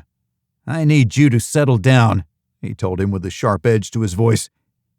Rick looked up at me. Sorry about that, Ian, Jenny. We think there's enough actionable material to take this to a grand jury fairly quickly. But your idea of having the DA take a parallel approach is a good one. Put Cavendish on his heels. Jerry will be our liaison with them, which will leave you out of it. They don't ever have to know about your involvement. It will be a coincidence that all this started a couple days after they contracted for your services. Allegedly contracted for alleged services, I clarified. Yes, all of that. We'd like you to maintain appearances with Cavendish. Invite him to play golf, go to the island, do those things rich people do that poor people like us can only dream about, Rick added. Are you going to bring Bosley into the fold with a little witness protection action? I wondered. Maybe. He might be so dirty that we're better off arresting both him and Cavendish. They could share a cell where they might kill each other and solve all our problems. I kept my eyes on Rick. I didn't want to look at Jenny and give away the crux of our former plan to manage a hit on Cavendish. In jail or dead, removing his character from the game board of life would be a victory for everyone he ran into the ground, from young women to businesses to extortion for shipping. They were both bad men who had done bad things, criminal things. It was time for them to pay for their crimes. That provided a great deal of relief, but we'd have to play our parts a little while longer. Thanks, Rick. I knew we could count on you. To the rest of you, good luck. You know he's not going down without a fight, and he can put up a pretty big fight. Billions of dollars in legal assistance as needed if he chooses to not travel to a non-extradition country like the Caymans where he has an island.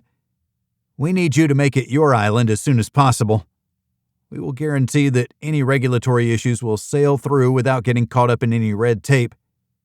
Cavendish Industries is publicly traded, so there will be some review from the SEC. Rick looked pointedly at Billy Dupre. There will be no obstruction to the transfer. He didn't nod, but he didn't shake his head either. He would snarl and snap like the little dog that he was, but in the end, he'd fall in line because the prize was much bigger than his ego.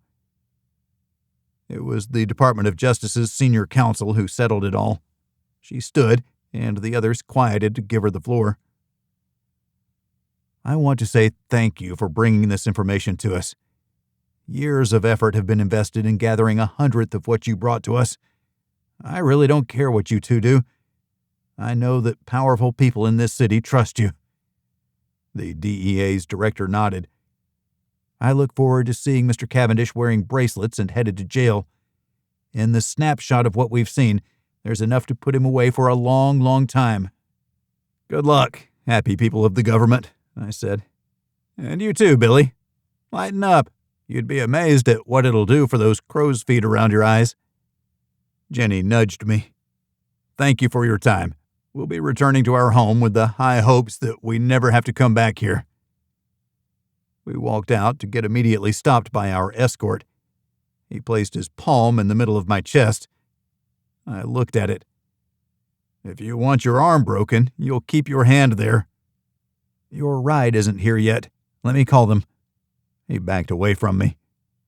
What's with you people? Never forget, you work for me. Yes, sir, our escort said. Jenny grabbed my arm and whispered in my ear, Stop your tirade, please. These aren't the bad guys. But they are, in my mind, because they think they're better than us. I can't express how deeply I loathe every person here." I wasn't whispering. The escort took a few steps away to make a call. "I don't know how Rick can stand it." "By not getting twisted up about it. It is what it is.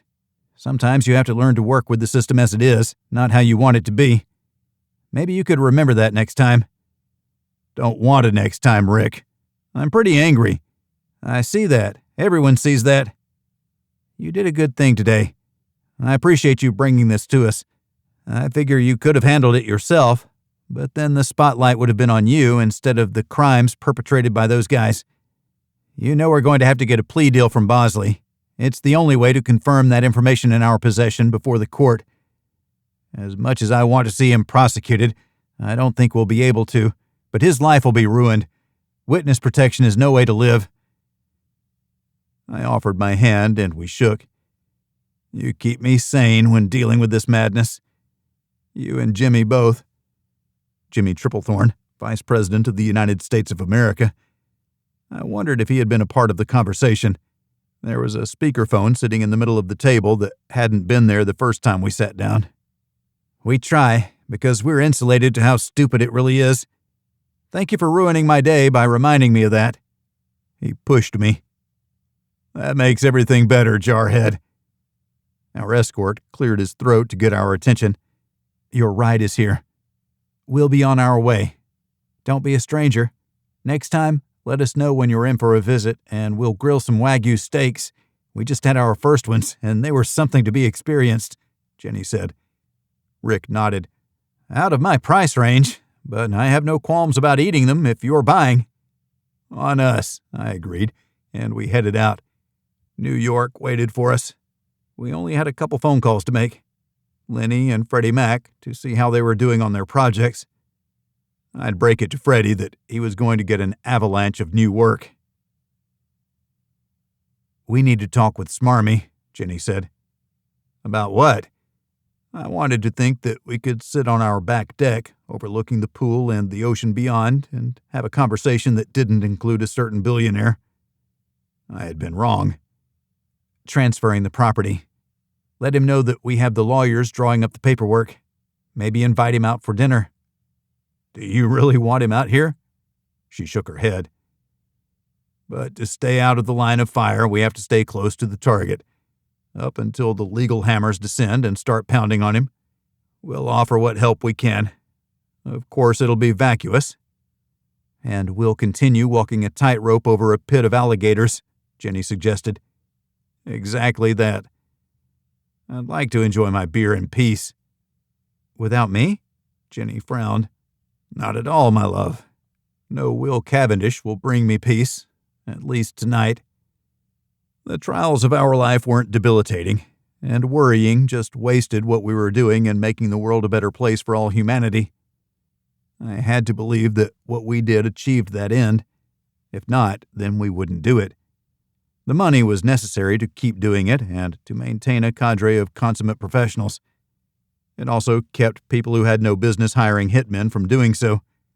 When rich people attempted to pay us well for a hit that wasn't for an incorrigible but a mere business rival, then we could say no because of the others who paid well for the right kind of target. It gave us the flexibility to say no. The beer was cold and the company warm, while the view was spectacular. It's what we wanted when we purchased the house to help us solicit more clients. We'd earned enough business from the networking events we'd held at the house that it had already been paid for, reimbursing the account in the Caymans that we used to buy it. It was still in the name of the club and would transfer to the next owner of the Peace Archive when the time came. Until then, we'd get our money's worth. The winters left something to be desired, but the late spring through the early fall were magnificent. Who needed a vacation when you could live like that? I had no desire for a second beer. The first was enough. I drank half of it and set it aside. I just wanted to sit and watch the world go by, even if only for a short time. My gut continued to churn from the meeting with the bureaucrats. I didn't know why I thought it wouldn't be painful. But then again, we had a plan that moved us out of the bullseye. So what if there was a little verbal jousting? I used to be a lot tougher, I mumbled. You are when it comes to physical engagement, making a hit on a certified scumbag. You aren't when it comes to dealing with people you can't punch in the face. Does that make me a Neanderthal? I asked. No, it makes you real. We all want to punch bureaucrats because they think they're superior. So we live down to their expectations, which gives them impetus to keep being a-holes. A-holes! I shouted at the water. It was freeing in a small way, but not a long-term solution. I had to adopt a corporate persona if I was going to be in more of those meetings. I used to be somebody who wouldn't be caught dead in a meeting like that. Jenny squinted at the lights of a vessel passing out at sea. They like you being you. No surprises, which is the same you ask of them. It'd be nice if everyone had the same warrior's code of honor. That would put us out of business, though. I'd be okay with that. The Jeep is paid for. We could take a road trip. The Jeep is paid for. Sometimes you think the strangest things. My phone rang. It was Smarmy's number. I closed my eyes and hoped he would hang up, but he didn't. I had to answer. Chapter 28. Thinking will not overcome fear, but action will. W. Clement Stone. Your preeminent supremeness, I stand ready to assist, I answered. My what? Cavendish asked. Did you tell your lawyer to contact my lawyer to work on the island paperwork? I did. You decide quickly and take action. I was following your lead. The decision had been made. No sense in waiting around, picking our toenails. I was calling to compliment you on moving forward so quickly. You surmised that I don't change my mind, and I don't like wasting time. We're in sync, Ian. That's great to hear. I'd like to invite you to our home in the Hamptons for dinner. We're thinking Wagyu steaks and a good red. Sure, but I'm not in town right now. I'm working a new contract for an ocean freight company. If all goes well, I should be back by next weekend. Will you still be in the Hamptons? We can be wherever we need to be. Sounds like we'll be here. Let me know when you're back in town and we'll free up that day. I sounded like a sycophant. Unless we can't free up that day, and then we'll find a different day. I like that, Ian. See you then. He ended the call. Nice recovery, Jenny said. I sound like a putz. I turned my untraceable phone off. Do you think they can track the phone even when it's off? Are we going somewhere? Jenny asked. I shook my head. Then what does it matter if it's off? Think how much they'll squirm if they don't know where we are for 12 hours. I think they have a person who is dedicated to watching us and figuring out who we see. That's if it only works when the power is on. Maybe have our IT look at it in Chicago and see if it's tied directly into the battery to operate independently. That sounded like a good plan. I'd turn it off more, especially when traveling, so Jimmy couldn't pinpoint where we were. What if I clone this phone and leave the one with the tracker in the Hamptons? Why play games? Just have IT remove the tracker. But you said you like it because he's the only one who would have our backs if anything went down. He already proved that once. I'm not sure we want to cut him off, either intermittently or completely. You make too much sense. No one else is watching over us, which is by design, of course. Okay, I won't mess with Jimmy. I powered up the phone. It came to life with full lights before it darkened into power-saving mode. The night was calm, and we descended into watching a movie on television. It was the mindless peace I'd sought. We had popcorn. It made everything okay. It's hot as hell down here, Freddie said. Tucson, as summer approached, could be a picnic or it could be a hellscape of dry heat and sand. On this day, it was the latter. I was glad it wasn't me. I'd spent a summer walking through Iraqi villages. I had enough heat and sand for one lifetime. Keep your head up, Freddie. How's it coming?" We spoke in generalities, just in case. "We have seen the sites and the site in question. We have a plan and most of the material for the job. We will build it after they come, and there will be much rejoicing," Freddie said with unusual flair. "Sounds like king to queen's bishop 4, I replied. "Nonsense. It's rook to queen's pawn horse guy." "Sounds like you're on track, Freddie. I'm pleased. When you get back into town, we'll talk about an entire directorate for dealing with these kinds of contracts." "Not sure about that, but I'll take a look. Money in the bank, and we keep our good people in work. Win-win, Freddie. Carry on. Keep your king well defended." It was good hearing that Freddie Mac was on track. We'd received the same report from Lenny Goldman, too. Those contracts were moving forward while the feds leveraged the politicians. We'd do them a favor on Cavendish's dime, and they'd do us a favor. It was the Potomac two-step, favor trading. It was about as savory as wife swapping. But there we were, right in the middle of it. "Next steps?" I asked. My phone rang. It was Stacy, the club's lawyer. "We'll meet Bosley in Georgetown for the final signature and transfer the island. What are you doing tomorrow?" "Anastasia, how are you doing this fine evening?" I said instead of answering her question. "I'm great. Looks like the club will own a resort island, maybe as early as tomorrow. I need to return Bosley's call. What do I tell him?" Jenny nodded and gave the thumbs up. "Tell him we'll be there." We met Stacy in Georgetown, where we caught the helicopter to the island. It was the late afternoon when we were dropped off. The island manager, Sam, met us at the pad. "It is good to see you again." She smiled at us. We'd barely had a cursory exchange on our previous trip because she had been busy with the infinite details of running the island without having had the luxury of a turnover. The previous office holder hadn't been given time to pass it down. I doubt she would have listened to him. His time had come and gone. "How are you managing?" "With both hands writing at the same time," she replied. "The dining staff is ready. We'll have dinner whenever you'd like." Her expression soured. "Mr. Bosley is here, but he's been sequestered in his room with 2 guards stationed outside his door." Jenny wasn't sure what that meant. "Where did you get guards?" Sam softened. "They're staff who volunteered to keep an eye on him. They're carrying clubs and radios to keep him from overstepping his bounds. We'll sign the papers and see that he leaves as soon as humanly possible," I replied. The helicopter was idling. I returned to it so I could talk with the pilot. "Got anything pressing? You could join us for dinner and then return. We might have a passenger for you. We have the beach and a pool. Relax and take a load off while we do some paperwork.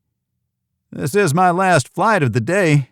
I can remain here," he checked his watch, "for 2 more hours before I need to be airborne and complete my flight time for the day. Consider it done. 2 hours. We'll have a folder and a passenger for you." I gave him 2 thumbs up. He powered down the helo while running through his post-flight checklist. I returned to the small group. "Sam, tell Bosley to pack his trash and meet us in your office. We'll review the paperwork and seal this deal." Stacy held up her hands. "Ian, you don't understand the machinations of the legal processes to reassign ownership. This will take months." I smiled at her. "It will take you months. It'll take us signing the sales document so Mr. Cavendish can be done with this island and we can start doing what we need to do. Completing the sale right now is important to our aggressive timeline for upgrades." "Upgrades?" Sam looked skeptical. "We'll talk later to put your mind and heart at ease. Everything we'll do will be good, and with your approval, since you'll be managing it, assuming you choose to stay in your position as the general manager." Sam smiled, but it was reserved. There had already been a series of rapid changes. They had been for the best of the people on the island, but there had been change nonetheless. "We have 4 other guests on the island right now, and the schedule shows 6 to 10 guests coming each week for the next 3 months, Sam offered. "Well now, we'll get all of those canceled if they don't agree to our terms under the new ownership. As in, They pay $5,000 a day to stay here, unless they avail themselves of the helicopter, which will be extra, or our daily supply run, which will also be extra." "I like how you think," Sam said. "You might want to talk with these guests. They're thinking the old ways are still in effect and are put out by the new policies." "I think that'll help us get the reservations canceled. Have them come to dinner. We'll talk to them at that time. It's our place as the new owners. I don't want any of the island's staff arguing with them. Extricate themselves by refusing service. We'll set the so-called guests straight. Dealing with problems that we didn't create. That was our entire business model." I took Jenny's hand, and we walked slowly through the lush growth of paradise. The scent cleansed the palate and the soul. We squinted against the brightness, even in the shadows. It represented a world of difference from the northern cities of New York and Chicago. That's why it would be an incredible addition to our portfolio. What other baggage did the island bring? I cared less now that we were there. We would deal with it. Stacy would make any legal magic happen. Whatever Smarmy's real reason was for getting out from under the island, it had to be substantial. And I didn't care. We went straight to the manager's office. Sam had already redecorated to make it her own. She served us sparkling water with a twist of lemon. Jenny and I looked at them and declined. "I'm sorry, I forgot." Sam set the glasses aside and pulled out unopened bottles of water instead. "That is quite a stigma. Everyone has them, especially here. We're working to get past them, but some may never get over them. A smell that triggers, or an object, a place. Like the smell of tequila because of college," Jenny suggested in an effort to lighten the mood. "Exactly." Sam smiled. It was good to see a return to good humor. The right people were in charge. It would take time, but with someone like Sam, the island's staff could learn to trust again. I put the bottle down and picked up the sparkling water instead. "Here's to new management."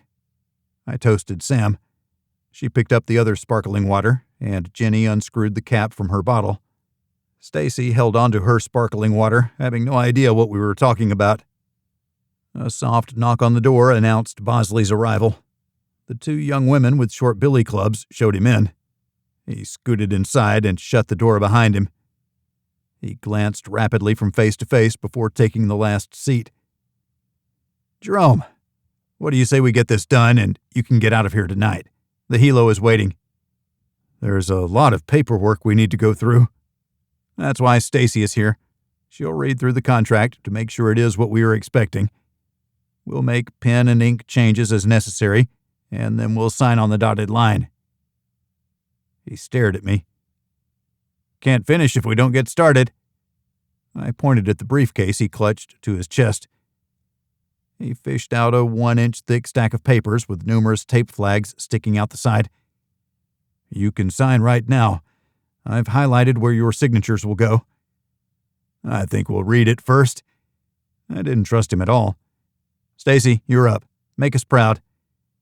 She looked at the stack of papers before producing her own nearly identical stack.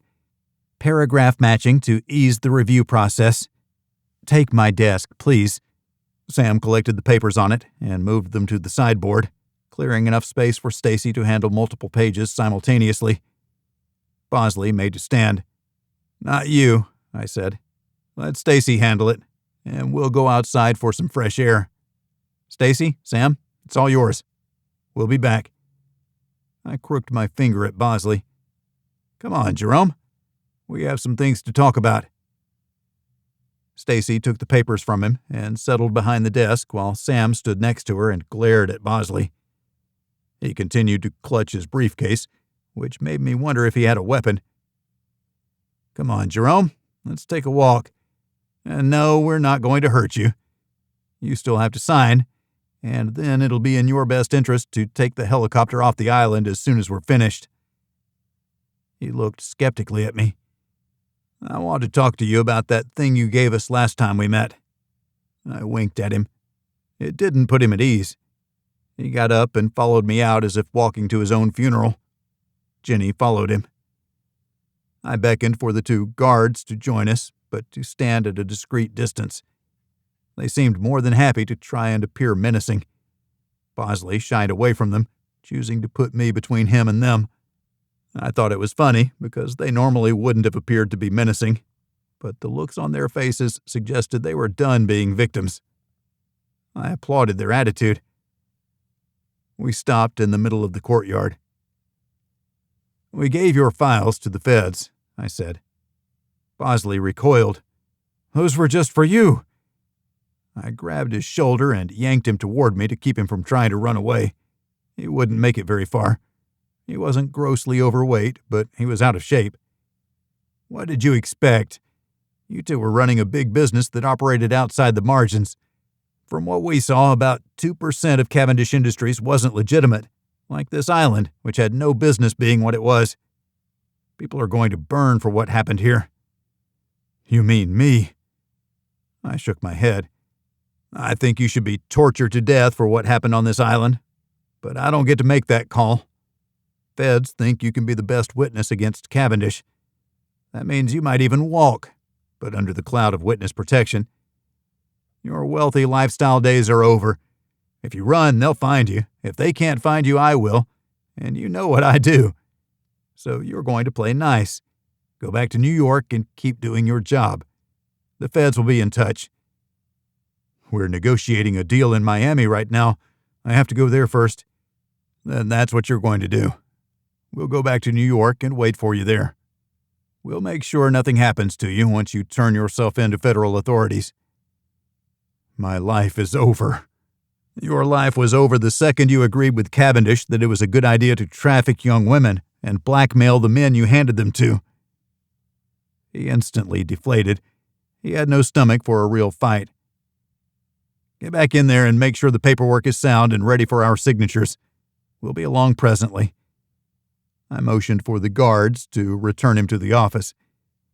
Jenny and I watched them go. "Do you think he'll comply?" Jenny wondered. "Yes, because he has no other options. He handed us a thumb drive and put his life in our hands. He wouldn't have done that if he didn't know he was finished. He was subconsciously trying to save his miserable life." "What happened to convincing him to kill Cavendish?" she asked. "That seed has been planted, but he has an out by turning state's evidence. They'll give him some kind of deal, immunity or lesser charges or something, but he's been defeated. He'll mope through whatever remains of his life." I sniffed the air. Denise is sending my olfactory senses into overdrive. "Did you just say that something smells good?" Jenny laughed and urged me toward the kitchen, where we helped ourselves inside. Denise was shouting. The other two members of her staff were ignoring her. "Here, here, no shouting," I declared. "Ian and Jenny, what's shouting?" Denise asked. A sound system was playing music into the renewed silence. "She was singing," one of the others explained. "It's awful.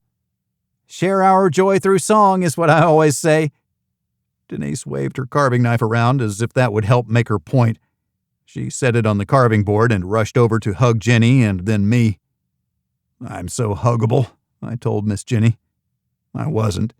I preferred handshakes or fist bumps. Denise showed us what was coming up for dinner. The main course sat on the counter, marinating. I thought it was steak, but couldn't tell. It definitely wasn't straight up. "Crusted filet, my own creation," she explained when she caught me staring.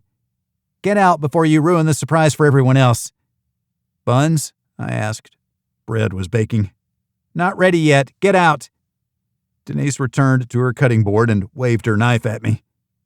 Jenny and I had a good chuckle. "You guys are the best," I called over my shoulder as we left. Chapter 29. Your living is determined not so much by what life brings to you as by the attitude you bring to life. Not so much by what happens to you as by the way your mind looks at what happens. Khalil Gibran. Stacy slouched in Sam's chair and stared at the ceiling. "I think words are emblazoned on my retinas." "Good words. Wholesome words." The signed document sat in front of us bearing our signatures and Bosley's, with a copy of his power of attorney for this exclusive transaction attached. There were markups throughout. I wanted to think they were form errors and miscues rather than deliberate attempts to deceive us. I was happy that Stacy had caught them all. Otherwise, we would have been paying 90% royalty share to Cavendish, in addition to paying nearly $100 million for the island. Our cost was title transfer only. The estimated worth of the island wasn't a price. It was a business loss for Cavendish to absorb on his taxes. With those points clarified, the rest was trivial. Total actual cost for the island would be less than $2 million. We could pay that out of petty cash. The cost of running the island, on the other hand, was estimated at $10 to $20 million a year. Upgrades would be in addition to that.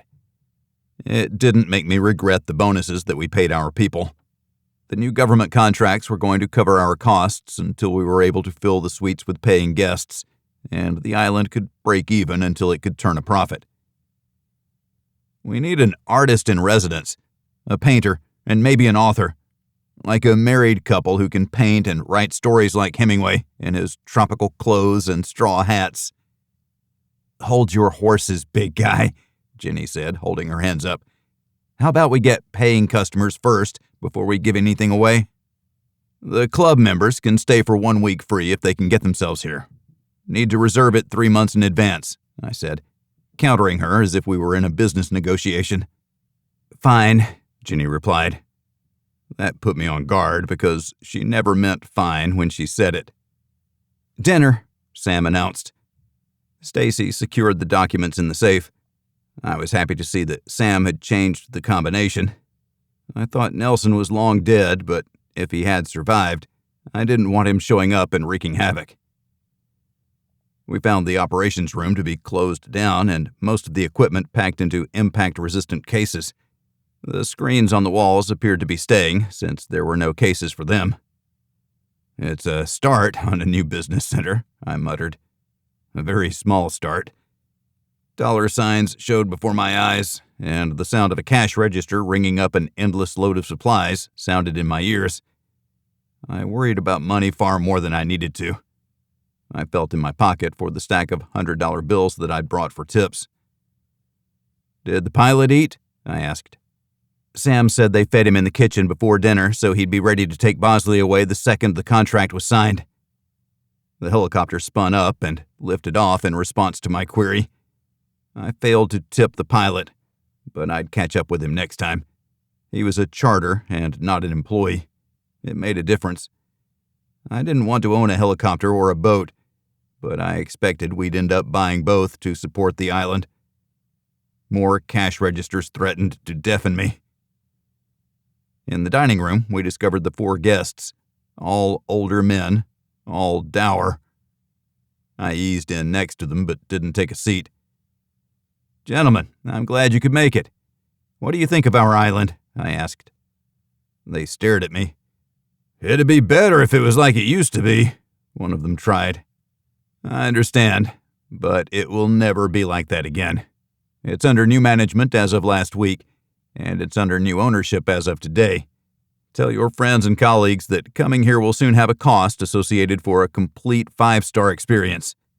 If you want videos of your sexcapades, the previous leadership has those, but we have dismantled and removed all the cameras in addition to access to the staff. If you come here, it's with an eye toward relaxing and disconnecting, good food, fine spirits, an excellent wine cellar, and if I get my way, we'll add Wagyu beef to the menu. I've had it, and I'm hooked. Next time, bring your wives."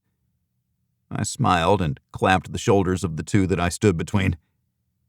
I waved and walked away.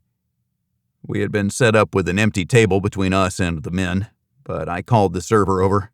She hurried to me. Jenny leaned in to listen.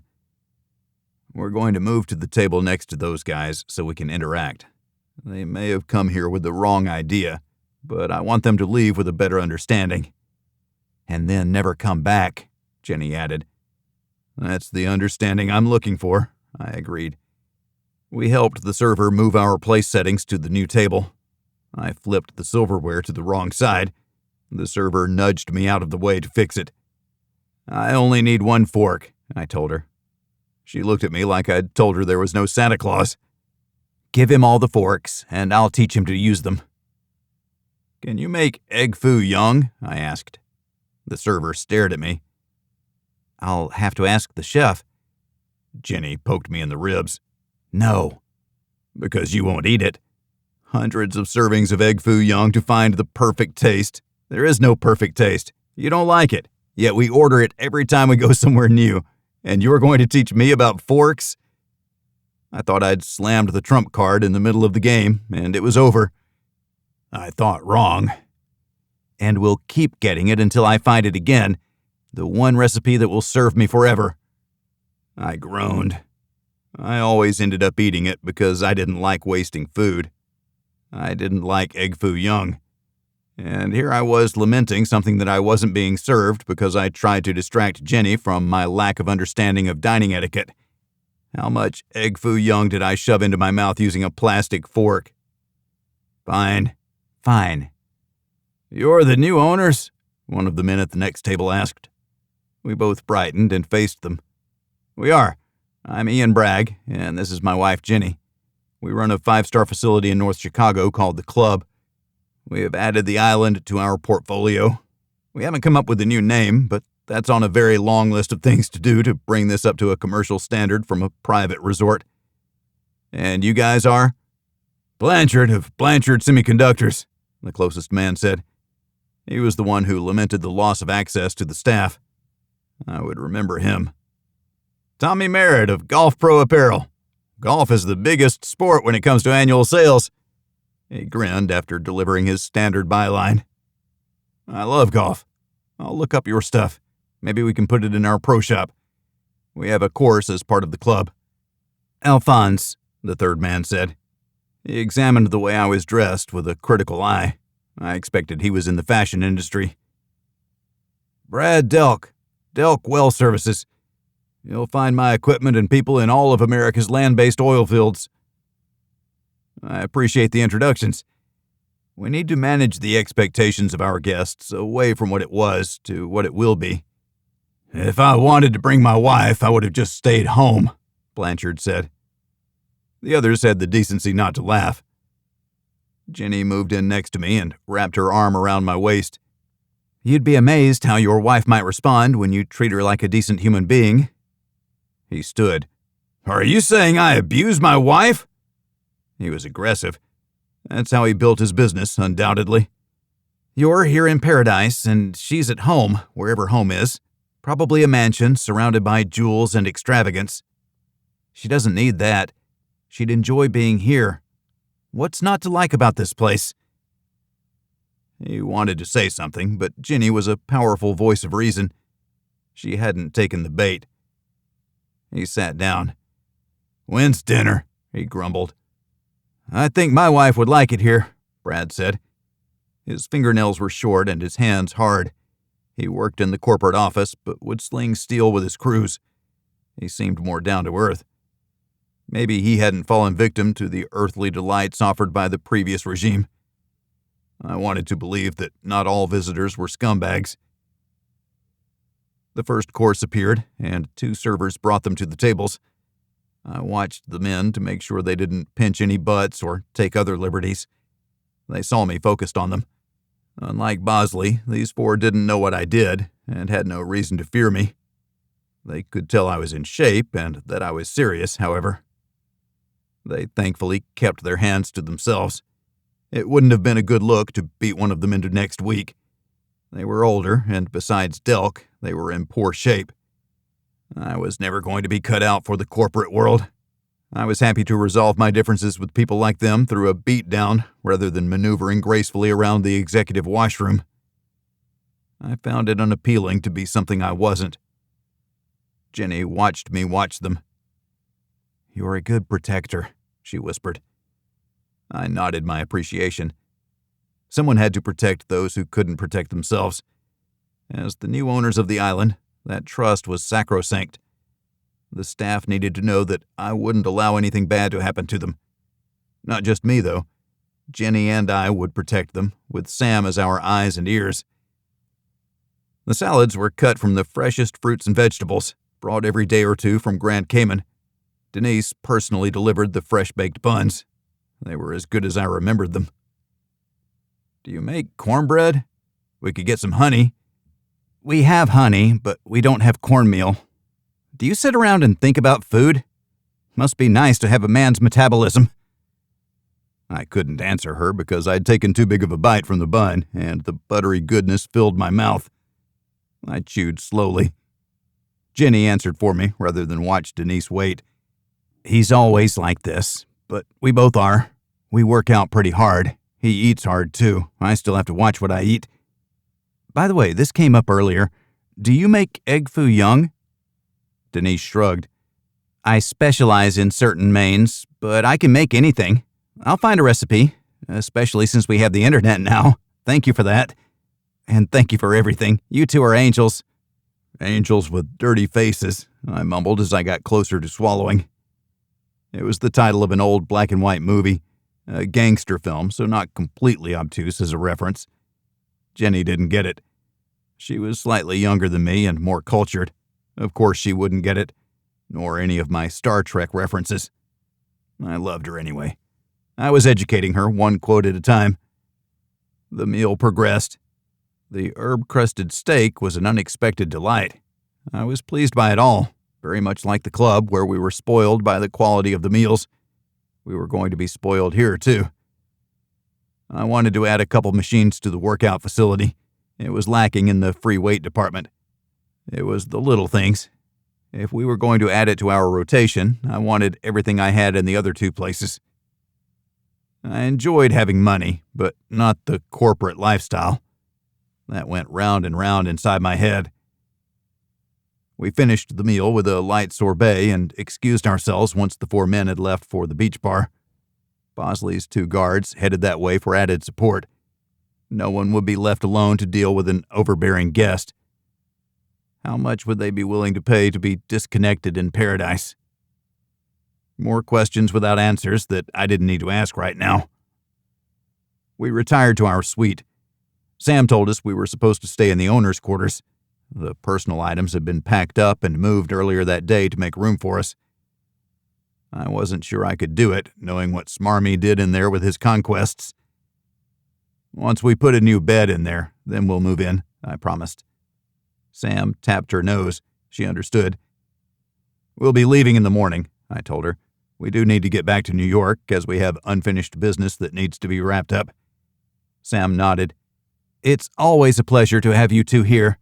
You bring hope and good tidings. I had forgotten to tip everyone. I handed Sam the stack of hundreds. Tip the staff on our behalf. I forgot to do it, and then they were gone. Keep some for yourself. Absolutely not. I'll make sure it goes to the staff and they know where it came from. You are too good to us. We'll make you proud. You already do, Jenny replied. We walked slowly toward our room. Darkness descended on paradise. The birds quieted while the insects found their voices. Tomorrow would be a new day. I wanted to find out where the feds were, but reality told me they hadn't left their desks in Washington, D.C. It would take them forever to pull the trigger on a Cavendish Industries investigation. Chapter 30. Happiness is an attitude of mind, born of the simple determination to be happy under all outward circumstances. J. Donald Walters. Rick, you are such a big, husky hunk of man candy, I said when he answered the phone. You always say that to me. What does it mean? When you figure it out, you can let me know what an amazing cryptographer you are. Or some things may not be what they seem. I made eyes at Jenny. She gave me the side eye. I mean, I am big and husky. I'm pretty much a morsel of candy for my wife. I guess you're just being descriptive and well inside my personal space. I envisioned Rick making eyes on the other end of the phone. How's the investigation and charges and warrants and all that legal stuff going? I'd love to tell you that I know, but I don't. I'm not supposed to look at internal threats. That's solely the purview of the FBI. I'm not the FBI. I'm out of it. but I received a nice letter of congratulations for my part in acquiring the information that will be used against our billionaire playboy. Your role. I couldn't fathom how that rated an award. The drug cartels were external to the United States, an external threat. That was the responsibility of the CIA. That was who Rick really worked for. I'm happy for you. More awards to document your glory. I have scars documenting my glory, no thanks to you. You have a misguided impression of my role in your life. I didn't start it. You came looking for me. All your pain and suffering is self-inflicted, I countered. That's what my wife says. Have you been talking with her? No. Since you don't have anything for me, I'll let you go. Get back to saving the world, Rick Bannock. You too, in your bizarrely odd and criminal way. He ended the call. I'm not sure he misunderstands your relationship. He seems to have it down pat, Jenny suggested. What's on the schedule for today? I'd lost track. Too much travel in too short a time. I wasn't sure what day of the week it was. Jenny shook her head. Look at a contract or two, that's it. Otherwise, we should probably look at finding a construction manager for the island. We know people who can make a recommendation. We should probably ask around. Add that to our list for today. I sat up straight. We can't finish if we don't get started. How long do you think we'll be here? A while. We're waiting on Cavendish to return and request our presence. Now that the property paperwork is final, there's no need for us to play his game. We better stay here for the investigation then, Jenny offered. Are you thinking what I'm thinking? I asked. She looked down her nose at me. I doubt it. Groceries. The cupboards are bare. I like grocery shopping. That was one of our first dates. I smiled at her. We had gone shopping for fresh fish and the fixings to go with it. After we'd already done unspeakable things to each other. You cooked dinner. That was an added bonus. Miss Jenny. Such thoughts that belong behind closed doors and in darkened rooms. For the record, I'm also thinking naked hot tub. I figured that was in there somewhere. She pointed at my head. Grab the keys. We're going grocery shopping, and then you'll make some phone calls while I look at the contract. Grocery shopping. Welcome back to the mundane world of life. The highs and lows of our world reached the extremes. The excitement of new action was more than offset by the doldrums of paperwork and existence. We punctuated it with hard workouts. It had been a while since we sparred. We needed to sharpen those hand and eye skills. Sparring. Aren't you afraid I'll punch you in the face? Jenny said in her most sultry voice. Then we'll wear gloves. I feel flabby. I grabbed my midsection, though there wasn't anything but skin there.